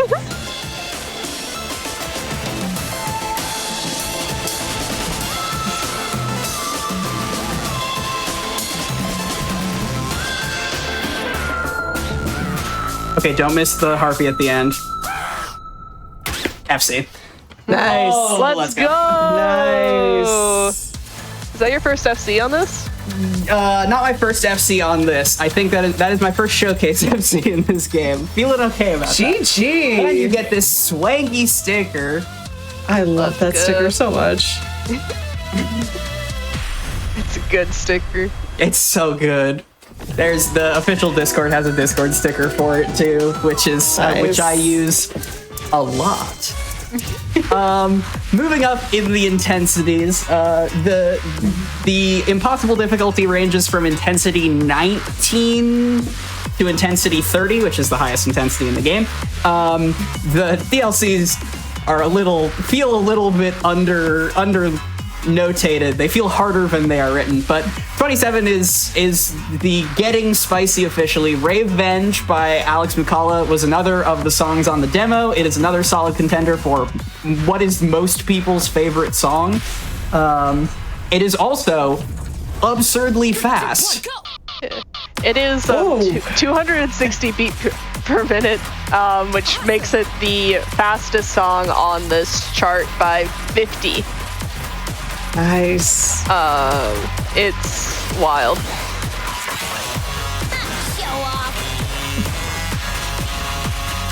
But what I do like about some of these charts that get really, really fast is that you typically end up then having a reduced number of enemies. So this song, despite being one of the hardest that we've shown, has one of the lowest enemy counts with only 6 unique enemy types. 3 of which are just different types of skeletons. But we'll also see Blade Masters and bats. It's because the skeletons raved, you see. They're very good at raving. So I just noticed that bar at the very top of the screen that's currently at like 285. Is that basically the song meter on like how far you are in the song? Yep. Ah, gotcha.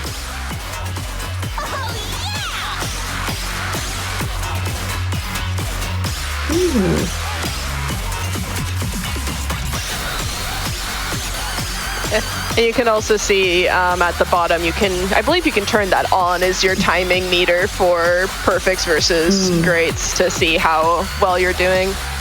Oh, I love that. The game also automatically has a sync for you, which I really enjoy. It does like a couple of practice things and says, okay, hit these, and then says, okay, I think your delay should be this because you're consistently hitting late or early, and has basically the ability to auto-tune that way, which I think is more rhythm games should have. Mm-hmm.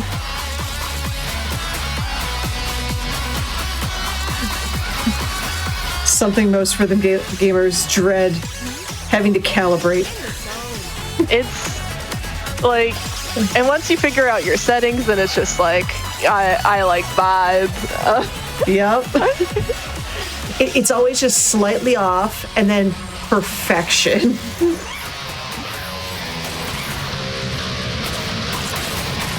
But yeah, so I guess this actually technically is the first time we're seeing yellow and black skeletons. So yellow skeletons and black skeletons both need to be hit multiple times in order to knock off their head. And when their head is knocked off, they sprint away from you until they hit another enemy and then come back. Black skeletons have to be hit twice before they lose their head. Yellow skeletons only have to be hit once. But it makes some really cool beats like this, where you end up with a line again of they're monsters. Raving. They're raving. I love using the portals for that. I think that's so funny.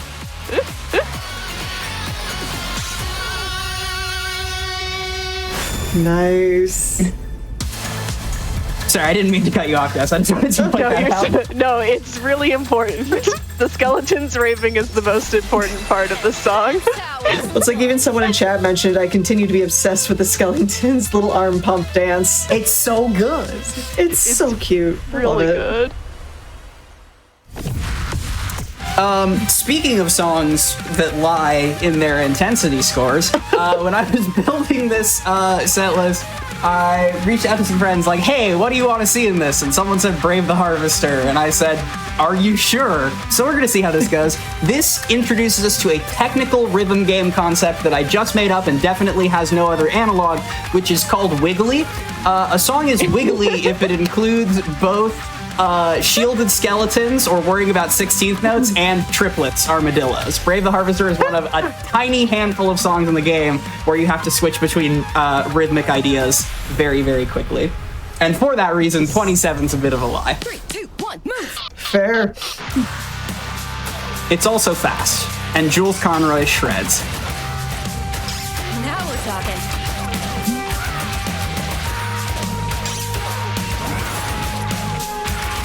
And Chaz, we're vibing. I want to see some more dance emotes. They're starting to come up, but I need to see more of these. These are absolute bangers.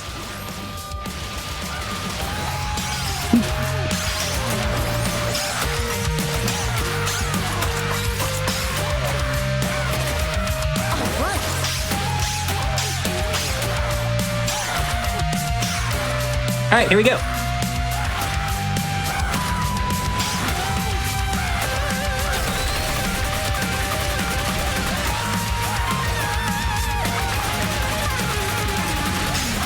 Ooh. Right on.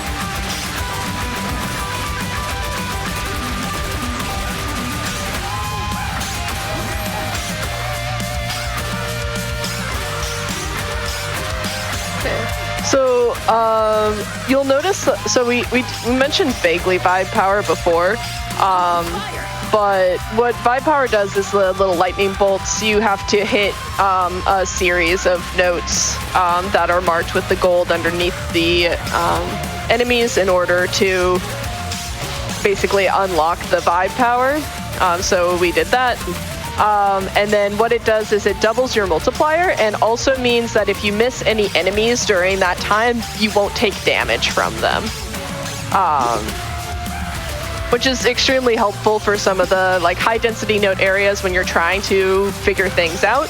And also then people have charted and gone through to figure out where is the most effective spot for you to activate vibe power so that you can get the highest scores. Such as there. Ooh.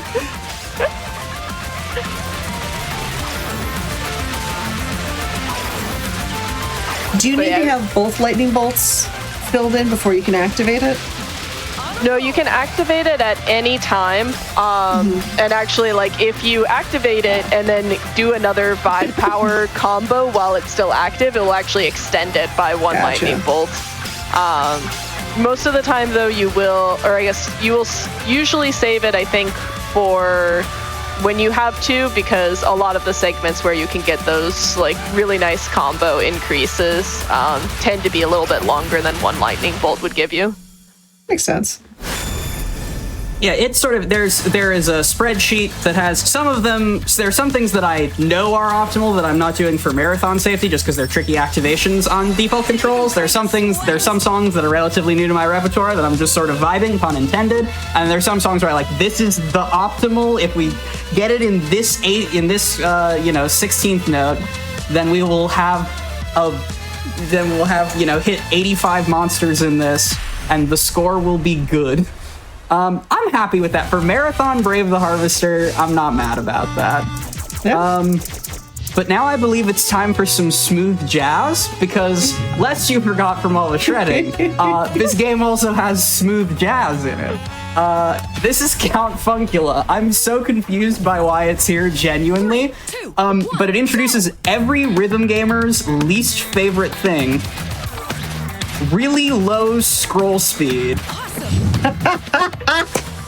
So the song has a BPM of 115, which, for the record, the last one was basically twice as fast. To old school DDR players, we call this bang. Yeah, but you can see how stacked the enemies get. So it's a very interesting reading challenge that I kind of like, but again, I've never played any other rhythm games.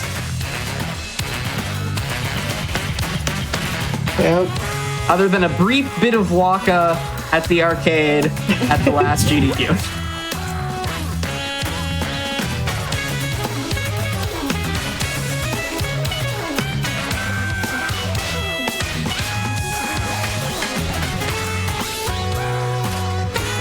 I will take this time because we have a friendly face on the right-hand side, and we've had kind of angry faces on the other-hand side. There is a story mode to this game.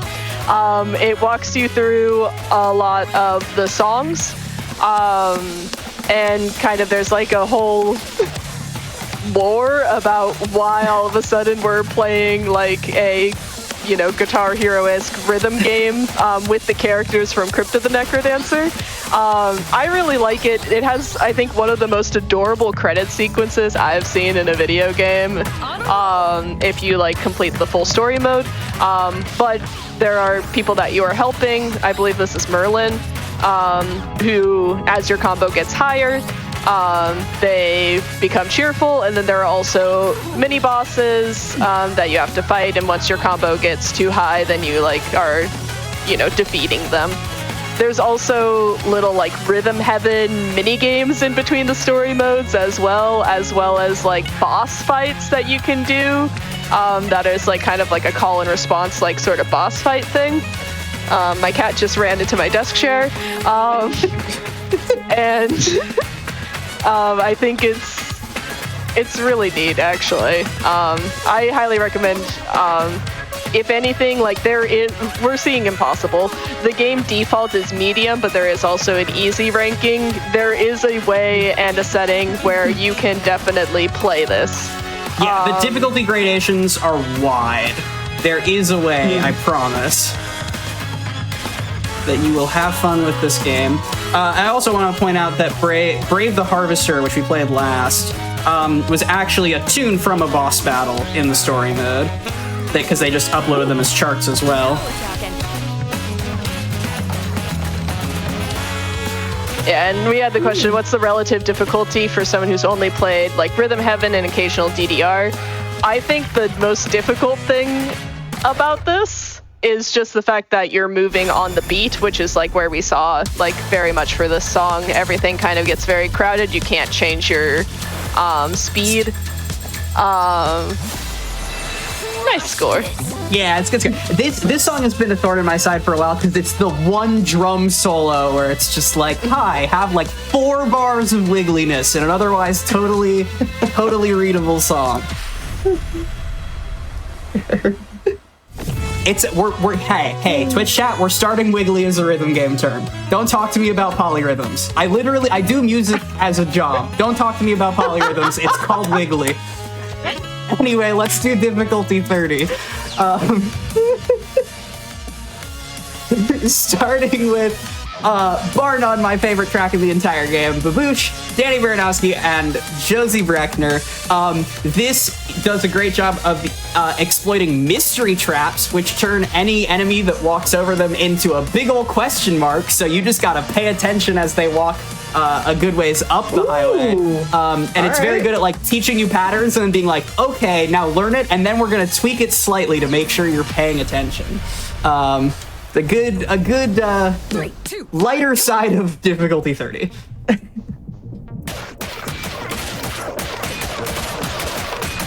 Impressive. All right. Okay, this slaps already. Oh. So here's the pattern. Now what have you learned? Oh, nice. What I really like about this song too is that we actually only see 5 enemy types, which are all the skeleton types plus the skulls. I mean, we also have worms, but I don't count them because they appear in every song. I'm sorry, worms. So we have only 5 non-standard enemy types, which are yellow and black skeletons, shielded skeletons, both with 1 shield and 2 shields, and then also the single skulls that explode into more skeletons. Okay. Now, another question I had for when you're playing this game specifically is, where on the chart does your gaze naturally fall? Is it right on where you're hitting the notes, or is it maybe a little bit further up the chart? It changes a lot depending on the enemy type. Gotcha. Blade Masters and Harpies will naturally shift your focus upward, as will Mystery Traps.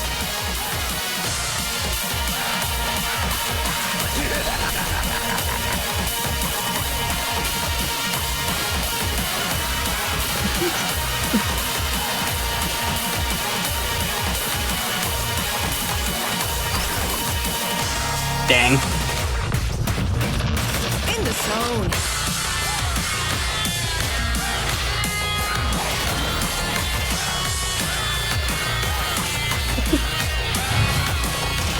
Oh, that is a cool. I'm liking these mystery notes. That's cool.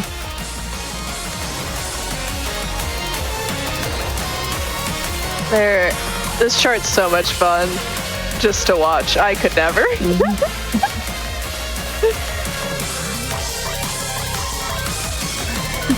Especially when you have an enemy that gets a band-aid on their forehead, now it's just a question mark that gets a band-aid. Love that. It's a very good game.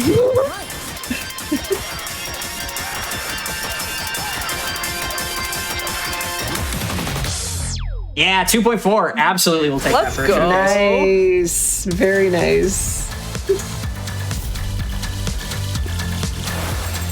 Yeah, okay. We'll take a -1 on Baboosh. All right, difficulty 30s. Cool. So this next song I have a bit of a history with. This game just came out. How do you have a history? So, Slugger's Refrain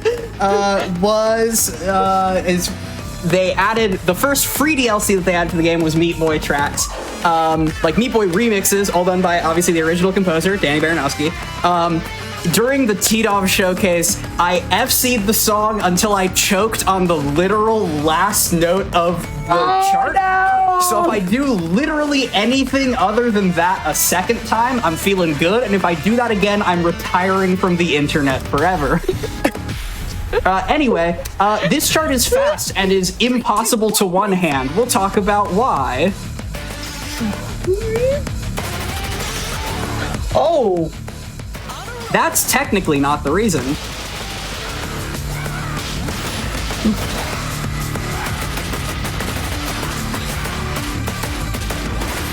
This is notes over sustains. Need 2 sets of inputs for that. Oh, that is cool. Shout outs to my friends who tried to play this game on Guitar Hero controller. You can't do this song. No. There.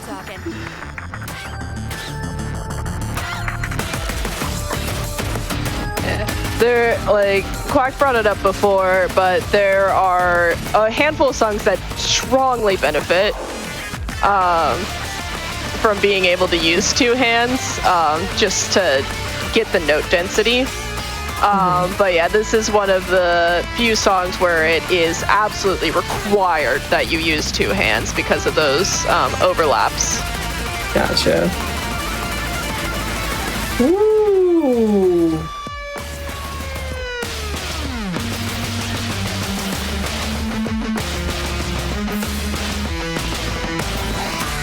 I also just love this song. Yeah, this is an amazing track.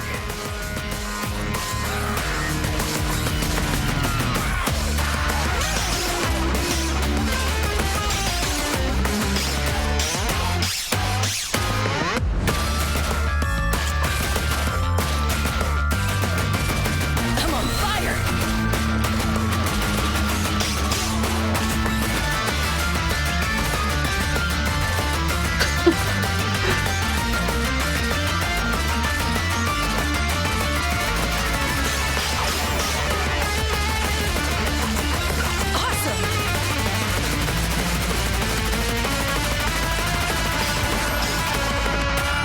All right, fair enough. That's at least a more honorable place to go out.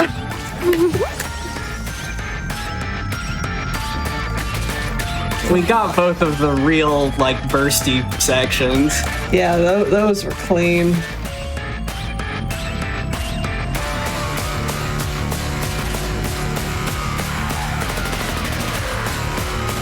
And still clear 2 mil. Okay. And hit the last note. That's a bonus. Hey! We'll take it. We'll take the partial vengeance next time. Yep. Hurts just a little bit. That was nice. Hurts just a little bit. Oh, Hey, you hit the last note. That's what matters. Yeah. Overhit. Ooh.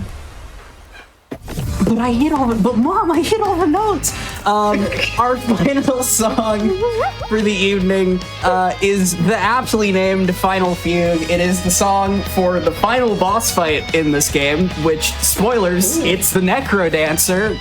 In the NecroDancer game, can you imagine that? It is brutal. It has several 10-second plus long sections under the influence of fire traps. You'll also notice it's over 4 minutes long, so it's an endurance challenge as well as a skill challenge. I'm going to not talk for this. I can usually talk and play rhythm games okay. Outside of a couple safe sections, I'm gonna lock in here. 3, 2, 1, go! But time will Chad, be I when wanna the see- results screen comes up. And chat, I want to see all the hype, all the dance right now. Get all those emotes out.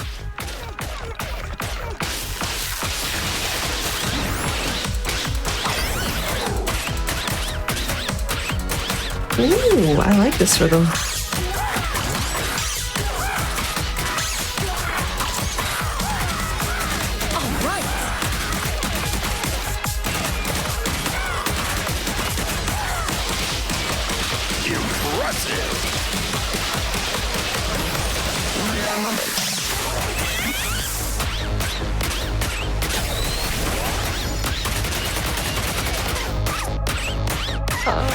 So yeah, this song has every single enemy asterisk.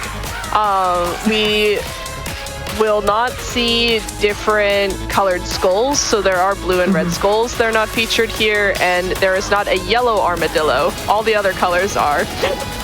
But otherwise, we see every single enemy type. We see every single trap type for the song. Oh, jeez. Excellent. And chat is popping off with those dances. That's what I want to see.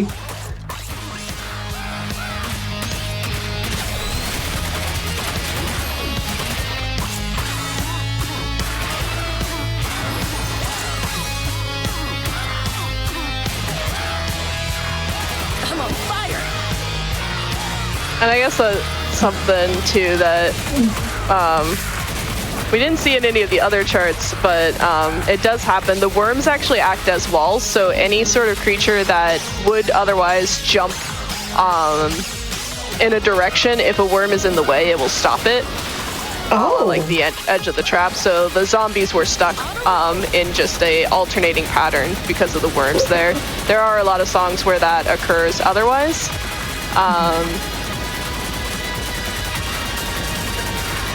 You know. Just one of those things. Oh my gosh.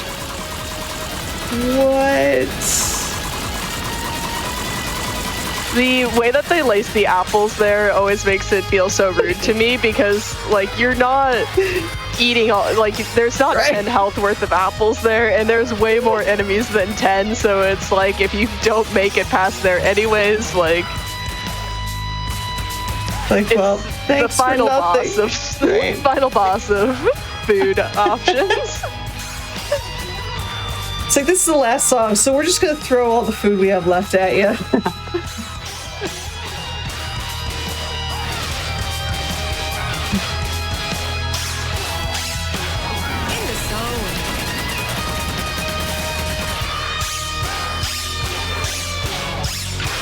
Oh, nice.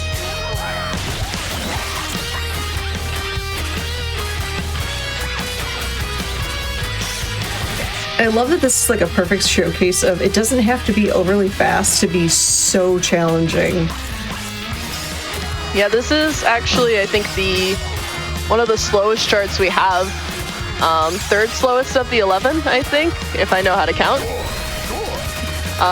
But yeah, definitely one of the slower charts, but definitely lives up to its reputation.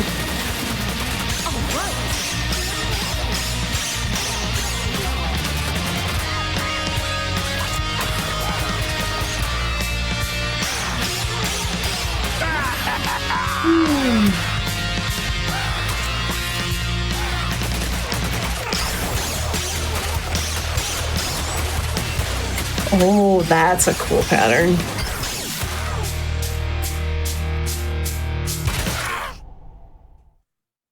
And that is time. GG's. That was I'll take a -5 on amazing. Final Feud. Yeah, that was fantastic. Oh my goodness. It's like you have put work into this and it shows. That was amazing. Yeah. It's on the submission list. Here's hoping. I'd love the opportunity to show this off at SGDQ, but I'll be playing it no matter what. Yeah, Jess, you want to shout anything out? Yeah. Hi, I've been the Valiant Son. You can find me on twitch.tv. Sometimes I play this game on hard. So you can check me out, but you really should check out Quacksilver Plays. I've heard she's pretty cool. I heard you both pretty cool, just saying. Hi, I'm Quack. You can find me on the internet, Twitch, Quacksilver Plays, Quacksilver on Blue Sky, doing things on Hotfix. I run a show. I apparently play a lot of video games. I will keep playing a lot of video games. Thank you so much, Oscar, for letting me come and show this off. This was a ton of fun. Thanks for closing out the show, because that was stunning to watch. So. Everyone, GG's to Quack, to Valiant Son. That is how you end a show right there. That was so cool! Like, I'm a rhythm game player at heart, so anytime I see top level rhythm gameplay, I'm like, eek! That was amazing! And yes, check out Make Your Own Victory, which is Quack's show, and it is so fun to watch. But that is it, friends. It's been a lot. We took the scenic route on Express Lane today. We got to see some absolutely amazing SGDQ hopefuls. I hope to see all of these runs in the marathon. They're absolutely fantastic. But if you missed anything we showed today, where were you? We were having a great time. But you know what? That's okay, because guess what? Stay tuned, because we're just going to replay the entirety of Express Lane after this. And then if you tune in tomorrow, starting at 7 p.m. Eastern, you will watch tomorrow's pair of shows for Hotfix, which starts off with Crosshair and ends with Speedruns from the Crypt. So with that, I hope you had an absolute blast today. I'm Oscar424, and I will see you in 2 weeks on the Express Lane. Take care, everyone.